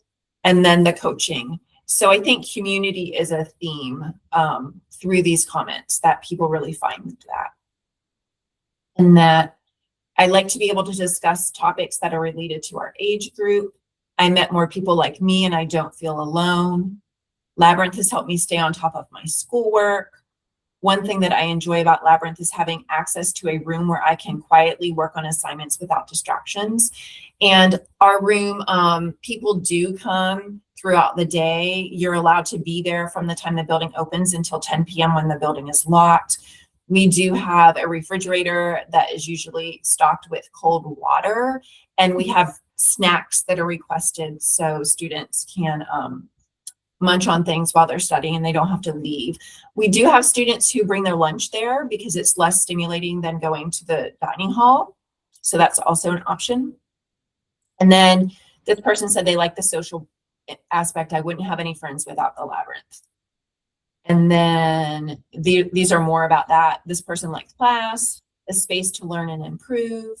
We all have a voice, and talking about how to process information.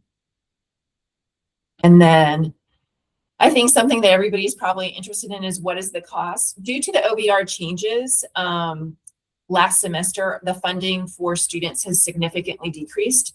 So for those that don't have OVR, for the upcoming school year, the fees are being waived or covered by other sources.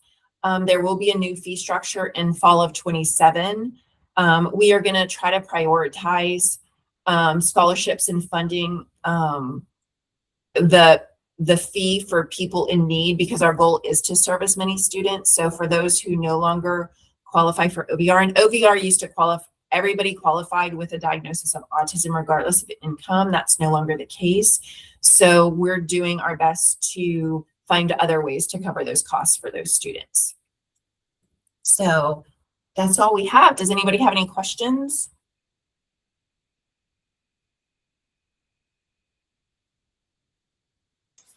If you have any questions, you can raise your digital hand and I will unmute you so that you can either ask your question or ask it in the chat. I was just wondering, is there a cap number of students that can be supported, or what does that look like? At this point in time, that has not been an issue for us. So we have fluctuated between about 16 students and 28, 30 students. So at this point in time, we're not anticipating not being able to serve as students who apply. Thank you. Trista, you have a question?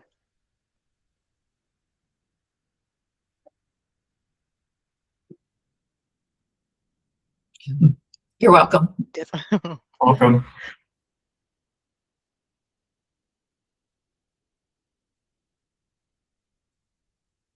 Any other questions? Oh, can you talk about living arrangements in the dorm? Do you want to share about? We don't have a living and learning community specifically for people with autism at this point in time. And it's really only been requested once. So I'm not sure what it hasn't come up a lot. If it does come up, we would explore that. But do you want to share your experience? My experience for all 4 semesters I've been here, I have always requested a single room because I thought to myself that maybe I wasn't going to do so well trying to accommodate to somebody else's schedule. And thankfully, they're very willing to accommodate you and get those single rooms. Now, did you have to request that through your doctor? Did you get a letter from your doctor requesting that and do that through disability services? I believe so. At least it was one time I did that because I had actually registered a little late for housing the next year, and there were no single rooms in the building that I wanted left. So I had to put in a request to be sent to the D2A2 advisor, and then I had to get something from my doctor. And I would say that there's a, I don't know, maybe 25% of our students that do choose to room alone individually. And the rest of our students, I believe, share. Now, we do have some of our upperclassmen who do move off campus to apartments, but I would say most of them stay in dorms for 3 to 4 years.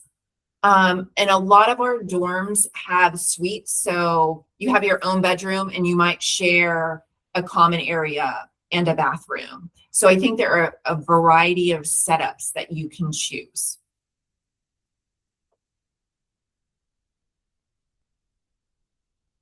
Thank you. Does anyone else have any questions?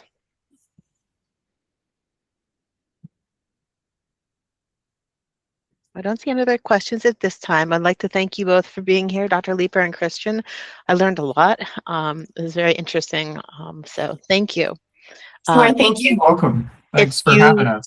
Yes, if you have a question, if someone has a question later on, something comes to mind later on that didn't come to your mind right now, you can just reach out to us and we will make sure that we get the question to Dr. Leeper. Okay. Thank you. So our next presentation is Duquesne University at 2:30. So we're going to go on a little break right now. But thank you so much. Sure, have a great day. Thank you. Thanks. All right, and we are going to get started. I'm excited to get to introduce my alma mater, Duquesne University. We have Tiana, Jesse, and Dr. Aaliyah here. So thank you so much. Sure. My name's Tiana Brophy. I am the Director of Disability Services here at Duquesne University. And then with me is one of our students, Jesse Lester, and I'm going to give him a minute to introduce himself. Okay. Hello, my name is Jesse Lester, and I'm a junior accounting major. I'm a member of Access Duquesne's executive board and soon to be vice chair of Access Duquesne, Duquesne's Students with Disabilities organization. Perfect. I forgot to mention Access Duquesne. I'm also the advisor of that club as well. So Jesse and I are going to talk for a few minutes about, a couple questions. I'm going to ask Jesse a couple questions to help others understand a bit more about what college is like for students with disabilities who use accommodations. Are you ready, Jesse? Okay. Question 1. Do you suggest that students with disabilities in college register with their Office of Disability Services? Absolutely. I think it's really a no-brainer. Now, to facilitate that process, you need medical documentation to register that includes your disability and your recommended accommodations.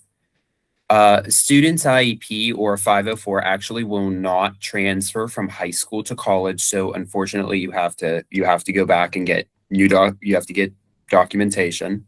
And I think one of the biggest points that I had here was it's important to self-advocate. It's very different from high school to college in the fact, like high school, the teacher makes the accommodation for you. In college, you're given a little more responsibility. You have to make arrangements with the disability office to use your requested accommodations. Yeah, thanks, Jesse. That is a big difference between high school and college. Awesome. What accommodations do you use, Jesse? So I use 2. The first one is called the Distraction Reduced Testing Environment. For those unfamiliar with this terminology, this basically means the disability office has specific testing rooms for people with this accommodation to take their test in a private, quiet space. You fill out a document that takes about 2 minutes every time you need to use the disability office. You submit it 3 days in advance. They approve of it. You notify your professor, and then you go in and take your test. And then the other one that I use is the extra time for exams. I think this is really self-explanatory. You can get either 50 or 100%, or which they call double time. I have, I think, 50%, which means that if one of the classes is getting, 2 hours, I would be given 3 hours to take the exam if I need it. Mm-hmm. It's almost like a little cushion in a way, in case of problems. Do you have to use those for all your exams, Jesse, or do you get to pick when you want to use it? You can pick and choose. If you know that one exam might take you a little bit longer, or this professor really makes you think, makes you open up that long-term memory and try to pull from the reliquary that's back there, you can utilize that. If you know you don't need to use it, you don't have to use it. You can just use whatever you need. That's what I like about the disability office is you can kind of customize what you need to use, and you'll get full satisfaction knowing that your request will be honored. Mm-hmm. And just to kind of add to that, Duquesne has about 8,000 students, a little bit over, and we have over 1,400 students registered. So it's super common for students to have accommodations in higher education or post-secondary, whatever the student chooses to pursue. Okay, Jesse, question 3. thinking that you're a junior now, but thinking back to your high school days, what traits should a high school student work on now so that they can prepare to be a college student? I have 5, and I'm going to elaborate a little bit on each of them, but Okay.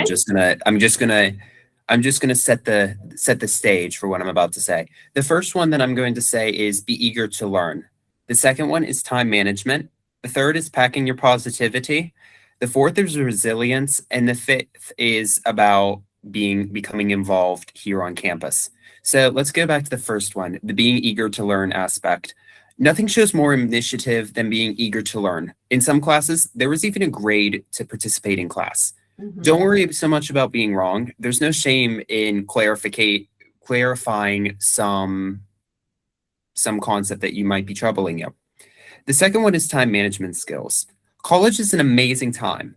Some of the people that may be here may live in dorms. Some of you may commute. Some of you may take the path I did, which was start off at some place and then transfer into Duquesne.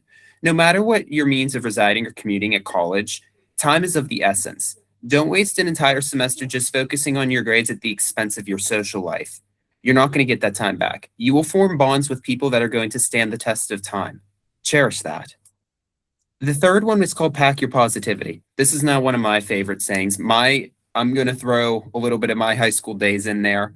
My high school English teacher had a senior high school English teacher, I should say, had a saying above her, I guess it was above her projector. It said, if it doesn't scare you, it's not going to change you. College is different than high school. Whereas in high school, you may have people who are relatively the same age. You're going to have people here in college that may be 10, 12, 14 years older than me. But there's no reason why you can't bond with somebody the way that you bonded with them in high school. Everybody's friendly. You just have to open up. Some people may be super reserved, but that doesn't mean that you have to be as well. The fourth one, resilience.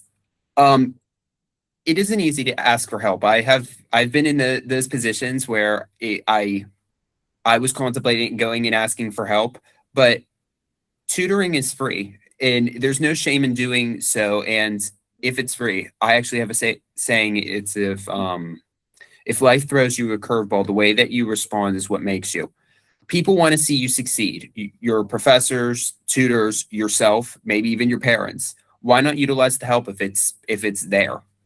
And then the fifth and final part that I have is don't fret about being involved on campus. And then I have a little dash that says Access Duquesne. And Ms. Brophy, I'm going to reference a conversation you and I had last fall. So please, I hope that you don't get start tearing up when I say this. When I first joined Duquesne University, Mrs. Brophy was one of the first people that I had met. I remember vividly going in for our intake basically to discuss my accommodations, which was super meaningful. I had only been in one club so far, and Mrs. Brophy said to me, Jesse, when are you going to join Access Duquesne? I remember that Access Duquesne was Duquesne's disability organization, and considering my disability activism, I was like, sure, let's try it. Access Duquesne gave me the confidence to trust more people on campus, and as of now, I'm in 5 organizations here at Duquesne University. The Chapel Choir, the Student Accounting Association, the Italian Club, the Karaoke Club, and now I'm going to be the vice chair of Access Duquesne this upcoming fall. So if you end up coming to Duquesne, ask to speak to Mrs. Brophy or I, and now you know a friendly face that is affiliated with Access Duquesne. Thank you very much for your time. If there are any questions, I will be happy to answer them. And if not, you can always email me my email, to which I will respond ASAP. Thank you. Thanks, Jesse. That's wonderful. Wonderful. If anyone has any questions for Jesse, they're welcome, or me, they're welcome to let us know. But as Jesse said, sometimes you got to think about those things, it might come to you later. So, you can find me on the Duquesne website. And then if you have an email for Jesse, I can always forward it to him. So do you want me to send it in the chat? Yeah, if you want to, you can, sure. And then next up is Dr. Aaliyah Clevenger. She's also part of, thanks, Jesse. I see that in there. So we'll hand it off to you, Dr. Aaliyah. Thank you so much, Gianna and Jesse. And Jesse, thank you so much for sharing a student's perspective at Duquesne. I know it's so important for other potential students to have the opportunity to hear from your experiences. So good afternoon, everybody. I'm Dr. Aaliyah Pastorino-Clevenger. I am the director and co-founder of our Compass Inclusive Post-Secondary Ed program at Duquesne. And so I want to spend a little bit of time giving you an overview about what Compass is and some of the opportunities for our students there. So I think we can jump to the next slide. So I just wanted to show everybody one of the things that we really have tried to do is to start to keep a yearbook of our students because I have a tendency to forget to take pictures. So they have made me do this. And this really starts to show that, you know, as Jesse was pointing out, when students are meaningfully connecting at the university, they are making lifelong experiences and friends. And so this is some of our students, as you could see, some of them holding their IDs, which is an important milestone for college students. And so as we start to look at our other slide deck, I can start to explain to you some of our curriculum and experiences, which we can use the next slide. So Compass is a program that we consider a highly transformative 4-year inclusive post-secondary ed program. So this program is one that provides students who have an intellectual or developmental disability an opportunity to be empowered to achieve academic, career, and personal goals. And we do this through a very person-centered and supportive approach. And this is something that starts to scaffold over those students' 4-year experiences so that they are prepared to go into the workforce. We can go to the next slide.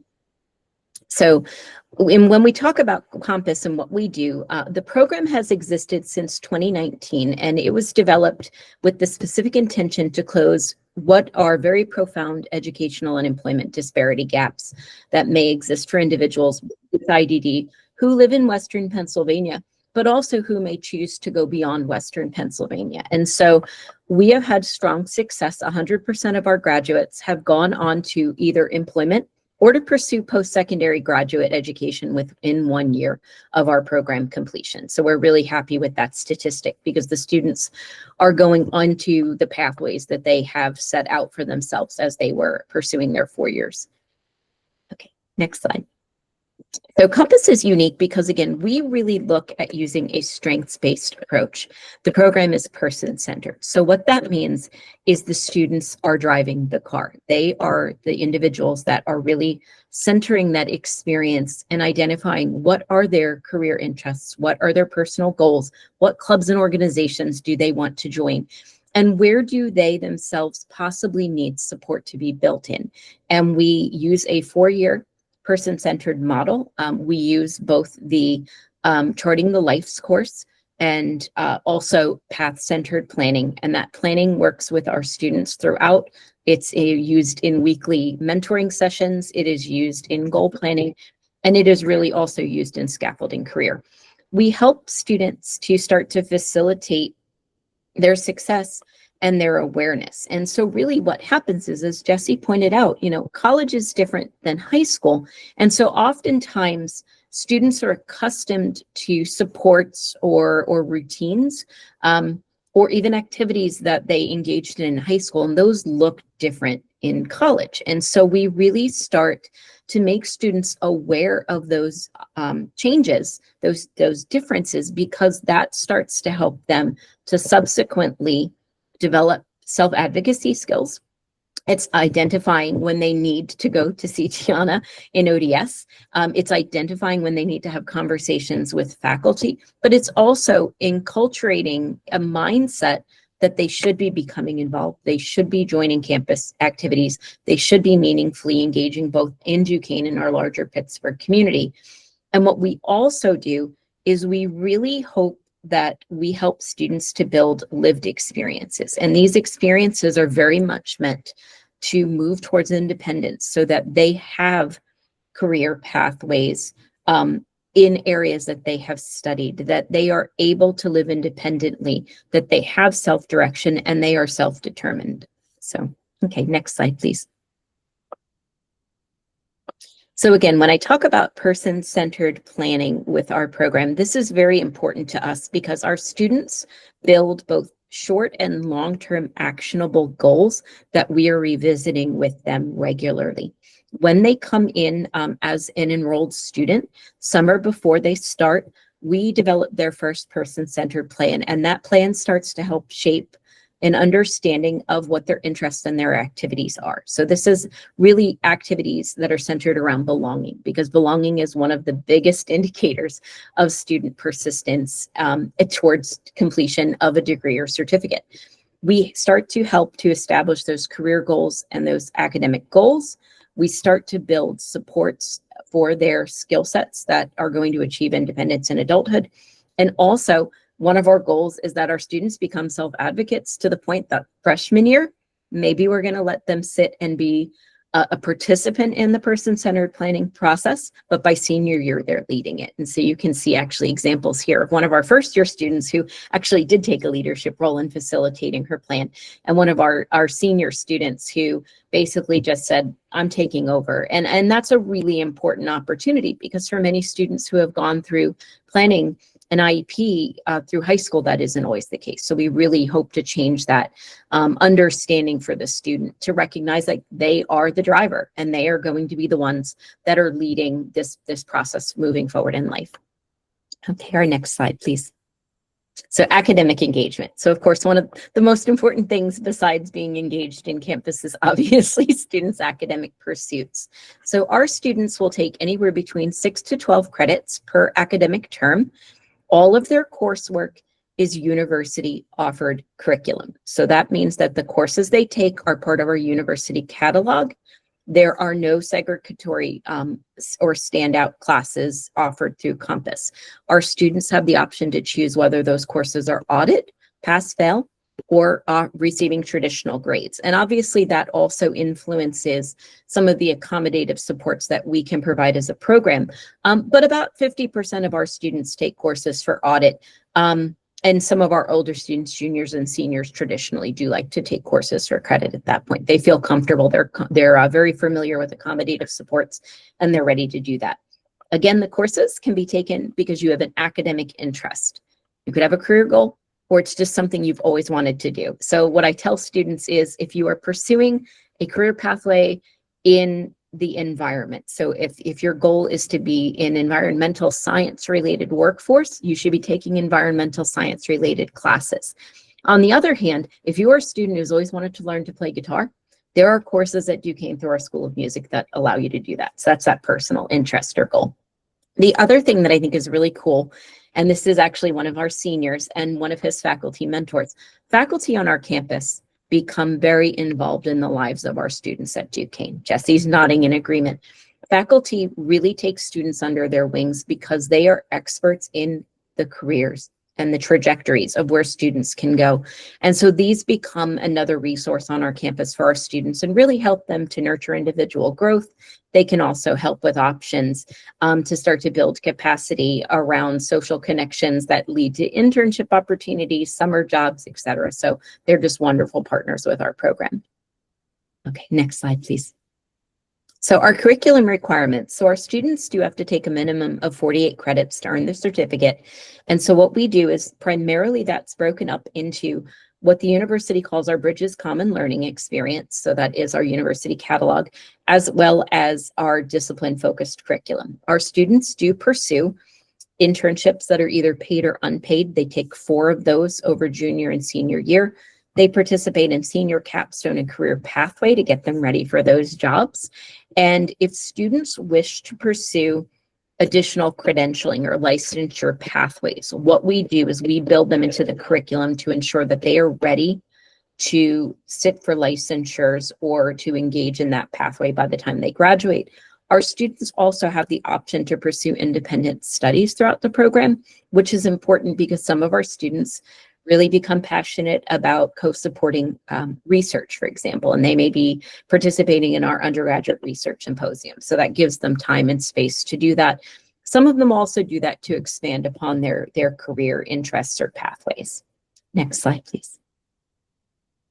So again, going back to our career preparation, our students utilize our university career development tools throughout college because these really start to help them, one, understand what their career interests are, what those requirements are for those careers, and also preparation for interviews, both for internships and also jobs. So all of our students do complete a minimum of 4 internships, and these internships really do build social capital in the workforces. So for the majority of our students, their career internship experiences have influenced where they have gone to work when they've graduated. So I think that's a really important point, because it's making sure that the students are building that additional resource which scaffolds with them after they go into workforce. They already have a base of people that they know and that they can lean on when they leave our university. Next slide, please. So independence is something I think that is so important for all college students. And so campus, as really kind of an ecosystem, builds capacities for all students to develop independence. You know, and when we think about things like budgeting or time and conflict management, creative problem solving, you know, it could be something as simple as a student has a meal plan, and that meal plan has an adjuncted amount of money that we would call flex. And that flex is usable at a really popular place on campus called Starbucks. And so what happens when students need to learn how to manage that money so that you don't spend a semester's worth of flex in 3 weeks? You know, those are opportunities for a budget. You know, time and conflict management. What happens when you are working in a group on a project and maybe everybody is not equitably pulling their weight? How do we work to support students, to advocate to faculty or problem solve there? How do students learn to appreciate deadlines for courses or understand that we cannot wait till the last minute to study for exams? You know, these are all really important life skills that we see on campus. You know, problem solving. What do we do when we need to get to a doctor's appointment off campus, and maybe, you know, we need to look at alternative ways to get there because we don't have a car? You know, how do we utilize public transportation? How do we utilize rideshare, et cetera? So we work with students to really start to build skill sets for that level of independence. We also very much encourage our students to become leaders and self-advocates. And so we have had all of our graduates have actively participated in all forms of advocacy, all the way up to state and federal advocacy. So we've had students that have been on Capitol Hill. We've had students in Harrisburg. We've had students speak before state houses, and really speak to the experience and lived identity of being persons with disabilities. We also honor and respect the dignity of risk. So again, the reality is college students have the right and the choice to make their own decisions, and we honor those. And we spend a lot of time communicating and exploring and thinking through potential possible outcomes. But the reality is we do honor those decisions. So again, if a student decides to not study for a test, there is a natural consequence to that. That is the dignity of risk. So if you get a grade back you don't like, that is something, you know, and we also, again, build a lot of skills to support students to understand those outcomes before they make those decisions. And the other thing is, again, our students really do, you know, as I've alluded to, they work to change systems that can systematically devalue persons with disabilities. So again, that's a really important space when we start thinking about self-advocacy and how that starts to play out in the larger community. Next slide. And so one of the ways that we do what we do at Compass is we have embraced a peer mentor model. And so what that does is it provides all of our students in our program a circle of support and a team of undergraduate or graduate level mentors. And so these are their peers. These are college students as well, and they are all co-navigating their college experience. And so our mentors become really, really transformational in helping our students to build comfortability in a classroom. So, you know, one of the things we do is we allow our students to identify, how do we need a mentor to kind of coexist in my college experience. So many of our students will opt to have mentors attend class with them to help to advocate in those early weeks of classes with faculty. We will have mentors that provide academic and tutoring support. Again, acclimating to the role of college and how is college work look different from high school. And then finally, also the social engagement piece, because it is really wonderful to have the resource of a peer who might want to go with you when you're joining a new club or activity and you don't know anybody there yet. And so again, because the mentors really are following the lead of our students, those relationships can evolve and change over semester to semester or year to year. So again, that's been something I think that's been really influential for us. And it's really built a strong network across campus. Okay, next slide. And so again, just college is all about authentic experiences. It's about ensuring that students and our students in particular do participate in all of our campus life. And so our students attend freshman or new student orientation. They participate in things like kick off to graduation and participate in the graduation ceremonies. They walk across the stage. In fact, one of our students right here is graduating in 3.5 weeks. And so he'll be commencing with his peers, and they are very actively involved in campus. And our students have had footprints in Greek life and theater arts and commuter council. And so thank you so much, Jesse. And so it's just wonderful because they are finding their way and they're finding their own interests, you know, and those interests are all very unique. You know, we have art club and we have gaming organizations on campus. And so our students are involved. And so that's something we encourage for our campus students to do, and really kind of throw them in the deep end a little bit by starting with orientation, because that is, again, a place where all students have that lived and shared experience. Next slide. And so again, you know, as we look to other pathways, you know, we have students that are very, very actively involved in athletics. This is one of our students who is one of the managers right now for our football team. And our students actively explore their faith at Duquesne. They are involved in community engagement and volunteering.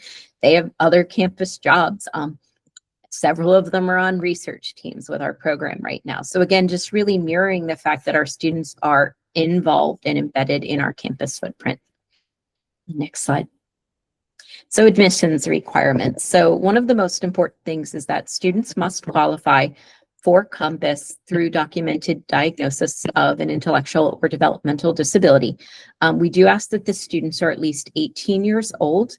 They must demonstrate self-determination to attend college. So really that ambition, their personal ambition to come to college, that is very important. It's not someone is wanting me to go to college, they want to go to college. And that they're willing to embrace the journey of you know, academic exploration in college. And then the other piece is that they must be able to reside within the Pittsburgh metro region with reliable transportation to campus, because we only have opportunities for commuter students right now. So I think that is everything on my slide deck. But the one thing I did want to include, and this is important, is just for families to understand an admissions cycle. And this is fairly similar to other programs in Pennsylvania. So in August, our program application opens for admissions. And we encourage students who are going to be applying to start to gather that required documentation. As Jesse referenced, you know, any documentation of disability, students oftentimes will share IEPs or other documents like that, which are helpful for us to see, and start to prepare their applications in fall so that they are submitted by January at the latest. Our program applications close. We begin in February the process of actually inviting candidates to campus. They participate in a formal program interview. Our students are notified that they are accepted in March. They deposit by April, and between May to August, they are participating in new student onboarding. So again, this is also important, and we have this timeline in place because there are other adjuncted services and supports that may be required. So if students want to ensure that they are registered with OVR, if they are in the waiver pipeline, all of these things have to be done far enough in advance. So we want to ensure that they know that they'll be with us so we can help them in those processes as much as possible. So that is pretty much Compass in a nutshell. So I wanted to see if anybody has any questions at this time about Compass or possibly Duquesne Disability Services that we might be able to answer in these last 2 minutes or so of our time together. If you have any questions, you can just raise your hand and I will unmute you. I don't see any hands. It was a very thorough presentation. I really enjoyed it. Thank you. And so I do have my contact information in there, and I think Melissa plans to share out contact information with all of us. We are also, as is Disability Services, you can just come right to the Duquesne website, and you can just plug in the browser Compass program, or you could plug in Disability Services, and you'll reach both of our offices and contact information. So thank you so much, for having us here today to talk with all of you. And thank you for being here. We learned a lot. It was great. Thank you. All right. So we're going to take a brief break. Our next presentation will start at 3:10 with Misericordia University. Awesome. So I'd like to take the opportunity to welcome you today, Orly from Misericordia University. Am I saying that right? You got it. You got it perfect. Okay. Well, welcome. Thank you for having me today. I'm excited to talk to you a little bit about our program here at Misericordia. And at any point, if you have questions, please, definitely ask those. I'm sure that the moderators will let me know and make sure I can go back to answering any of those questions for you today. So a little bit about what's going to happen over the next few minutes is I'm going to talk to you a little bit about Misericordia University. Then I'm going to talk to you a little bit about the program, the Integrated Studies program, and then finally highlight both the admissions requirements and the admissions process that we'll be looking for if you're interested in attending our program. So Misericordia University is a Catholic liberal arts institution, which is founded by the Sisters of Mercy in 1924, with the goal of making sure that every person has access to education or a transformational educational experience that helps them to become a community leader, as well as inspiring them to develop their own personal skills. Our core values is that every student will learn about mercy, service, justice, and hospitality as well within our programs.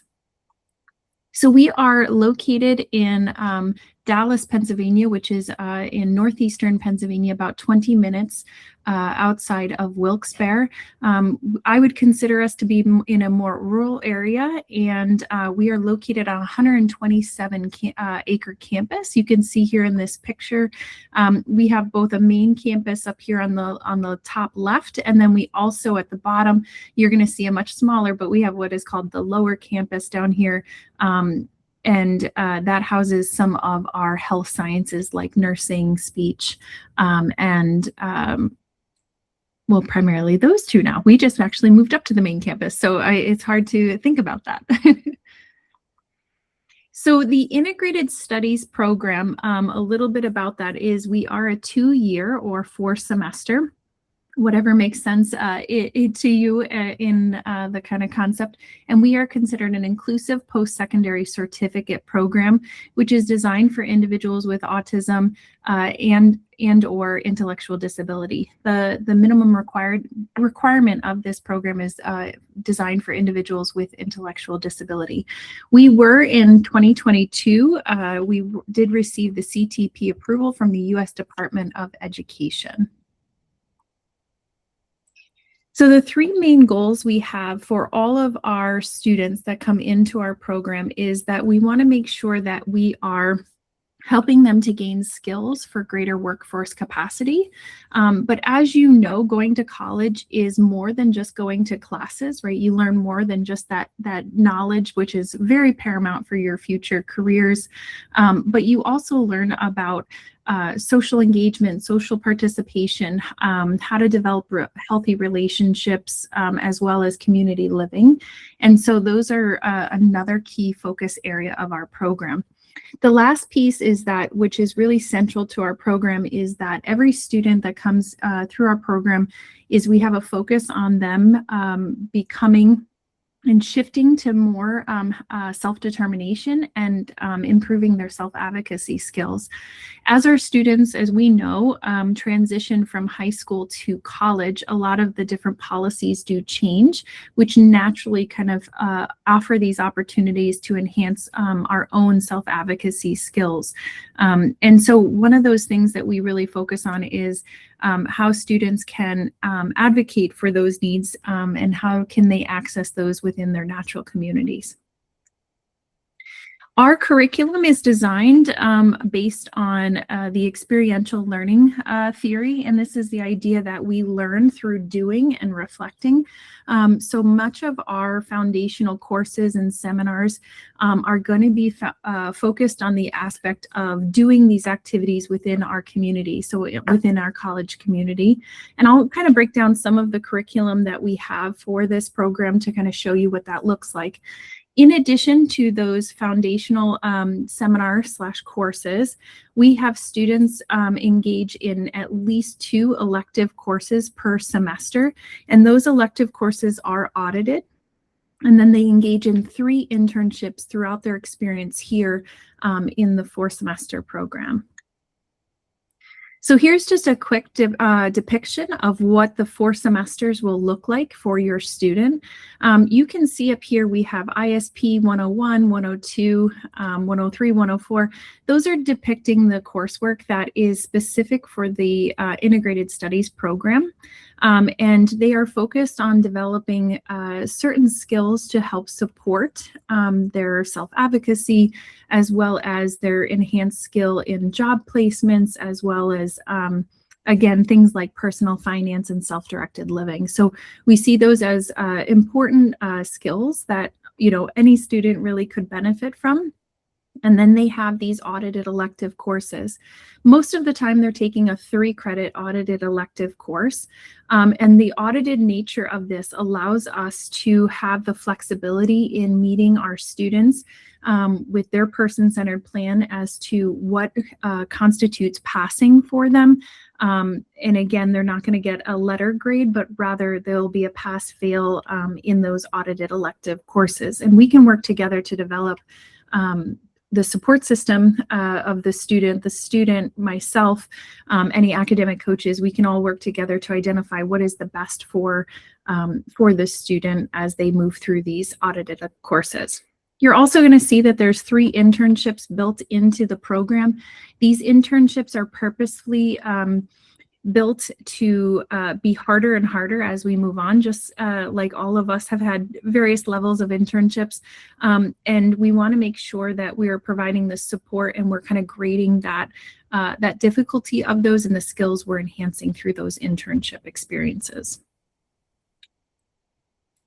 So some key aspects that you've probably heard from other different programs, and just to kind of highlight some of those key supports that are built into this program, is that every student who comes to this program is provided additional support through what we call academic coaches and peer mentors. And these are individuals who are attending the university as well, but they are paid and they are trained to be peers to support the navigation within the community, help a person achieve their personal goals. So this could range from being able to navigate campus and how to gain those skills. It could be how to navigate a classroom in the sense of, you know, talking to faculty, and they're going to provide those kind of supports to make this happen.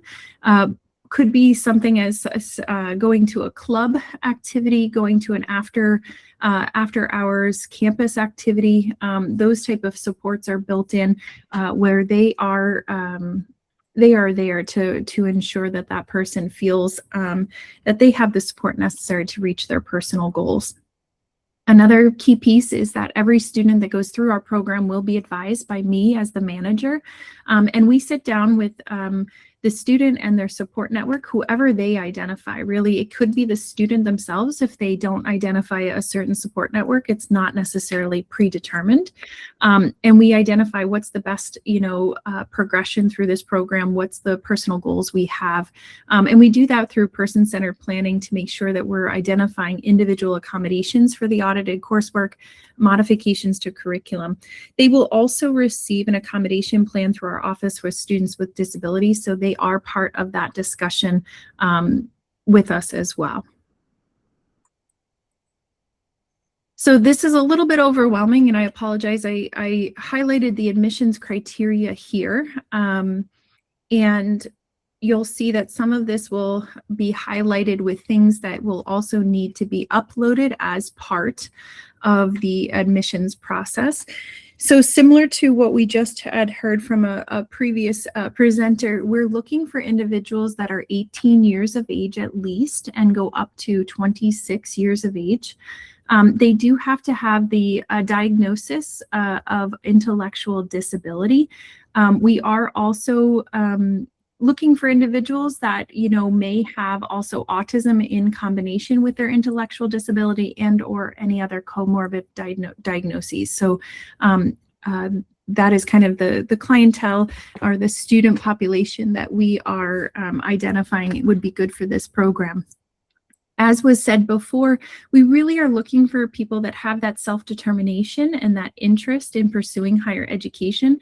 And that is something that they want, not necessarily always that somebody else wants for them. But again, it's self-driven. We do accept people into our program whether they have completed their high school. So they've received a diploma, their GED, their special education certificate. But we also have another avenue where if individuals in collaboration with their IEP team at their home district determine that they want to complete the final years of high school here up to 3 years, so they have to be post 18, completed their 12th year. If they, what they lovingly call it around us is banking their years, they can complete those years here with us, obviously with the, as part of a decision, a joint decision with the IEP team. We also are looking for individuals that have received services under IDEA in previous experiences, high school experiences, or even had a Section 504 if they're in a private school. We are looking for individuals that have sufficient emotional stability. They have some basic safety and basic independent living skills that they can participate on a college campus in a safe manner. Obviously, we're not asking for everybody to be perfectly independent. Nobody is perfectly independent. And so we're looking for just having some of those basic skills to be able to do them with minimal support. We also find that having some computer literacy skills is incredibly important. And this could range from, understanding basic safety signs, but also being able to turn on and off their assignments. We have students that have attended our program with varying levels of literacy skills for computers. So some that have had a lot of experience to some that had it for more social reasons or leisure reasons. And so we can have, we can kind of grade our activities and grade our teaching to support their development of those skills as well. So we are, most of the coursework here at the university is anywhere from a 50-minute class to a 2.5-hour class, depending on the class that students choose. So we like to say, that students should have some ability to sustain attention or participation for a 75-minute class with necessary accommodations. So if that student needs to get up, walk around, leave for a few minutes, that is absolutely acceptable. But kind of that general knowledge that that's typically what our classroom structure is like here at our university. Every student that walks through our doors, we like to say, has the same expectation that they follow campus rules and policies, and so that they have all of those and they're held to those standards as well. We do look for students to have a functioning cell phone and that they are proficient with it in the sense that they can use that to communicate with the necessary supports here on campus. and they can navigate the campus with some support and be left unsupervised for up to an hour, right? That doesn't always happen. This is really, the coaches are built into the program, but there may be a time when a student wants to gain greater skills and we kind of back off on some of those supports when they're ready. But that is really driven through their own self-advocacy skills as well. So if you are interested in our program, we do have an online application that a student would submit. As part of that application, they're going to be asked to upload their most recent IEP. If they have an individual service plan, also to upload that. To upload their psychological evaluation that was done within the last 3 years, and then any documentation of their current standing within their high school or their diploma that would be asked to be submitted as well. In addition, they're going to be asked to complete a personal statement and a student interest questionnaire. When they get to that personal statement, we really want to foster their ability to submit this in whatever area of strength they have. So if written word is their area of strength, then they can complete an essay and submit that. If they would rather videotape themselves or audio tape themselves to complete their personal statement, that would be acceptable as well. Finally, we're looking for recommendations from 2 non-family and 1 family member to identify their preparedness to move on to a college campus. So here I've given you our website. The one thing that I want to make very clear, and I appreciate Dr. Aaliyah was talking a little bit about this in the previous presentation. We are a commuter-based program, so we do not have housing at this point for the integrated studies students. So again, making sure that all of our students know that they would have to get to and from campus throughout the day. That would be an expectation as well. Any questions I can answer? I have my contact information here. I'd be glad to provide tours, meet with you online if you have any further questions, but I can open it up to questions here before we convene for the day.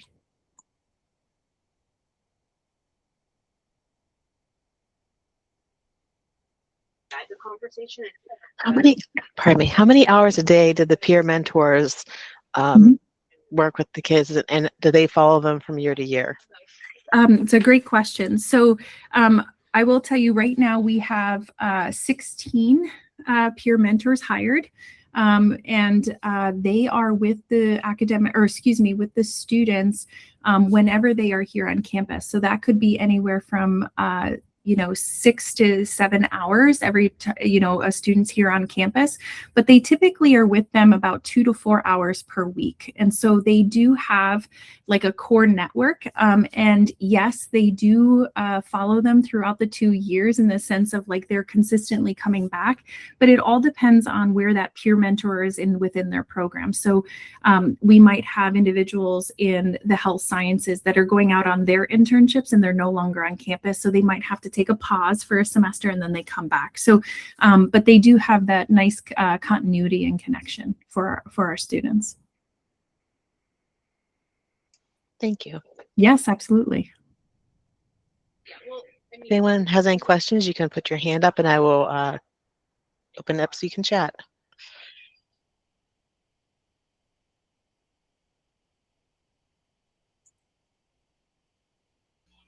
I have a question.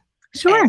I've asked this a couple of times today, Orly, you don't know this because I shared it earlier when you weren't here yet. But my son is a 15-year-old student with an intellectual disability and autism. So I'm also, obviously this is professional, but I'm also here as a parent just trying to learn as much as possible. What is your application process like, and how many students are in the program? So our application process is an online process where they would complete the application just like other students coming into our program. They are asked to answer some specific questions like, what do they identify as their areas of strength and needs and things like that through the application. And then they would have to upload those documents as well. Once I receive all those documents, typically the progression is that I would contact that student and say, I've received your application. I would love to have you on campus for an on-campus interview. And that's just an opportunity for me to also learn a little bit about the student, a little bit more than you can see on a paper form, right? And to really understand the student. In regards to numbers, we only have 2 students in our program, and we are a small program that's growing, but we have the goal of taking up to 10 students over the 2-year span. So, kind of your first year and your second year as they're progressing, a total of 10 students is kind of our goal. Awesome. Thank you. Absolutely. All right, good afternoon. Thank you for being here. I'd like to take this opportunity to introduce Jennifer Brace from Temple University Disability Resources. It's great to have you here. Thank you for sharing with us today. Good afternoon. My name is Jennifer Brace. I'm from Disability Resources and Services at Temple University. We'll go ahead and present our slides. What is the definition of a disability? We've already, according to Americans with Disability Act, you can see here has a physical or mental impairment that limits I just want to move this to the side, limits one or more major activities, has a history or a record of such impairment, such as cancer that is in remission or is perceived by others as having such an impairment.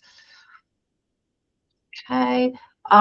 Definition: substantially limits. The term substantially limits is not interpreted broadly, and it's not meant to be a demanding standard.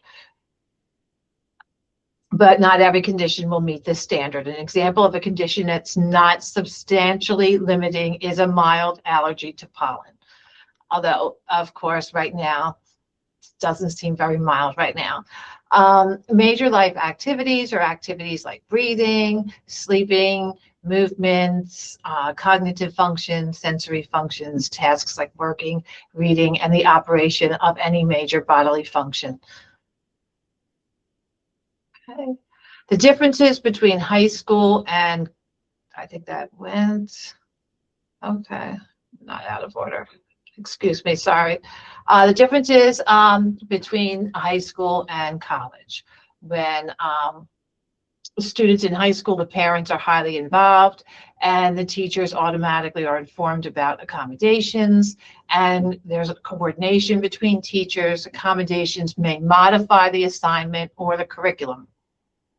In college 1, the student needs to give permission, that's called FERPA, for the parent to be involved. If the student does not give that, then we cannot discuss any information with the parent. You must work with the disability services to inform the teachers about the accommodations, and students need to organize their time, and reasonable accommodations cannot be a fundamental alteration of the course objectives or the curriculum. Temple University Disability Resources, our mission is to advance Temple's commitment to diversity and inclusion. DRS provides leadership to the university community to ensure that students with a disability have full access to the university experiences. Who we are. We have a director, we have a senior associate director, an associate director. We have a graduate and professional schools service students coordinator. They service the medical school, the dental school, and the nursing schools, and like some of the physical therapists, things like that. Then we have 3 student services coordinators. We service the undergraduate students, 1 assistive technology coordinator that will help all of the students with different types of assistive technology, A communication access coordinator works with many of the students that are deaf or hard of hearing. And we have a testing coordinator that oversees our testing department, and one department coordinator. Who should register with the disability services? Students who had an IEP or 504 in the past in K to 12.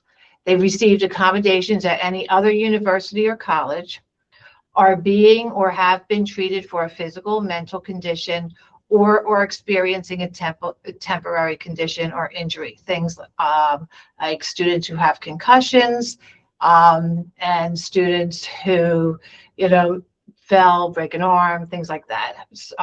Students who are having surgery. What are some of the conditions that DRS can support? You don't have to worry about that. We'll go through them. So what conditions does DRS accommodate and support? Mobility, blind and low vision, deaf and hard of hearing, community speech issues, autism, attention deficit, learning disabilities, health conditions. Sometimes people don't realize that any kind of chronic illnesses can also be accommodated. You may need additional absences. You may need different things within the classroom, access to food and drink, things like that. Head trauma, concussions, mental health, anxiety, depression, and any temporary conditions. And it's more than just extra time that we provide. We provide some advocacy skills. We help students to advocate for themselves, to communicate with their professors, communicate what they need. We give them some information and advice. We have scholarship and funding. We have the Charlotte W. Newcomb Scholarship for the students who have been in our department for at least one semester. It's a needs-based scholarship. We have accommodations that we do, academic accommodations.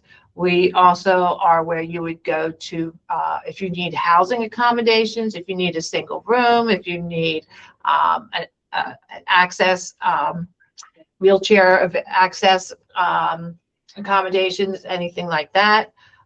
Meal plans, some students who have food allergies, special conditions about food may need to be exempt from different meal plans, then we do that. We could also provide some internships and some practicums. We determine what kind of accommodations you may need for those. And we also have some peer support. We have a social group called Social Exchanges. They meet in our offices. It is led by one of the clinicians from Tubman Counseling, takes students who have some social challenges, and they meet together once a week and discuss some of the different challenges they face. And then they go out into the community, into the city, and do a social event. And it's on Friday evenings. We have accessibility, the components for accessibility, physical accessibility, technology access, inclusive teaching and assessments, and access to programs and services. Our accommodations, we can provide extended time on tests, alternative format materials, things like Bookshare, audiobooks, things like that. Also things that are in Braille, we also provide that. Assistive technology, students who may need to record lectures, things like that would be under assistive technology. We provide sign language or communication access in real time. We also provide any types of accessible furniture in classrooms and housings. We also do assistance animals, and we do emotional support animals in the dorms. Assistive technology that we can provide are note-taking support, things like Genio and LiveScribe. They will record lectures and put it down in a written transcript that is interactive. that students can use to make notes, to review what went on in the classroom. Audiobooks, like I said, Bookshare and Kurzweil, and the CART, which is communication access in real time for students who are hard of hearing. Students get referred to our assistive technology coordinator for their assistive technology accommodations, and they can make the appointment either in Zoom or in person. Okay, we also teach students about their rights, the Section 504 of the Rehabilitation Act of 1973 and the American with Disabilities Act, the ADA of 1990, protects students with a disability from discrimination. Students have the right to expect that disability-related information will be treated confidentially and shared only on a need-to-know basis with Temple faculty and administrators. The students get their disability is on file with us. We do not tell the professors what their disability is. Students are free to do that if they want to, but we do not. They should expect to be treated in a respectful and fair manner and interactions with other members of the university or community, and they should expect appropriate accommodations in a timely manner if the requests are made in advance. They do have the right to appeal the decisions regarding accommodations and aids if they believe that the services are not appropriate. And students have responsibilities as well. They are responsible to provide the DRS with appropriate documentation of their disability in a timely manner. It's up to the student to get the documentation, which is a difference from K-12, where if you're in a K-12 school, it's up to the school to get the documentations from another school if needed. But here the students are responsible to provide us with the documentation. They must inform their instructor of their need for accommodations and offer the accommodation letter that comes from our department to support the request every semester. So we have a portal called My DRS that the students will be on, and they make what's called a semester request. It's actually quite easy for them to do, and then their coordinator gets that request and sends it out through the portal, and it goes to all the professors. Students are responsible for following the procedures established by the faculty and the DRS to obtain the accommodations. They have to register with us. Then they are notified who their coordinator is. Then they meet with their coordinator for an intake meeting. And then the appropriate accommodations are approved. The students are expected to comply with the University Code of Conduct, and accommodations are not retroactive. So if you're halfway through the semester and then you decide to register with us, it will not cover what the semester that has already passed. So we suggest that students come to us before the start of any semester. We do a lot of intakes with freshmen in the summertime, so that, and we do a lot of reminders in the beginning of each semester so that the students get their accommodations out. This is how you would register with us. You would visit our website, you would provide the documentation and fill out the forms and meet with the counselor. And then here is some of our resources. And if there's any questions, I can answer them now if. All right, good afternoon, and thank you for being with us today. We'd like to welcome McKenna Killian from Westmoreland County Community College RISE program. We're interested to hear what you have to say. Thank you for being with us today. Thank you so much for having us. I'm McKenna Killian. I'm the coordinator for the RISE program at Westmoreland County Community College, and I'm joined today by Tessa Smith. Tess is one of our current RISE students. So after I give an overview of our program, Tess is going to share a little bit about what it's like to be a college student, and more specifically, a student in the RISE program. The Westmoreland County Community College is located in Westmoreland County, so we are in Western Pennsylvania, about an hour outside of Pittsburgh. We have 8 different locations across Westmoreland County, but we also have a location in Fayette and Indiana counties as well. Our main campus is located in Youngwood, Pennsylvania, and this is where the RISE program is held. So as you hear us talk about the RISE program, all of those supports are taking place here at our main campus. We also have students that are taking classes at our Advanced Technology Center.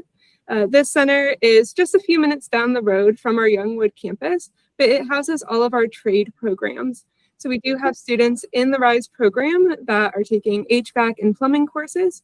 So they would go to the ATC to take those classes, but they would come to Youngwood for their other coursework and to receive support from the RISE program.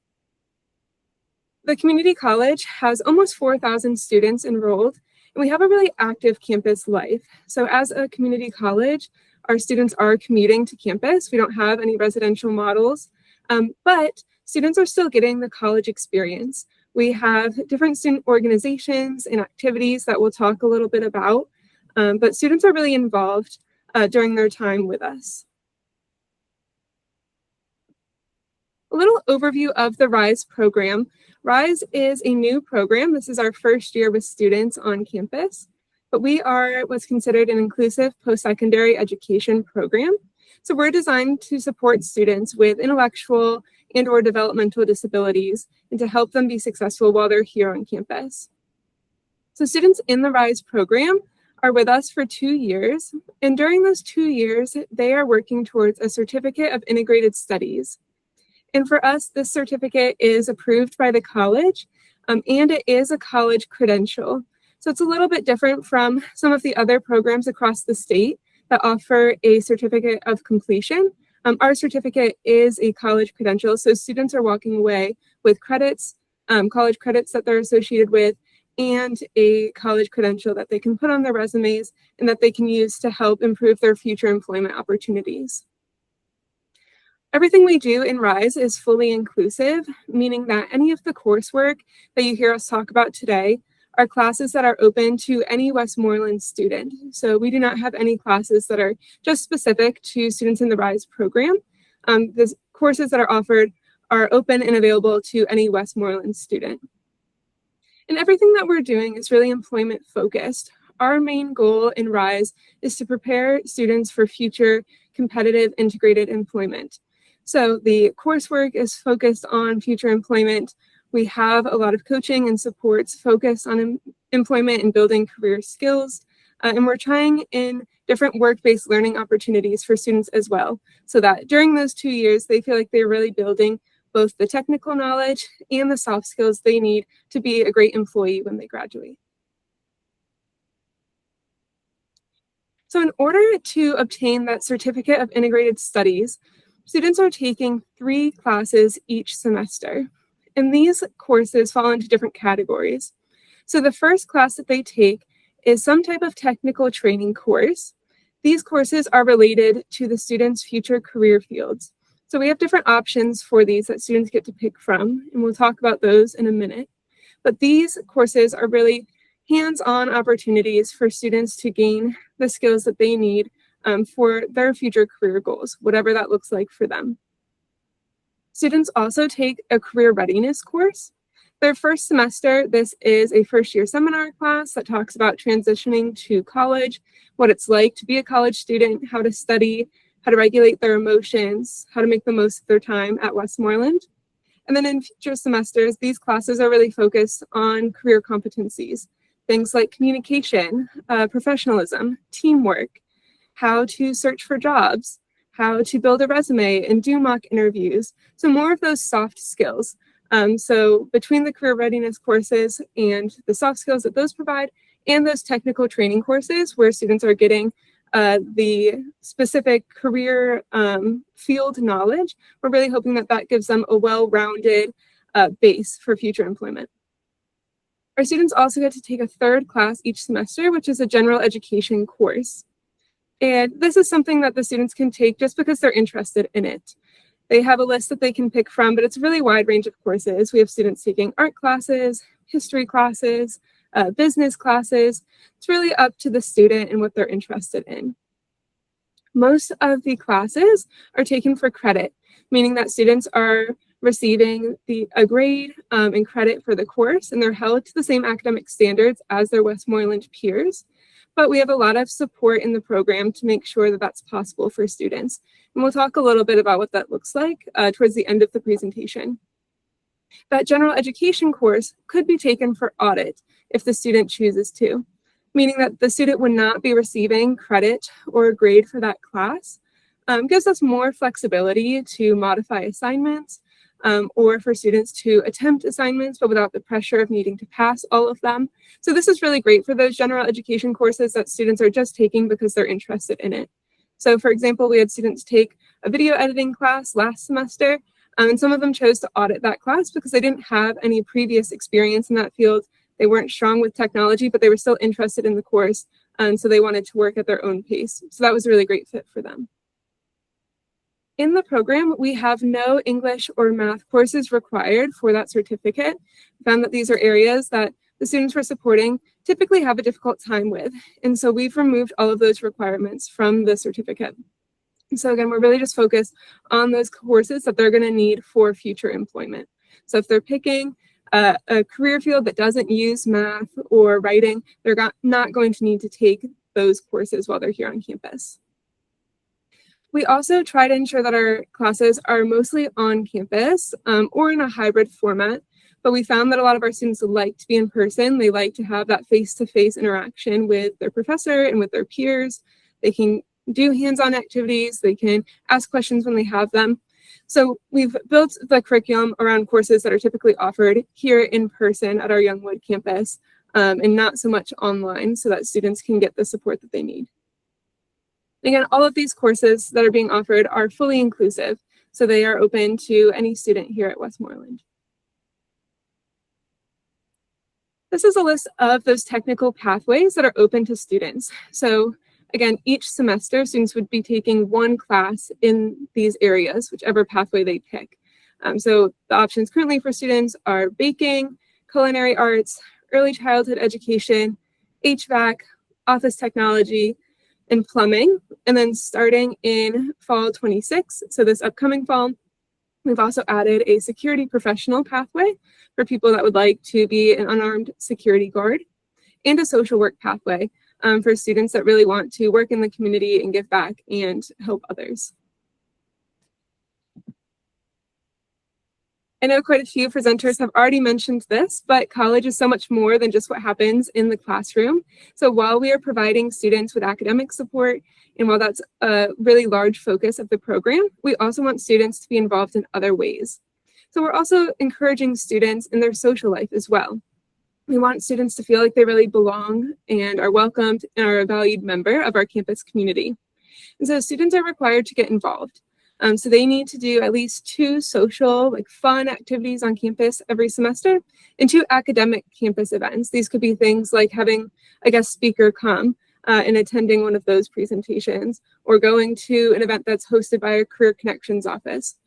So there's always different events happening on campus, so students have a lot of options to choose from, and they're typically going to more than what is required because they really want to be involved and they enjoy going to these events. We also have a really active student life organizations on campus. We have over 15 clubs that are currently running, and these are a wide range of things, from anime to gamers club that meets up and plays video games and board games every week. We have an arts and media club, Christian fellowship. So there's definitely options for students. And what we do is help students identify different clubs that they may be interested in and help them build this into their schedule so that they know when the clubs are meeting, and they have reminders on their calendar to show up to these events so they can meet peers and see familiar faces every week so that they can start to build connections outside of the classroom. And we're also have Division II athletics on campus as well, with over 10 different sports teams. And these sports are open to RISE students to participate in.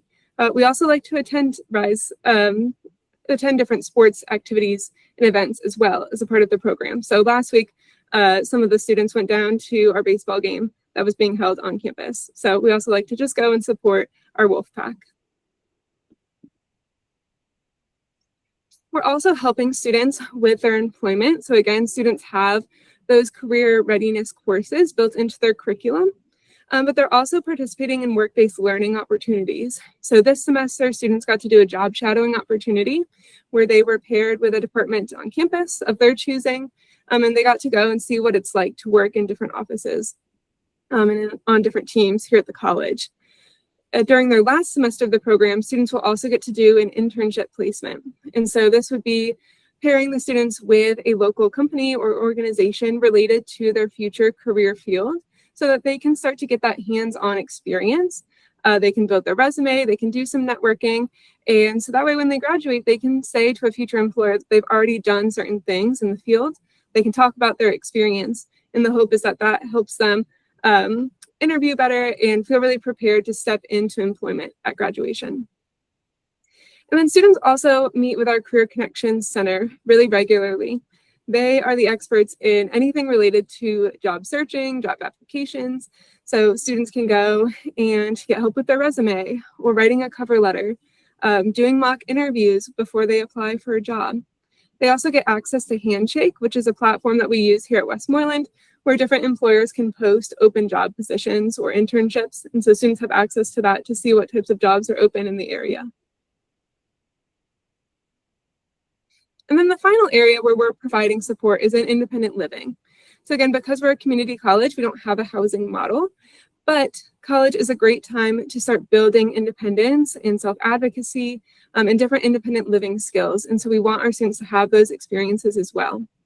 And so we're providing support to students, especially with their time management skills, learning how to manage their meetings in their class schedule, in the clubs that they're involved in, and finding a system that works for them to track all of those different things. We also help students with their money management, and a lot of this happens within the natural context of college. So we do have a cafe here on campus, it has Starbucks coffee. It's a really popular spot for students to go. So if we see that a student is maybe purchasing 4, 5, 6 Starbucks drinks a week, we can have a conversation with them about what that looks like. And so we help students track their spending compared to their current income if they're working a part-time job, so that students can start to visualize how much money they're spending in different areas of their life. We're also supporting students with their communication and self-advocacy, and really making decisions for themselves and building their self-determination while they're here. So the students are in charge of their college experience. We remind them of that often, that this is really their time. This is their college journey. And so it's up to them to make decisions and to ask for help when they need it. But we're here to support them along the way so that they feel comfortable doing that. So in order to make all of that possible, we have a lot of different supports that are open to students. The first types of supports are the supports that are open to any Westmoreland student. These are our general campus supports that are certainly open to RISE students as well. The first is our tutoring office. So if students needed extra help on content of a class, they can sign up for tutoring and go attend weekly sessions to get extra support outside of the classroom. We also have academic advisors. So students are assigned an advisor and they meet with them at least once a semester to help with scheduling, talking about future career pathways, and really just they're a person that's there if students need some extra advice while they're on campus. We also work closely with our library, with disability services for students that want accommodations in their classroom. They work with our disability services counselor to make sure that they have the accommodations they need to be successful. We also have quite a few counselors on campus. So if students need someone to talk to, if they're going through something and they need some extra support, or if they just need someone to check in with, we have counselors that they're able to set up meetings with. And then again, we partner really closely with our Career Connections office and also our Student Life office. That is the office that organizes all of the fun campus events and oversees our student organizations. And then specific to the RISE program, students have some additional supports that are available to them. The main support is our study lounge. So this is a structured area on campus where students can come during the week. They have to come for at least 4 hours every week, but I have students that come up to like 12 hours because they feel like they need that extra support, and that's totally fine as well. Students can be here as much as they feel they need. In the study lounge, we have academic coaches and peer mentors that are present. Our academic coaches are staff members that are here to help students with their homework assignments. Maybe a student doesn't understand what's being asked of them on an assignment, or they are working on an assignment and they need help finding a citation, or they're just not sure where to go, or they need help making an outline for their project. The coaches are here to help really break down those assignments, make sure that the student is understanding what is being expected from them. So they can come, show up to the lounge, ask a coach for help, and the coach can sit with them and help walk them through the assignments. The coaches also meet with students for 1 hour every week. And during these weekly meetings, students set goals for themselves at the beginning of the semester related to their academics, their social life, their employment, and their independent living. And so weekly, the coaches check in with the students on these different goals. So if a student sets a goal for themselves about budgeting, the academic coach and the student might talk about making a budget, or talking about how much rent or public transportation or different things that they're going to need to consider in the future, how much all of those cost, and really looking at what income they would need to support those. Other students might set a goal to make a friend on campus. And so them and the academic coach would talk about different ways to get involved and to meet other people.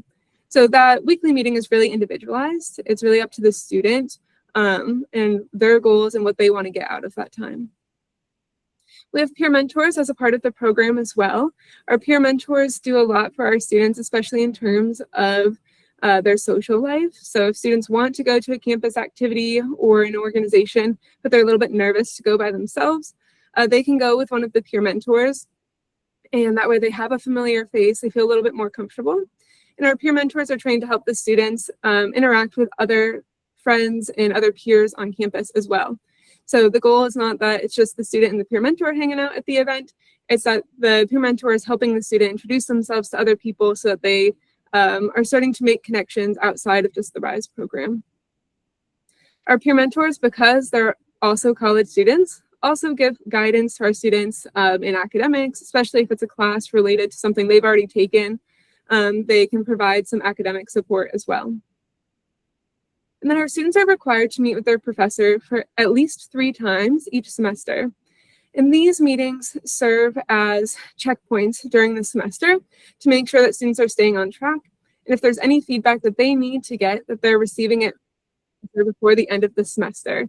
That way we're not getting to the end of the semester and there's assignments that are missing or something like that. So these just serve as regular check-ins for the students so that they know that they're on the right track. And then at midterms, students have access to midterm feedback as well from their faculty members and from the RISE program, just to, again, make sure that they're doing well and that they have the feedback they need. I'm going to go through the next part pretty quickly because I want to make sure Tess has time to share her perspective with you all. But the students that we are supporting are students that have a documented intellectual and/or developmental disability. They need to be at least 18 years old when they start the program, but we do not have a maximum age. So students could come at 60, and that's fine. We're a community college. We're really here to serve the entire community. So it's never too late to go to college. We expect that our students can independently and safely navigate campus, meaning that students are not going to have a support person with them at all times. So students should be able to interact independently across campus. So maybe it's going down to get lunch by themselves, or maybe they have an hour in between class and they just want to hang out on campus and relax. They don't want to come do homework. They should be able to spend that time safely. Students need to have basic reading, writing, and communication skills. And this can be done with assistive technology, speech to text, things like that have been really helpful for students. Our students need to have reliable access to transportation to get to campus because we are a commuter program. And then most importantly, students have to want to be here. College is hard work. I remind students that all the time. It's fun, it's an amazing opportunity, but you have to put the work in. And so we're looking for students that are motivated and willing to do the work, and they have future career goals that align with college. And so they really want to be here and to learn and to open up future job opportunities for themselves. Here's just a quick overview of our tuition and fees. Our students pay the same tuition as any other Westmoreland student. but we do have an additional program fee each semester that covers the supports. Thankfully, there are a lot of different funding options, and I'm not going to spend too much time on this because I know Achieva had a whole session on funding opportunities and paying for college earlier today. But we are an approved comprehensive transition program through the U.S. Department of Education, so our students do have access to federal financial aid. And then we have students using a variety of different funding sources as well. ID and autism waivers, OBR, scholarships. A few of our students are doing dual enrollment through their school district as a part of their IEP, so that has been an option for students as well. So usually it's a variety of these funding sources that are helping cover the program costs for students. All right, so with all of that being said, I am going to turn it over to Tess so that we can hear a little bit about her experience here at the college. So Tess, can you share with everyone what you're studying at Westmoreland? So McKenna, I am studying office administration. I want to work at a desk and be just like my dad. Yeah, so you're interested in some office work. So you've taken like computer classes. Computer, this semester is micro computer concept, which is basically learning the office apps like Word, Excel, PowerPoint, get into the nitty-gritty. Yeah. What activities or clubs have you participated in? I am in campus events committee club, so I help plan all the activities that she previously mentioned. Have you had a favorite campus activity that you've been to?